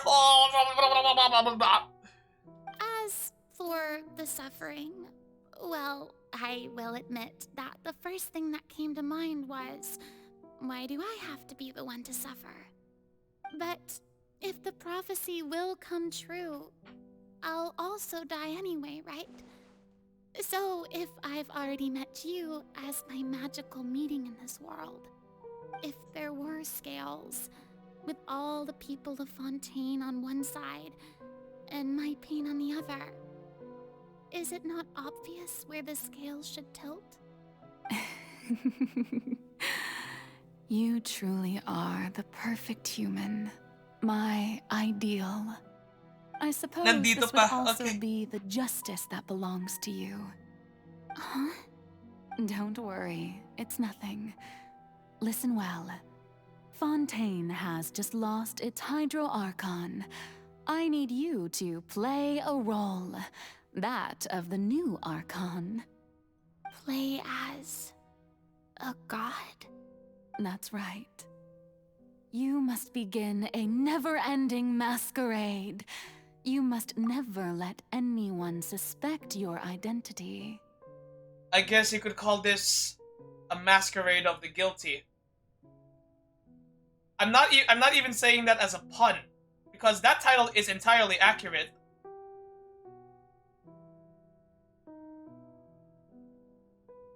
If you can keep it up, then I shall have my way of defying this prophecy.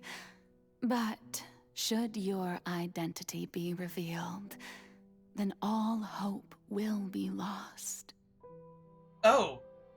But how will I do this? A human assuming the role of a god without being exposed. Don't worry. What you must do is not to turn yourself into a real god. You simply need to play the role of a god as humans imagine them to be. Being a human yourself, I'm sure you already know what such an entity would be like. Remember, your true challenge will not be pursuing divinity, but contending against humanity. I'm still not sure I understand, but I'll try. I'll try to do this. So, how long am I going to have to play this role? To accomplish this mission, you will have to stay on the stage for many, many years. You will endure and not grow old until your task ends. But I promise you, all will eventually end in a magnificent and dramatic trial, and everyone will be saved. A trial, huh? How exciting. I'll be looking forward to it. Scene 2. Accession speech. Verena.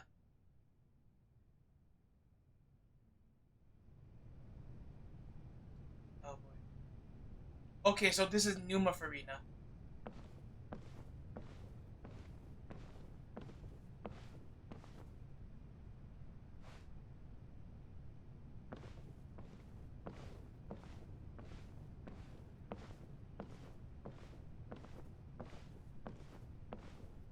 Oh.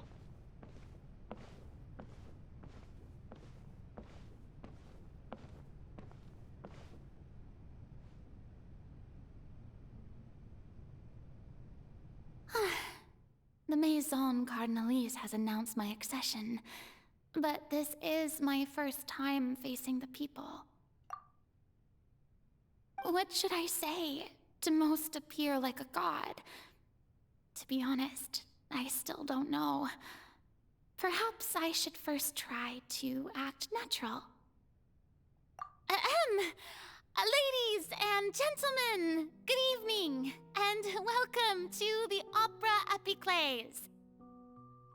Well, I can hear the lack of confidence in her voice. Oh god. I'm sure you've all heard about how I have taken on the role of Hydro Archon.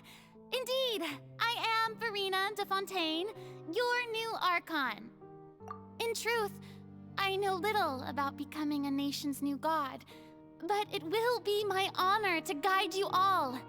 As the god Focalor, the god of justice, I shall do all within my power to lead you into an age of fairness and justice.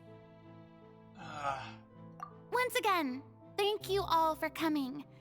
If you should have any questions or suggestions, please send them to the Maison Cardinalise. The future of Fontaine will require us to work together, after all. This should do it. I thought I might stammer, but thankfully, I was able to convey my thoughts just fine. Okay, and next. That's the new Hydro Archon. Is this some kind of joke by the Maison? I would have thought that a being that surpasses humanity would be a bit more assertive. Hey, did you hear that? She even told us to send her suggestions there at the end. Oh no. Oh, this is where the problem started. Shouldn't gods be all-powerful? She's being so modest. What's the difference between her and an ordinary person, then? If you ask me, perhaps the succession didn't actually happen. She might just be a Maison back puppet. Oh dear. Wait, what's going on? Why is everyone suspecting me of being a fake? Oh, this is bad. If I get exposed here, there'll be no saving the people from the prophecy. Right. Mirmi said that I just need to play the role of a god as humans imagine them to be. Calm down, Farina. Think. What do the people want? How would they imagine a god to speak and act? Assertive, with a strong sense of presence. One who can dispel all doubt. That is the character I'm fated to play.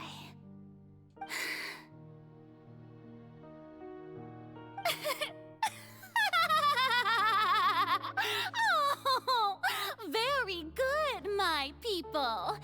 Only ones such as you are deserving of my rule. Now, I was wondering if some weak puppet were to one day come onto the stage and claim ownership of this opera house, would the children of Fontaine follow them? Well, it seems that you would all see right through them. Having passed my test, you are qualified to witness wondrous trials alongside my august self, here in this opera house. You may consider my previous act a door gift of sorts. I thought it was a debut that suited the atmosphere. Now then, let us be reintroduced. Ah, so that was just a performance. How could I have forgotten that we were inside an opera house? Her personality. It's quite shocking, to be honest, but I suppose it's a better look than before. Such a fascinating and bold deity. How wonderful! Our future may yet be bright after all. It seems I've turned them around. Best follow this flow and restart my accession speech. My dear people, whether you acknowledge me or not, whether you trust me or nay, I say to you, keep faith in your ardor for justice. We have heard it said that this nation's sins can no longer be washed away. Well, I say that justice is most fragrant when it blooms amid sin. The scales of justice should not weigh heavy in the hands of its God. On one side, it must carry fairness and justice. And on the other, praise and applause. May law be the prayer on our lips. May judgment be our worship. Let us light the fires and drink to the future of Fontaine. There is no trouble in this world that justice cannot solve. All that is needed is for you, my people, to believe in it, heart and soul. So long as I, the Archon Focalor, stand within the Opera Epiclese, so long as I stand before the Oratrice, I shall even judge the gods of this world!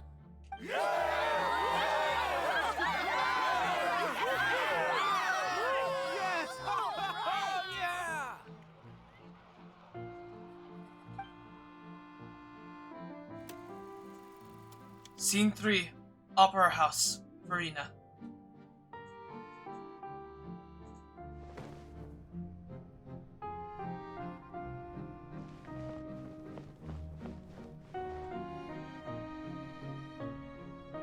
Lady Farina, here are today's case reports as well as a summary of the follow-up for your perusal. Come now, was I not just at the Opera House in person? Leave these kinds of things to Neuvillette. Besides, none of these trials were the one that I'm looking forward to the most. If I may be so impertinent, what kind of trial are you truly looking forward to? A magnificent, dramatic, and wondrous trial. A trial to end all things. How could you hope to understand? God. That's true, I fear I lack the ability to grasp your divine thought, Lady Archon. No need for fright, and do not take what I said before too seriously. Go now, do your duties. The trial I await. It will come one day.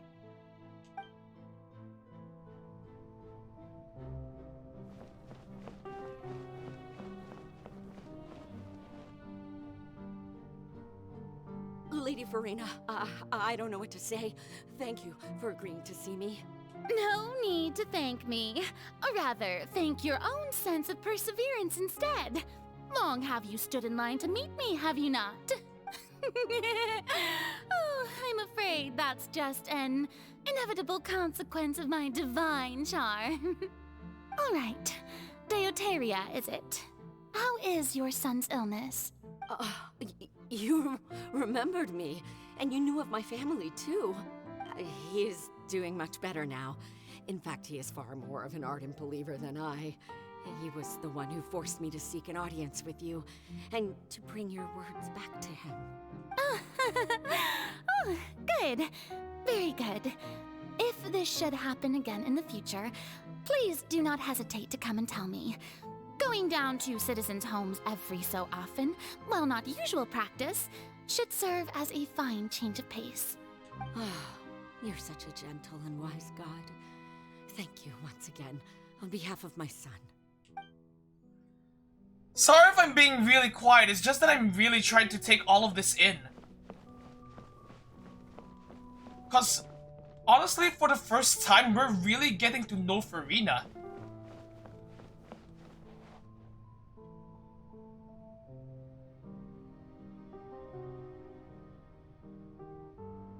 Lady Farina, here are the latest hydrological reports. As for the specific parameters you asked to take note of, I'm afraid things still don't look good. I see. It's as I thought then.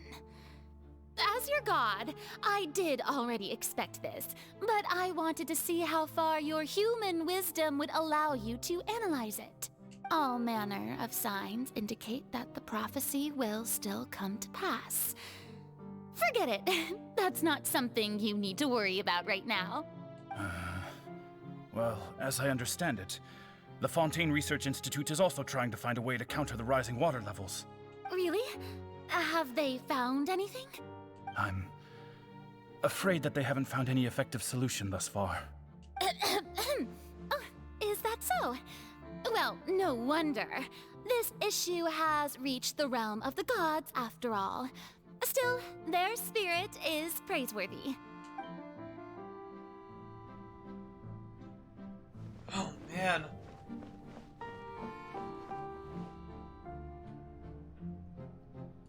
The day is finally over. I haven't had a moment to breathe this whole time. But it's good to see that everything's getting on track. There are no longer any voices of suspicion. Maybe this is fine. I just need to keep going, and everyone will be saved. All right, Farina, don't think too hard about this. You need rest. Tomorrow's a new day.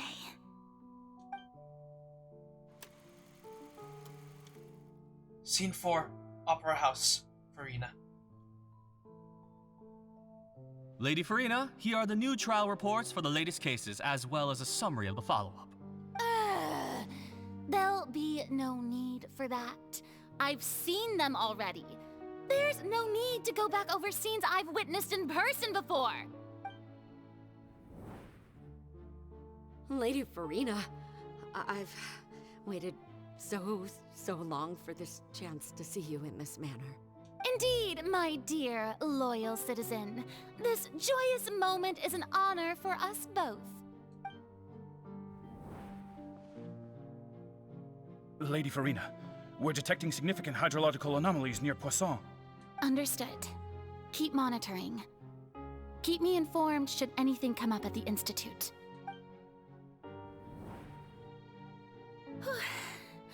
I don't think I let anything slip today. I must show the people that there is nothing to worry about. Jesus. This kind of existence must be exhausting. And she managed to keep this up for 500 years? Jesus. I just don't know when these days will end. I feel utterly exhausted. Best to rest early today, too.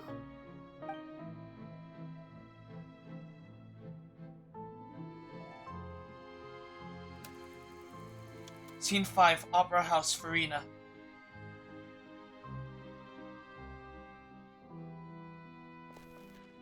Oh boy, here we go again. Again, and again, and again, and again, and again. What the hell? Oh dear God! Lady Farina, it's like a dream being able to speak with you up close like this. I've heard that the first member of our family who was honored to receive an audience with you was Madame Deoteria, almost 20 generations ago. And what a fine family yours is indeed. It brings me great joy to meet such a faithful believer, a descendant of a line most ardent. Surely you exaggerate, Lady Farina. Oh no. My lady? What is it, good citizen? Are you crying? Oh, really now? I didn't even notice. This must be the overflow of hydro from my person. Well, can't quite help being the god whose dominion is the waters, can I? Oh Jesus God, Farina, for the love of God. Stop digging your own grave. No wonder. No wonder. A manifestation of your power, then. Oh, Archon, I am honored to have witnessed it. Honored indeed. Oh man. Oh, that's gonna haunt me for days. So interminable. So lonely. Just how much longer? Those were the exact lines we heard Farina say when we hung around at the Fountain of Lucine back in 4.0. Oh my god, they really had this... they really had the Fontaine arc planned out from the start. As early as 4.0 at the latest. Hundreds of years must have passed by now. Perhaps the show must go on for hundreds more. How long has it been? 20 generations? How long is that? I never imagined that it would hurt so much. Have I reached my limit? No. Perhaps I reached it long ago. Today I didn't even notice my own tears. And just like that, oh god. I don't even feel... Okay, maybe I still feel pity for her, but now that pity has also comes with a strong side of, oh my god, I just want to hug her. I want to tell someone, anyone, about this. But would that not destroy all I've done so far? I've conducted so many investigations across the centuries, but there's not even a sliver of hope that we might break the prophecy. All I can do is keep heart. I must maintain this act. It is the only way to save Fontaine. Please, mirror me. You have to succeed. Okay, so... Effectively, this does mean that Farina really had no plan at all. Or at least no plan of her own. The only real plan that she had was to wait for Focalor, the real Focalor, to somehow pull her part of the plan off. but except all of it hinged on Farina keeping up this act for 500 years. Fuck.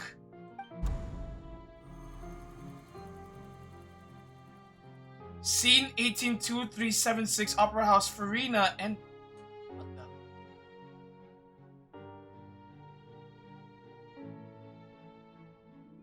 Farina, you don't have to shoulder this burden alone. Oh! Although I don't know what you might be keeping from everyone, your people are more than willing to share your burden with you. That's my voice. Is this scene from when we were within the giant magic box? Okay, that's good. I didn't think that this scene would play in her inner world. Surely I'll find out what she wanted to tell me this time. Share my burden. That's impossible. It was fated right from the start that this would be my duty alone. But even if your burden doesn't need to be shared, you can still choose to confide in someone. Just share it with me. I'm what you'd call a witness. A witness?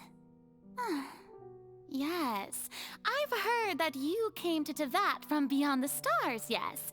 In other words, you never belonged here. And if Tevat is, in its entirety, a show on a stage, then you're just a spectator, aren't you? If that's the case... Come on, tell us the truth! He's right. I could confide in him, couldn't I?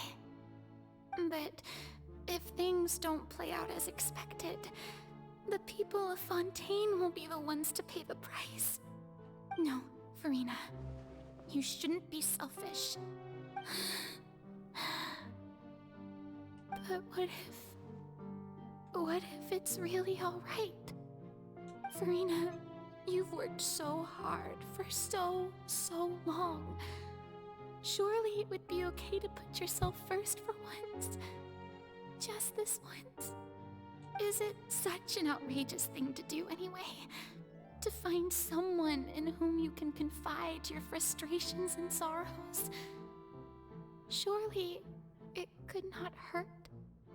If you let this opportunity slip through your fingers, it might never come by again. Well, she wasn't wrong about that. Think about it. Long and hard.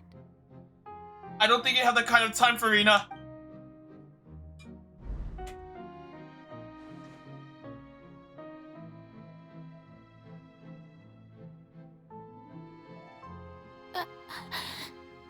Come on.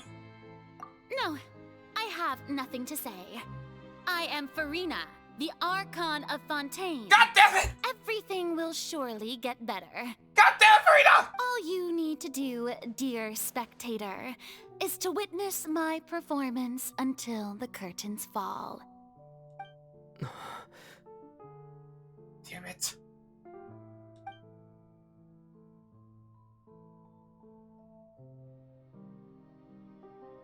Fine.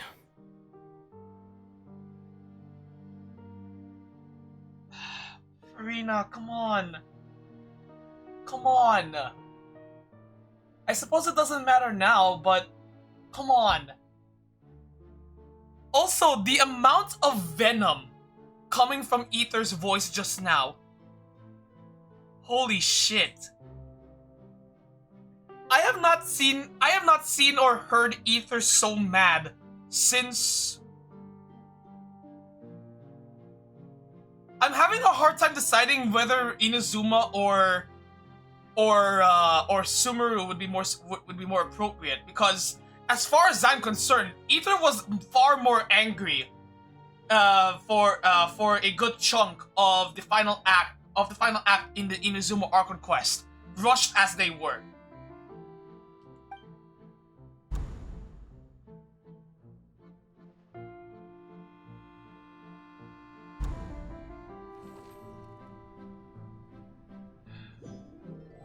Damn it. So even Farina doesn't know the truth? You've never once let her in on the full plan? Yes, it had to be done. To deceive the heavenly principles, you must first deceive yourself. She did very well. If she had let her resolve falter even once in these 5 centuries, Fontaine would have been doomed to the most tragic fate.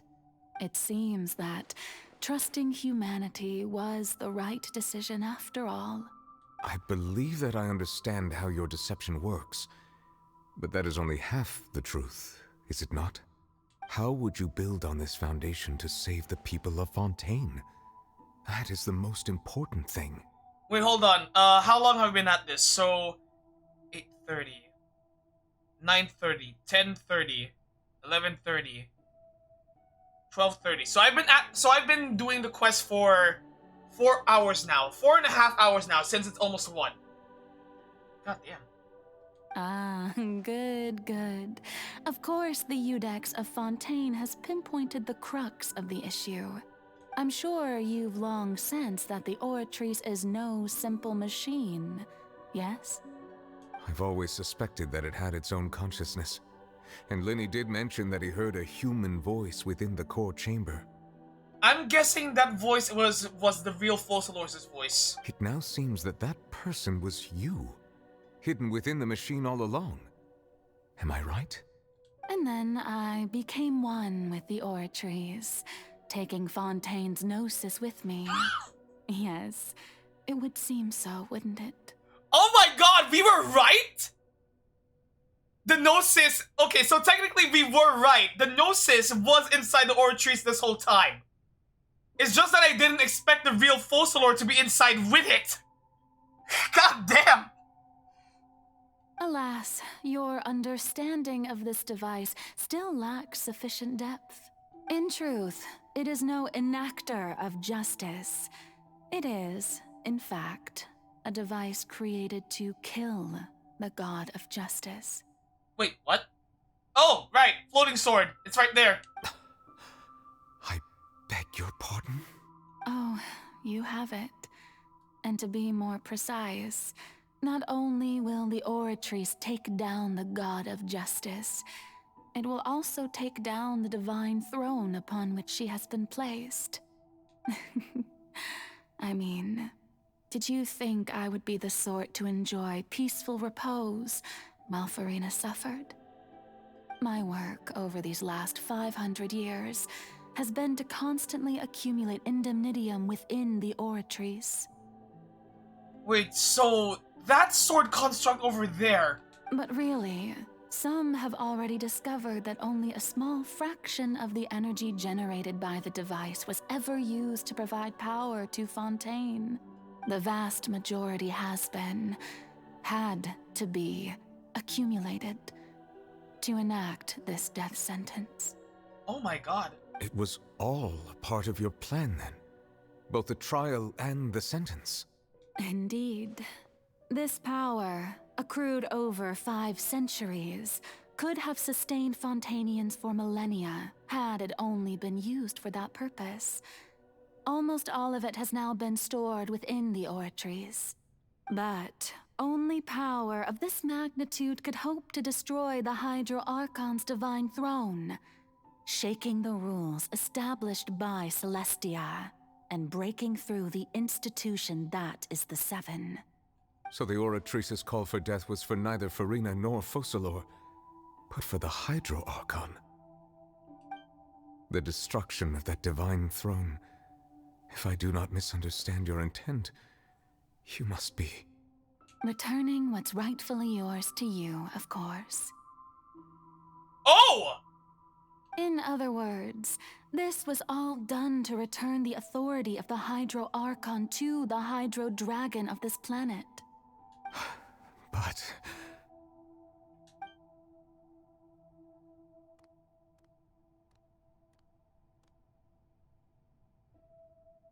Oh, what? Getting sad again, are we? The authority of the ancient dragons shall soon be yours once more, O Hydro Dragon Sovereign. And this is the face you make. all you've done throughout the years is just so you can sacrifice yourself at the very end. I've never quite seen it that way, you know. Even now, I'm quite pleased at how well my deception worked.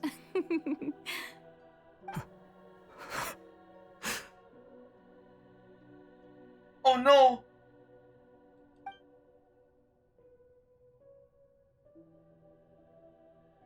Hydro Dragon, don't cry. Fuck! Ah! I must say, had it been within my rights, I would have loved to judge the heavenly principles themselves. Were they not guilty of essentially the same crime?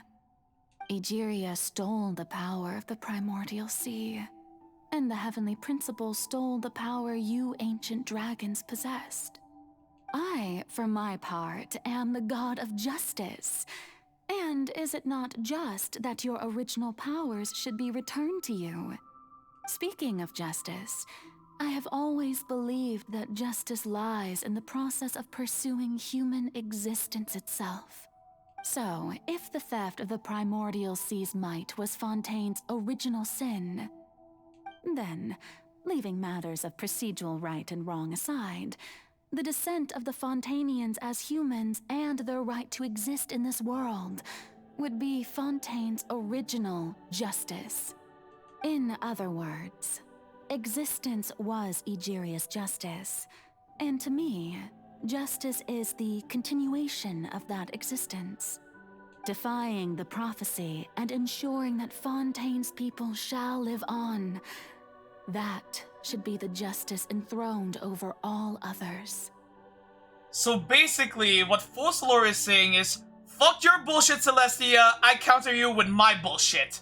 At this point, we, whether it be myself or all other Fontainians, have shouldered the burden of this sin for far too long. Iudex Nervillet, the highest judge in our land, when you regain your full power as an elemental sovereign, what verdict shall you pass upon us? So when I was invited to the court of Fontaine to serve as Iudex, I see now that that was your idea too. At last, I now understand the true purpose behind this position. In the beginning, I was uninterested in human existence. But these 5 centuries of living alongside them have gradually brought about mutual understanding between us. And I have even attempted to feel as they feel. You are a devious one, Fossilor. Things being as they are, surely you know that I could never declare them to be guilty.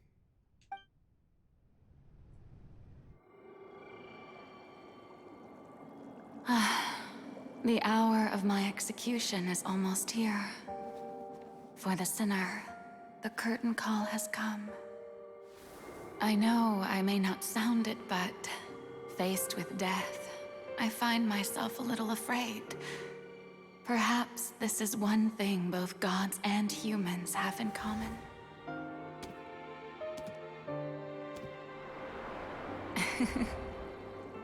Farewell, Nervillet. I hope you've enjoyed the part you played these 500 years. Goodbye, Fossilor.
Feel that?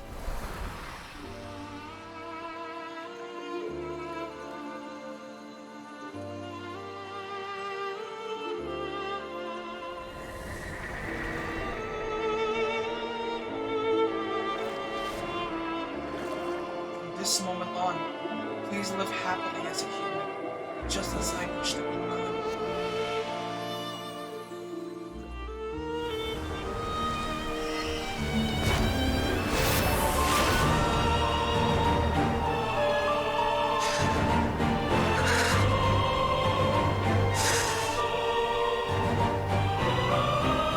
I, Eudex Nuvelet, hereby declare, people of Fontaine, your sins are forgiven.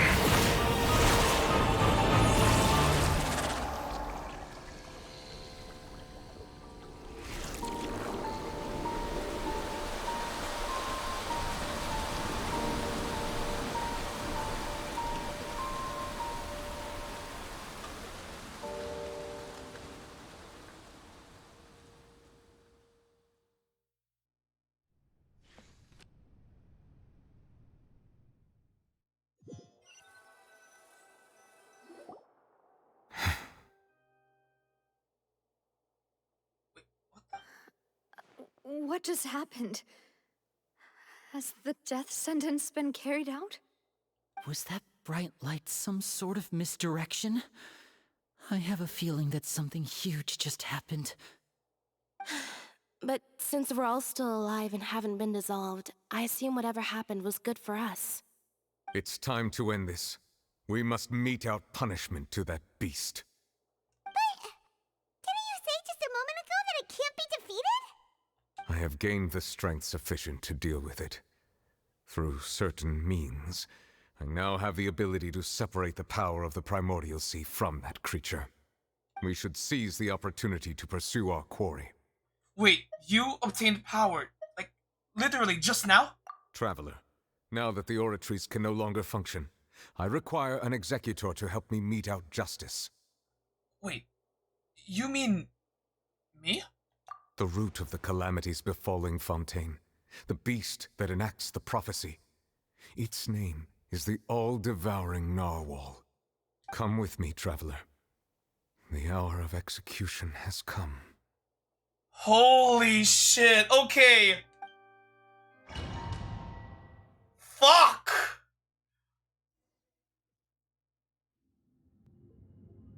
Oh, okay, we're just being thrown right in. Okay, sure. Thanks, game.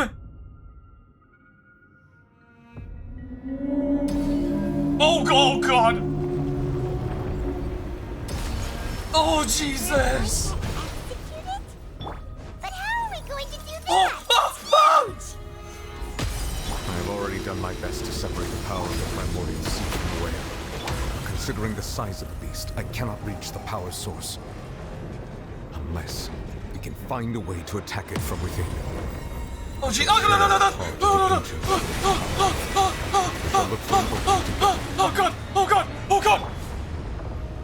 Oh, God. Oh, God, we literally just got thrown into the fight. Okay, sure. The game. I can feel its sorrow turning into hostility. Let's begin. Oh, God.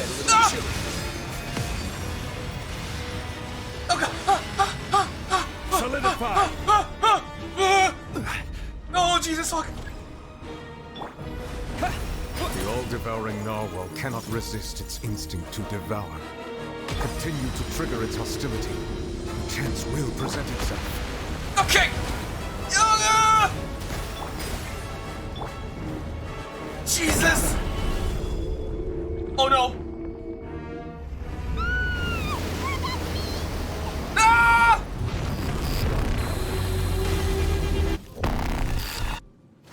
Jesus. Why is there a hole-looking thingy over there? Really scary. Ah! Oh God! Okay. Oh. Let's light it up. Ah! I have granted you my protection. Do not fear. Seize the moment and use my power to suppress its root from within. Okay. Oh God! Ah! Machine working. Ah! Come on! What now? Ah! Ah! Come on! Face your guilt. Oh my god! This is order. Jesus fuck! Jesus fuck! Jesus fuck! Jesus fuck! This is so scary! This is so scary! Oh god! Go! Wipe out! Let's begin.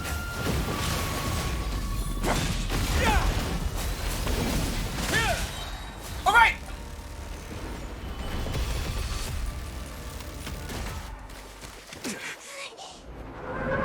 Oh dear god!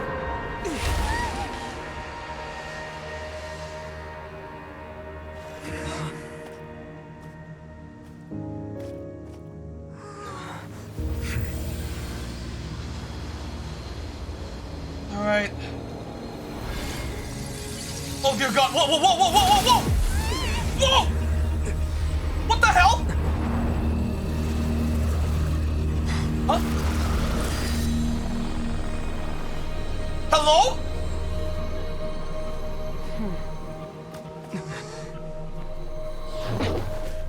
Huh? What the?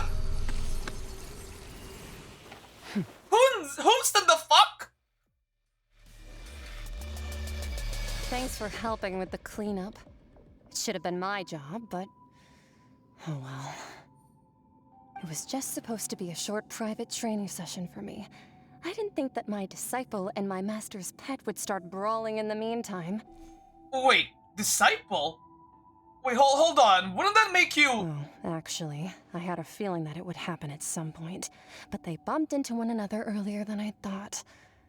What a blunder. I suppose I'll have to swing my sword 3 million times as penance. Wait, hold on. You said something about the disciple. That power. Who are you exactly? Paimon has an idea.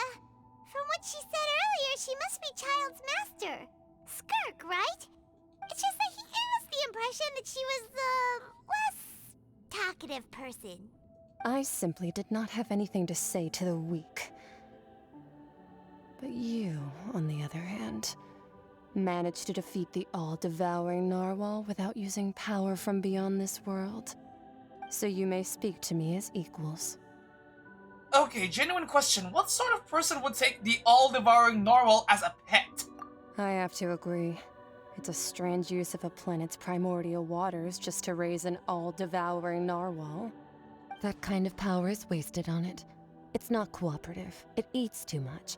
And I have more important things to do with my time than pet sitting. The only thing that creature has going for it is its looks. Huh. All in all, it fails as a pet. Miss Skirk? I think you might have missed the point. The point being? Well, being that this pet almost destroyed an entire nation. So what sort of person is your master? Well, Child's master's master. Wait, is that right? Oh, right. So you don't know him. Sorry, I assumed you did. His name is Sertologi. Oh? Huh? I am unfamiliar with that name. Huh. So Master isn't sufficiently famous. How should I describe him then? Have you heard of the name The Fowl? Huh? The Fowl? Wait. Still nothing? Well, how about the Visionary? Vetterfalnir then? Or Gold Rhindaughter?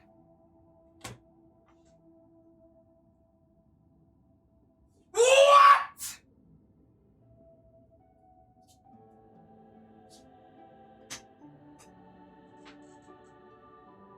Ooh, that one we've heard. Rhindaughter's part of the Hexen Circle. She's Albedo's mom, right? Well, in a sense, yes. Oh, so you do know that name. To be honest, I also heard all of those names and titles from my master. I don't actually know them either. But I suppose you understand now, yes? My master is likely a similar sort to Rhindaughter. They are both pursuing some form of perfection. Ah. Wait, didn't you also mention a visionary person? Paimon didn't quite catch their name. Actually, never mind that. I believe it expedient to inform you that the all-devouring narwhal used up nearly all its strength fighting you. Oh? Such roiling hydro energies will prove difficult for the planet's deep seas to digest. As such, the fontaine back on the surface has most likely been thrown into chaos. Oh, shit! In other words, the prophecy that you've been fretting over should now be in full swing. Oh, shit! What? Wait. Actually, no. There's not much to be surprised about, Paimon. It is natural, after all. The prophecy will still surely come true. We knew this, and accepted it. However... Not to worry. Focalor has already managed to deceive the heavenly principles. In the end, the people will all be dissolved into the waters, and only Farina will remain, weeping on her throne.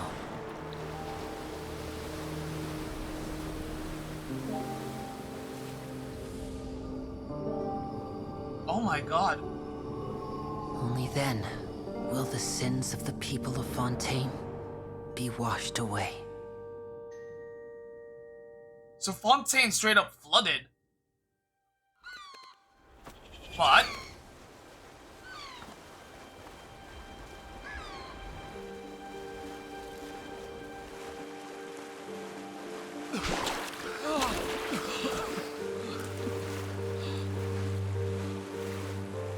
Hey!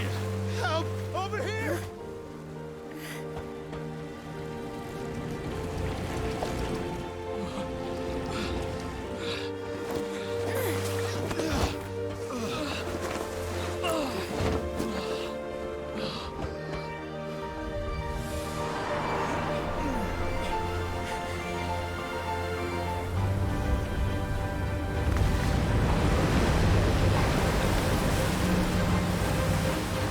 Oh, what the?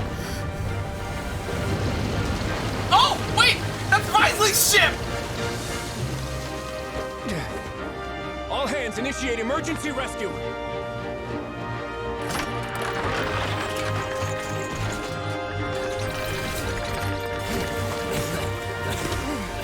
Hurry! Go, go, go! Move your asses! Hey, lend a hand!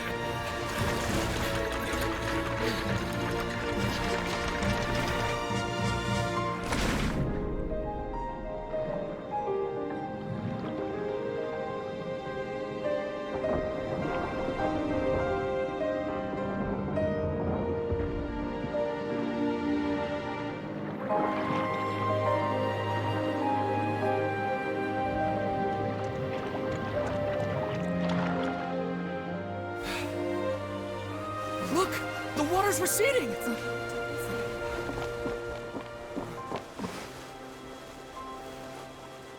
So it is.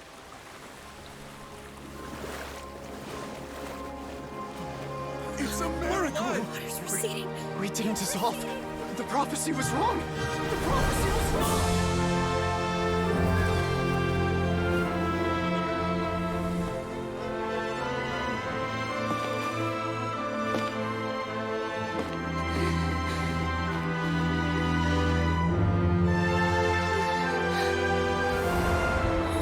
Are you alright? We're saved. The prophecy was wrong.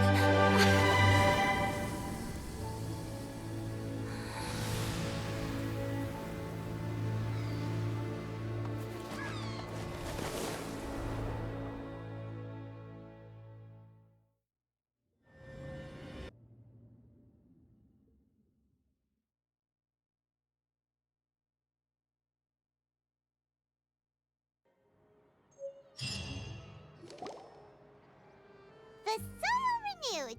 The Spina di Rasula talks post-disaster rebuilding. I recently visited Poisson to meet with Miss Navia, spokesperson of the Spina di Rasula, and we spoke about Poisson's present and future. Okay, before I continue, would love if Beto's ship was part of it. Honestly, yeah, that would have been cool, but Considering how far away Leah is, I think it would have been a little too short notice for Beto to make it. So, yeah. Old soil can still give birth to new bloom, Miss Navia stated. Hope is like seeing a small cookie when you're starving late at night. You just need a little of it. Skyship Winglet, Booner Bane of the Fontaine Research Institute. The various disputes that have arisen on account of Mr. Edwin have suddenly become a shield over the Institute, with Jurier turning out to be a once-overlooked hidden gem. People always call the first researcher mad, but few know what to call the second. And should that latter person achieve a miracle, they would find it all the harder to find a word with which to classify him and his team. Wow! Paimon barely recognizes the people in the reports. Are those really Jurier and Navia? They sound like real big shots. They might have been real big shots from the start. We just didn't meet them in that capacity. What do you think? Pretty enthralling, huh? The Steambird's idea was pretty simple. With the disaster just having passed, we would print a free edition packed to the margins with good news to calm people down. The value for these big scoops lies in their inevitable follow-ups. We'll publish further reports and go into the stories behind those people. Edwin's assistant, Jurier, created a true flying ship, while Navia is leading people in the reconstruction of their home. I'm sure that these stories could draw even your well-traveled eye. The articles do make me curious about how things will play out, yeah. Paimon's curious too! Wait a minute. Didn't we watch everything happen from start to finish? What's there to be curious about? And that's exactly why I'd like you to come conduct interviews with me. You're the best incubators of news, if you haven't noticed. And also, with you around, I'm sure I'll get to see that Duke. Are you sure? Hasn't he turned you down several times already? Oh, this time will be different. Come on, let's head to Poisson first, and then make a trip to the fortress. There are some things you'll only know when you get there. Alright. Lead the way, Charlotte.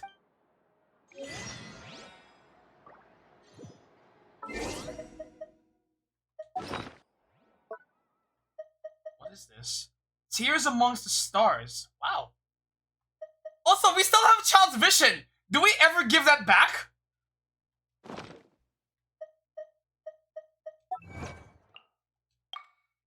Oh, wow. Wow. Love is destruct.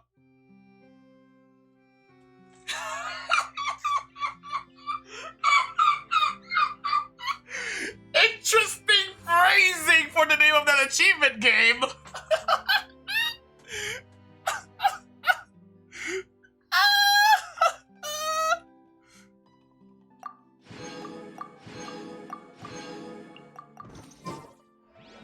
Jesus fuck.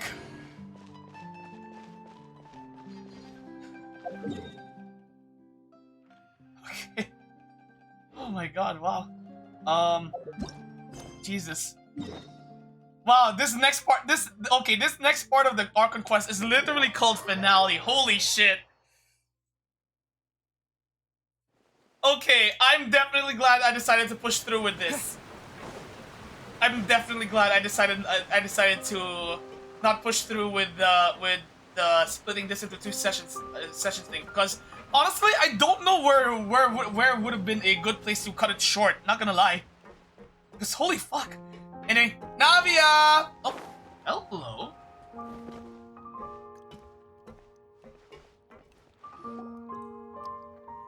Navia! Yo. Oh, it's you.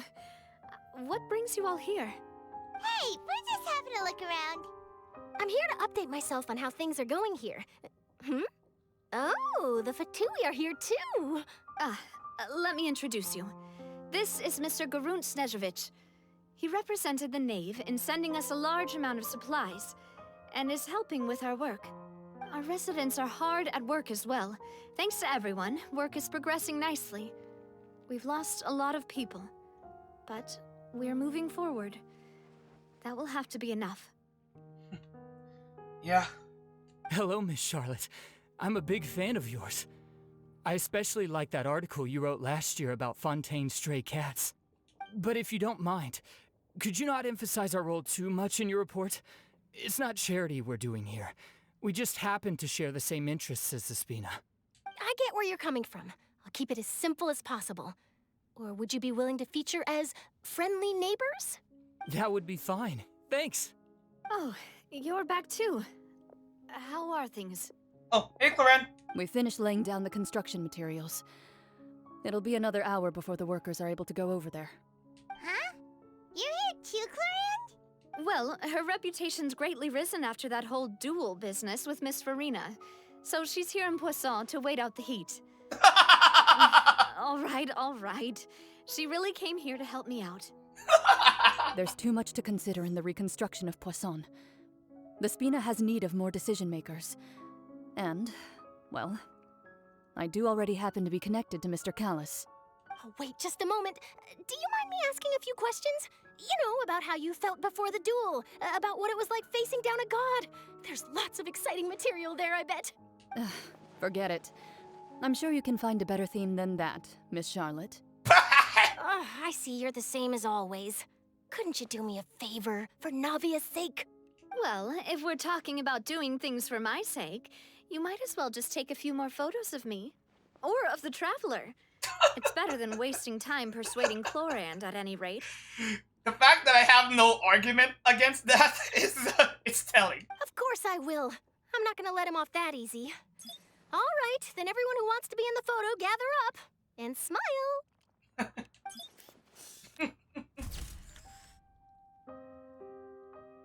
did it go? Was it a good shot? Did Paimon look cute in it? Not bad. Your addition really helped the composition of the picture. All right, hang on a moment. Let me snap a few more shots. Oh, wait, what? Charlotte takes more pictures of the Poisson, blah, blah, blah. All right, that should do it. I'll be back here later anyway, so let's call it a day. Alright, bye, Charlotte. Oh, never mind. You're very quick. Speed is of the essence when it comes to the news, and freshness is the key.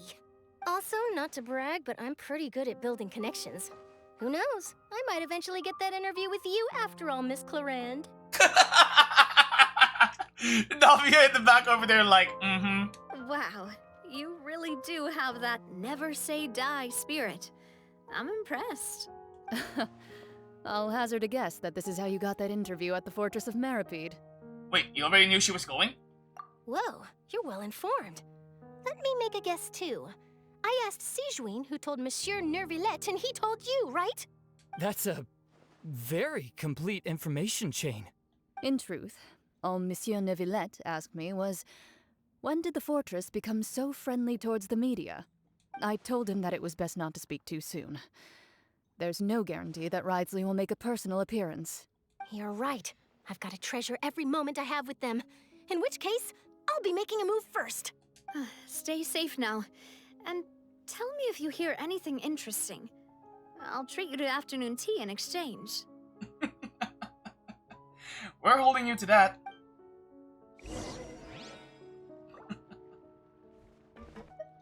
You seem curious about the fortress. Of course. That Wriothesley. I still remember going down to the fortress to grill him for information on my father's case. Boy, did he take me for a ride. Without telling me anything, of course. But he did invite you to tea, didn't he?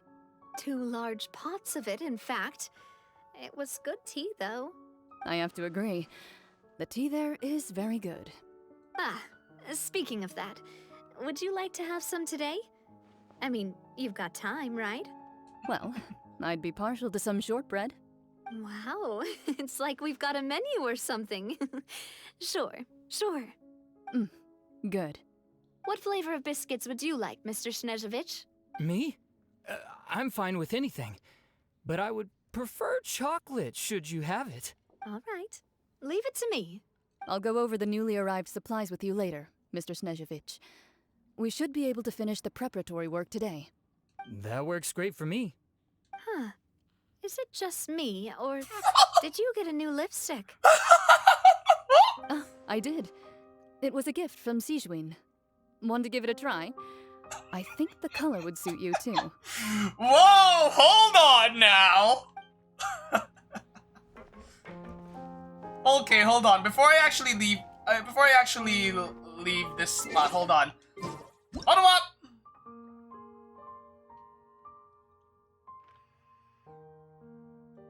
Wait, no, that doesn't look right.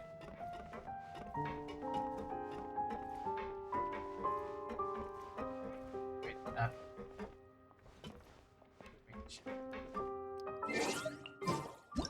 oh man, wow.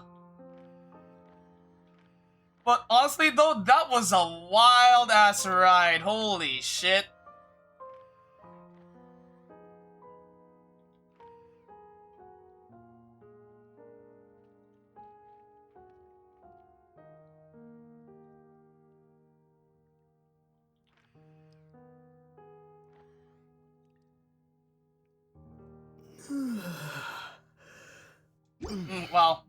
Wait. You know what? Nah, screw it. Nah, screw it. I'll just take individual photos of the of these two. Because why not?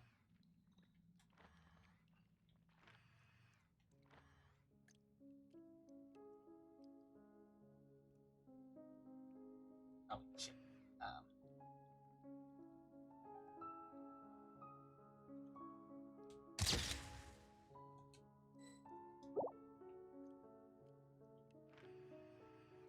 And meanwhile, let's do a second one for Clorand, hide character, blah blah blah blah.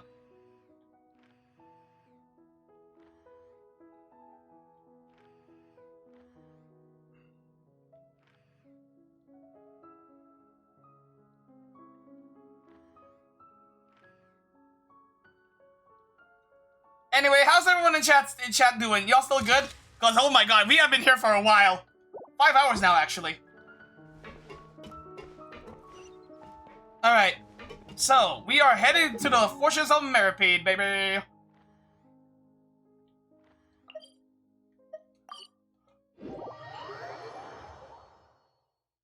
Wow.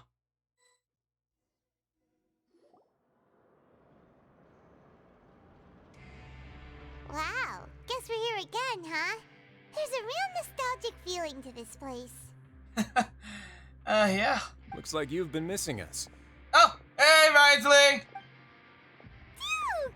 Did you come all the way to the entrance to greet us? Of course. I'm here to welcome you and our dear Miss Charlotte, whom our good head nurse recommended to me. It's an honor to finally meet the much-rumored Duke. Thank you for consenting to my visit to the fortress, sir. No need to thank me. But that said, I shouldn't be the focus of your interview. I trust you recall our agreement? Of course, of course. All right then, this way.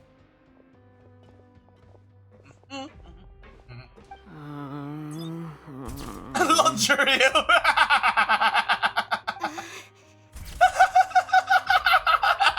These two. Hey, no need to be so nervous. I've already taken all the photos we need. Miss Charlotte, do these pictures really need to be published on the cover of the Steambird? It would seem that Miss Lorvine doesn't want her face to appear beside that of Mr. Jurier, Sir, please don't say things like that. But it looks like dear Mr. Jurier denies it. Might this interview be very important to you then? No, I just... This is my first time being interviewed, and I'm very thankful to the Steambird for... Now, I might not look it, but I actually did meet Mr. Edwin once. And I'll be honest, I enjoyed chatting with you more. You've definitely got more of that genius vibe going on. The boat that brought about a miracle, the ark that saved the people. Why, you recreated a myth back there, like an emissary of legend. Still, if I might ask, where's that flying ship now? Huh. Looks like Charlotte's trying to get herself another exclusive scoop. I have to apologize, but that ship is presently in the bowels of our factory. I'm afraid it won't be easy for you to get a shot of it. Really?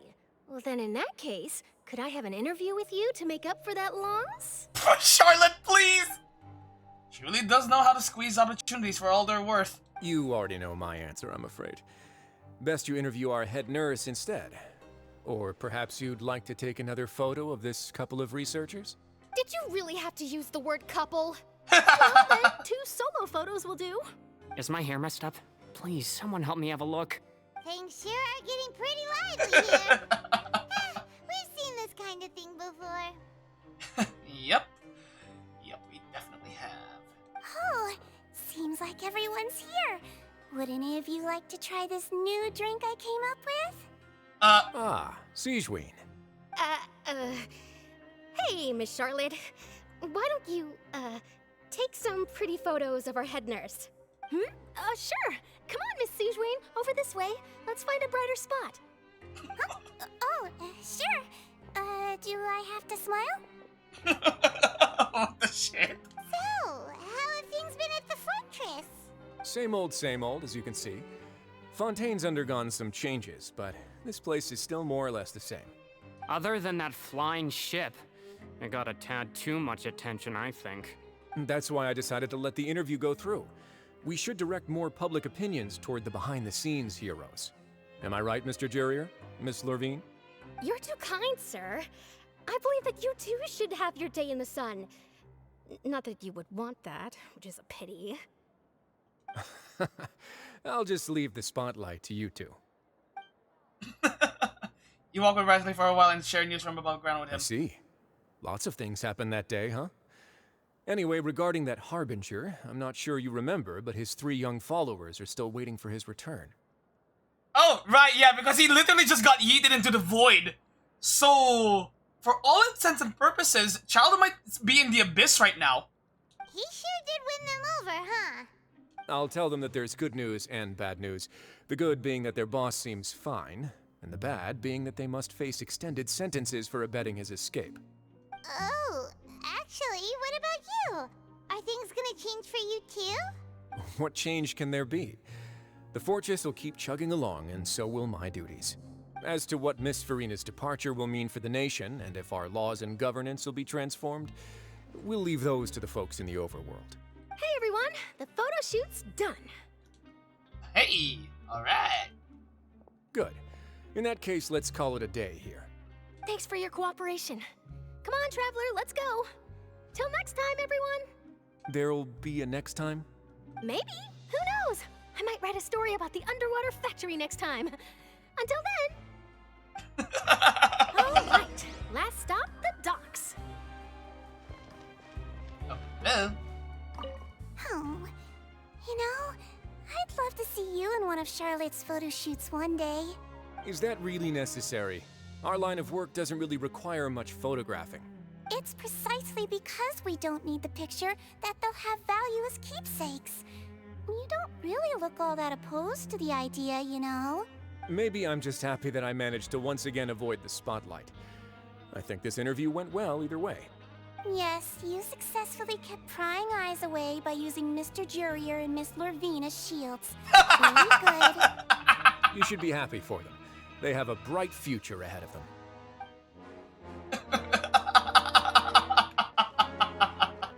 Alright, so we're heading to a maritime harbor. Alright, which means... Oh wait, is it... Oh wait, are we gonna be meeting with the siblings here?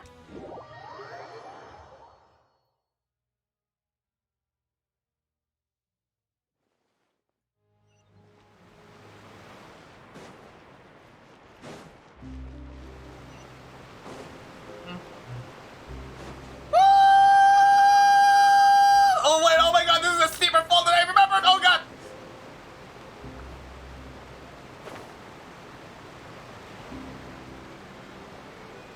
Hold on, I'll just plunge over here.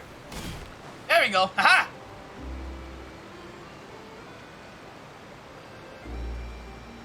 Yes, the siblings!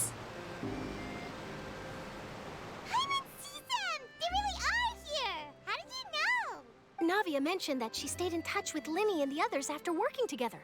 Apparently, they've been at the docks distributing these strange pockets the whole time since. Ah, it's probably those things. Traveler, Paimon. Ah, and Miss Charlotte, too. Hey, guys. Would you like a magic pocket?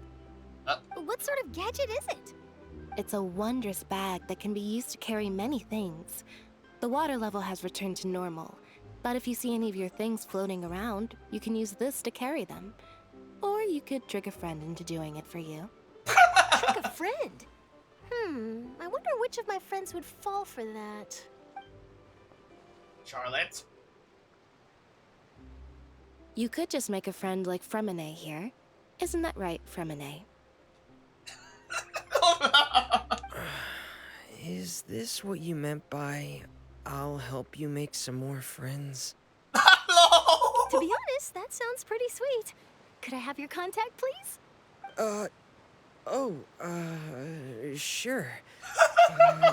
Please, write down my address. You sure are working hard to help Fremine socialize. He was the one who proposed doing this. He even wants to assist in our magic shows. Oh, sounds like I would suit him, yeah. Yes, I was planning to first introduce Pear as an assistant, and later Fremine himself.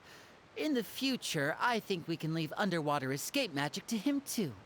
That said, would anyone want to see a diver escape underwater? Oh, it'll work out. Every journey begins with the first step. He'll become a part of our show eventually. Lynette, could you come over? Miss Charlotte says she wants to take a picture of us. Got it. My, that Charlotte is rather perceptive. She got rid of everyone the moment she realized I had something to say to you. So, how have things been, Traveler? I'm doing alright. Father says that you did a great deal during the latest events. She's very grateful for your contributions to Fontaine. That's alright. We were more than happy to help. So, what's she doing now? Right. Oh, I guess you haven't heard. Well, after Lady Farina left, Father and Monsieur Neuvillette opened negotiations, during which he gave Fontaine's gnosis to her as a diplomatic gift. What? A diplomatic gift? A gnosis? Yes, I was quite surprised at first myself. But when I thought it over, there were actually a number of things going for it. Such as? It could have been done as an apology for the incident with Lord Child, or as thanks for his help in tying the all-devouring narwhal down. Honestly, it could be both. Furthermore, Father did also lend significant aid to Fontaine and Poisson. That... Yeah, she did. Well, that's true, but this is a gnosis we're talking about. Doesn't this seem a bit... irresponsible? I would agree, but I've also heard that it seems that Monsieur Neuvillette has had a significant change of heart regarding the matter. So there's some reason for this that only Neuvillette knows about? I suspect you'll have to ask him about that yourself. Ah, yes, speaking of which, I did see him strolling around the entrance to the Fortress of Meripede a while back. Oh? Isn't he real busy and stuff? Paimon didn't think he'd have the time for that. But back to the topic. The gnosis was given to the knave, right? What about Child? They say that he's returned to Snezhnaya to recover from his wounds. I hear that the recent disaster really did a number on his health. Well, I guess I can now call him one of my war buddies. I guess. That's true. When you think about it, we've had loads of run-ins with the Fatui. To think we'd be allied with them this time. Yeah, honestly, it's still a little weird to think about. So shocked by such a simple switching of sides? What the hell? Oh! Father! Well, what do you know? Come to the docks to see how my children are doing and meet the Traveler by chance. Please do not pay my accomplishments in Fontaine too much mind. I would have done them regardless. Yeah, I'm sure. Are you going to take the gnosis back to Snezhnaya? That is our duty as harbingers, yes. Hold on, screenshot. Don't be too preoccupied with sides. The goal of the Fatui concerns not a single place or person, but the entire world. With such a grand goal in mind, it is inevitable that we must wear many masks. Switching my masks is something I've always done. So what, will you keep to your position then? Well, that depends on many things. No one truly knows what the future holds. What good is honesty if you can't rely on it forever? As for you, I very much look forward to our next collaboration. Good things cannot be achieved alone, and you've proved yourselves to be great partners. Actually, I just remembered something. Please help us deliver this. A vision? All right. I'll remember to return it. Thank you for keeping it safe for him this entire time. Well, he didn't trust it to me, so I thought it was only right. And that's a wrap for me. Huh? You're... Greetings, Miss Journalist. Hello. If I'm not mistaken, there are diplomatic channels I'll need to report to take a photo of you. That is correct. So forgive me, but I will not be able to serve as a subject in your article. However, feel free to write as much as you'd like about our dear magicians and our upcoming rookie talent. I will. The sea breeze is quite pleasant. I shall continue my walk while the weather remains so agreeable. Farewell. Farewell, Father. See you later. Oh, she has such an intimidating presence. I didn't even dare to take a picture. Thankfully, I've already wrapped up all my pre-scheduled interviews. Thank you all. This'll be more than enough for me to write about, I'm sure. Don't be too nervous. Why don't you take a magic pocket before you go? Here, Traveler, Paimon, you take one too.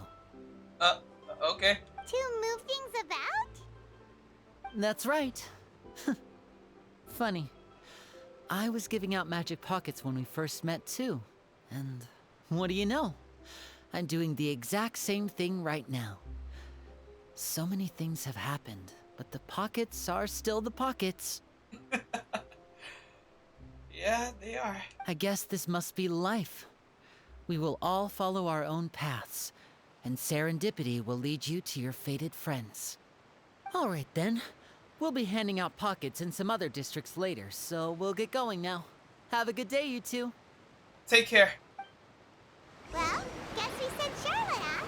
Shall we go see how Neverlette's doing? Of course he's not so busy that he doesn't have time to chat anyway. So, you said, said he was hanging around the fortress entrance, right? He's probably behind the Opera Epic Quest then. Man, honestly, yeah, like, even though, like, I'm probably still, like, I'd say half an hour away from the actual ending of the quest, like the actual final scene, this quest is already a 10 out of 10. It's perfect, it's perfect. Fontaine, top tier, peak fiction, bro. I suppose the only flaw, quote unquote, would be how short the fight with the Narwhal ended up being. But then again, given how long the quest itself ended up being otherwise, I suppose I can let that slide. Ooh, he really is there! Yuvalet? Hey, you have a moment? But if you're busy with stuff, we can...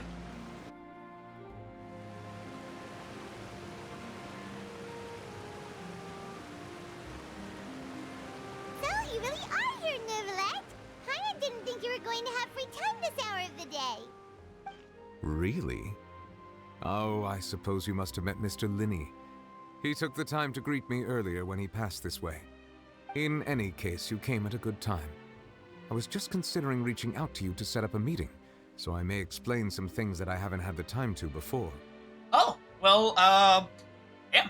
Okay, well, we're here now, so... Aw, Paimon's glad that you remembered.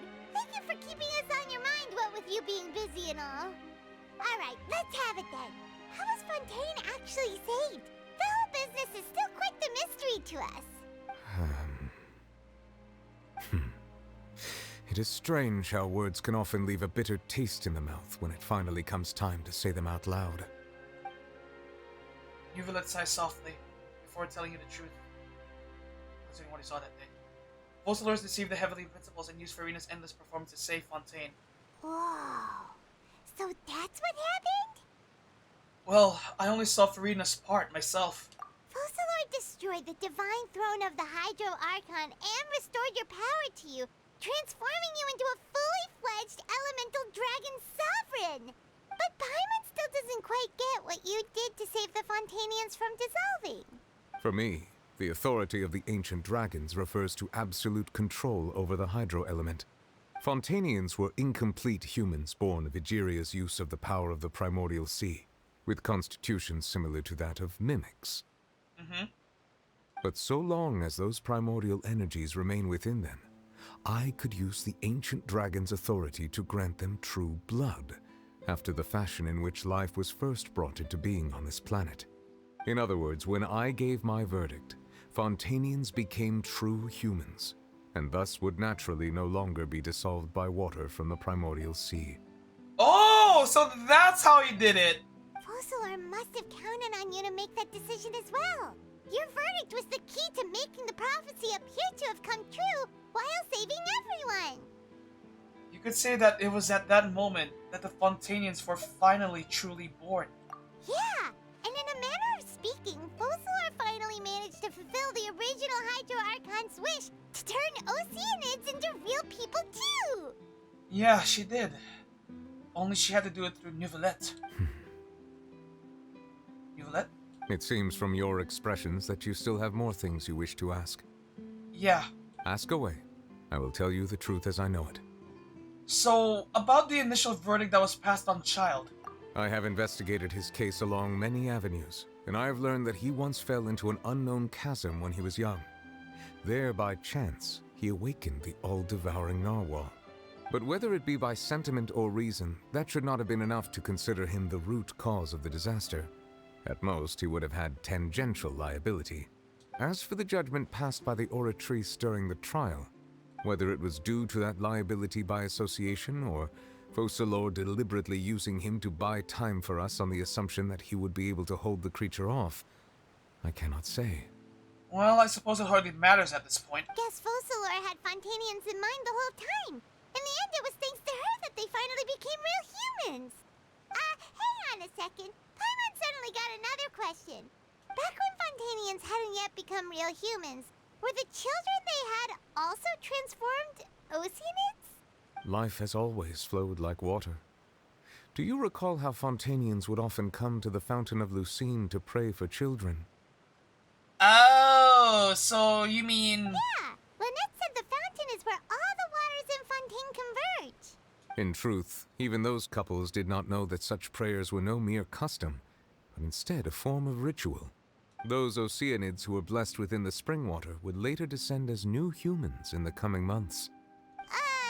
Paimon sorta gets it now. Either way, seems like this ritual won't be of any further use, but it'll probably live on as a local custom. Ask away. I will tell you the truth as I know it. Now that everything's settled, about Fontaine's future. Yeah, about that. Risley said Farina has already left. What's that all about? Ah, Lady Farina. The people are only aware that her death sentence has not been carried out. She abdicated the post of Hydro Archon and left affairs related to that title to me, before leaving the Opera House. I see. I related Fossilor's words to her faithfully and completely. After hearing them, she seemed neither saddened nor comforted. She simply said that she was tired and needed to rest. Having said that, she then packed her things and moved out of the Opera House, not unlike how an ordinary person might. But she's still got a place to stay, right? You need not worry. I will make arrangements to ensure that she will not want for food, clothing, board, or travel. In truth, I am somewhat happy for her. The wear and tear on her spirit will, of course, take time to heal. Yeah. But now that she no longer has to play the role of Fossilor the Hydro Archon, she can finally lay down her burdens and lead a normal life. What about you then? What are your plans now that you've regained your full powers as the Hydro Dragon?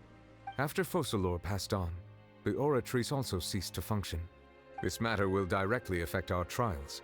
After much careful consideration, I've decided to take over its role in our courts. From now on, I shall hear cases and pass verdicts by myself. Looks like you're still considering stuff from the perspective of the Udex, huh? I mean, he kinda has to. As an elemental dragon, there are indeed many things that I must do. But this power and this duty, in a manner of speaking, you could say that both were granted to me. As such, before I attend to my other responsibilities, I must first and foremost continue to serve Fontaine as its highest judge. The duty of the Hydro Sovereign and the duty of the Eudex shall coexist within my person. Additionally, the Hydro Archon's departure has brought about another problem, which is that the Opera House shall no longer produce indemnitium. Oh, shit. Right. That's true. That power was derived from the people's faith in the Hydro Archon, wasn't it? Wait, but the various mechs and machines in the city are all still okay. Where are they getting their energy from? As I am now, I have full command over New Musia, and it can serve as a complete substitute. Another reason why I cannot quite leave Fontaine immediately. Wow. This ancient dragon's authority stuff is really quite useful, huh? Ask away. I will tell you the truth as I know it. Speaking of authority, about Fontaine's Gnosis. Oh, that's right! They say you've given it to the knave as a diplomatic gift or something! Leaving aside their intentionality, the two Fatui Harbingers have indeed done much for us during this crisis. Their sole remaining goal in Fontaine, at least at this point, would seem to be the Gnosis. The Oratrice has ceased to function. The Hydro Archon's divine throne is now no more, and I do not need the Gnosis's power. As such, it has lost all meaning for Fontaine. If the Fatui have impure designs, then we might as well accede to their request now, and avoid unnecessary conflict. So basically, cross that bridge when we get there. Got it. What complicated considerations! Paimon thought you were just giving it to them out of gratitude to the knave and as an apology to Child. Ask away. I will tell you the truth as I know it. Well, now that things have calmed down here for the most part, well, I think it's time I ask about Natlan. You will soon be heading to Natlan, I presume? Yeah. I'm afraid that I have little talent as a travel guide, so all I can do is tell you what I know about that land. That's all I need for now. As far as I'm aware, Natlan can be said to be a nation of dragons. A nation of dragons? A nation of dragons? You mean like you? No, I suspect that I would not find myself welcome there. Oh, wait, why? Unlike ancient dragons such as myself, the dragons of Natlan have undergone long years of development and evolution. Large numbers of them have entered a form of coexistence with humanity. Natlan is also the nation of war. War ravages those lands like an undying flame. There is one other piece of information I got incidentally from my negotiations with the knave that I believe may be useful to you. Oh? What would that be? The Harbinger known as the Captain has thrown his hat into the endless ring of war. Oh, right! Yeah, we did hear yeah, right, we might have heard a little something about that, a while back. The Captain. Sounds like a real tough customer. Seriously, everywhere you look, there's a Fatui Harbinger doing their thing. It would seem like it, yeah. I suggest that you fully prepare yourself before going to Natlan. In the meantime, Fontaine's doors will always be open to you. Alright then. Thanks, Neuvillette. Ask away. I will tell you the truth as I know it. Okay. Actually, I think that's all the questions I have. Hang on a sec. Paimon's still got a question about the Gnosis. What is it? When we spoke to Linny earlier, he mentioned that your attitude towards giving away the Gnosis had clearly changed. We guessed that there might be some reason for it that only you were aware of. Right. No wonder the House of the Hearth is the Fatui's intelligence division. They are certainly sharp. So regarding this specific issue, I was just getting ready to share something with you. What is it? What is it? In truth, I exchanged some further words with that lady named Skirk after sending you two back to the surface. It went something like this. What is it?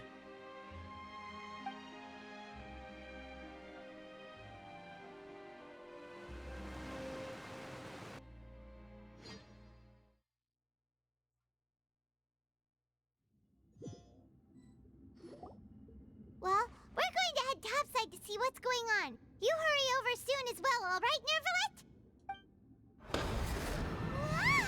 Ah! What next? The all-devouring narwhal isn't here, so I'm no longer getting any interference. I can finally catch the scent of your power, what it's made of. It is the authority of the planet's primordial dragons, but with something very similar to a god's curse mixed in. It's quite a novel blend. I'm sure I've encountered something like this before. What was it again? I do not know what you speak of. Ah, of course. How could I forget? You should have the remains of the third Descender on your person, yes? The third Descender? Hello? Remains? I've never heard of any such thing. Huh. According to your parlance, I believe it may be called a gnosis. Wait, what? Well, that much is true. After Focalor's divinity faded, she handed her gnosis to me. But I fear I have never heard of it described in the manner that you just did. I've been training with my master, the Foul, ever since I was young, and I have never returned to the surface since. So most of the information I possess, I got from him. It is only natural for those who are greater than humanity to possess a different sort of common sense, which is why there are so many problems in our attempts to communicate with humans. Regardless, you should probably get rid of objects of misfortune to prevent any disasters from befalling you. To live in itself is a blessing. But once a person dies, the bonds he once had with this world shall all turn to curses. What do you mean by that? No need to fret. These are just my personal thoughts, and my reason for no longer wishing to return to the surface. This third Descender you refer to, who are they? And when did they die? Master never mentioned them to me. Perhaps it just wasn't that important for me to know. If you're interested, though, I could ask him. I'll be sure to pass the answer on to you next time. Next time? You believe we will meet again? I do. Wait. I have a disciple of my own, don't I? He can be the messenger then. Huh.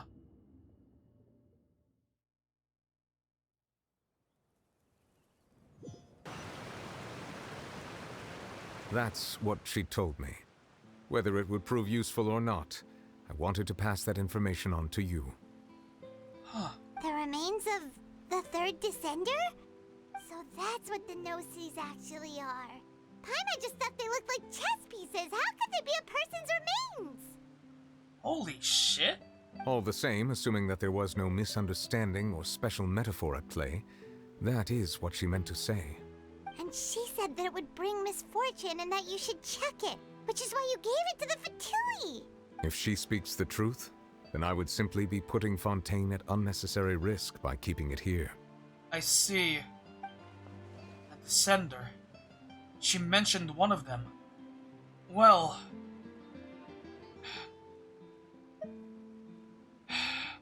Well, as it happens, I'm Tevat's fourth Descender. So for me, this information means two things. One, that the Gnosis are related to the Descenders. And two, that the one who came before me has already died. I had guessed that you might already be familiar with this concept, but I did not expect you to be one of them. That means that the Gnosis, which are exceedingly element compatible and can even enhance elemental abilities, do indeed come from the third Descender. I wonder, does your body also possess similar properties? What? Like being able to use elemental powers without a vision. That does sort of count as special compatibility, right? Oh, wait, No, let's not think about this stuff right now. It just feels creepy. But honestly, no, Paimon, you might be onto something. Comparing the Traveler to the dead third Descender and all? Well, if it's that you're worried about, don't worry. I won't die so easily. That's what you say, but this topic still feels like bad luck. Once Child recovers, let's get some more answers out of him. Or go look for his master and get the answers that way. Well, whichever comes first, I guess. I too believe it unwise to make too many blind guesses when information is lacking. The same is true of being at court. Alright. Whatever the case, it seems like the crisis here in Fontaine's over for now. Yes. All of Focalor's efforts were for this moment as well. But she sacrificed herself in the end as a god, and she suffered through all those years as a human.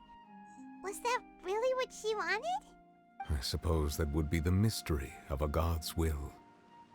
Can you understand the will of the gods? I suspect not. But once in a while, I too would guess that if wishes were like the clouds in the sky, they will one day return to the earth as raindrops. Life flows like water, and rain is the final answer. The water levels may sometimes tilt one way or another, but the rain falls fairly upon all. And what, ultimately, is the difference between the rains that fall upon all of us?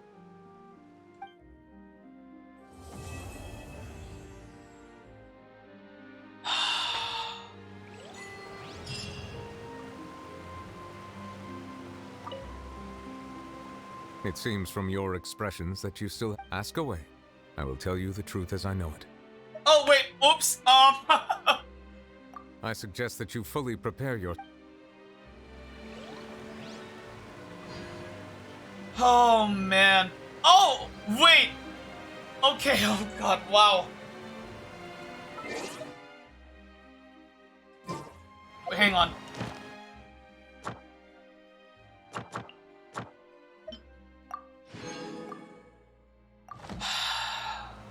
Man!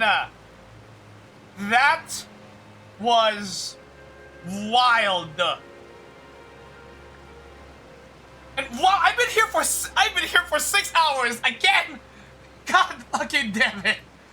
Anyway, man. Okay, hold on a moment. So, given the occasion, so yeah, now that we're done here, this is very much the end of tonight's stream. And while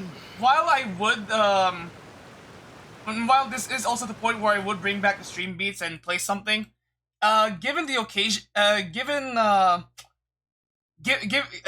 vibe I've been getting from especially earlier on in this whole Archon Quest, I think there's a more appropriate song for me to play as I close this off for tonight.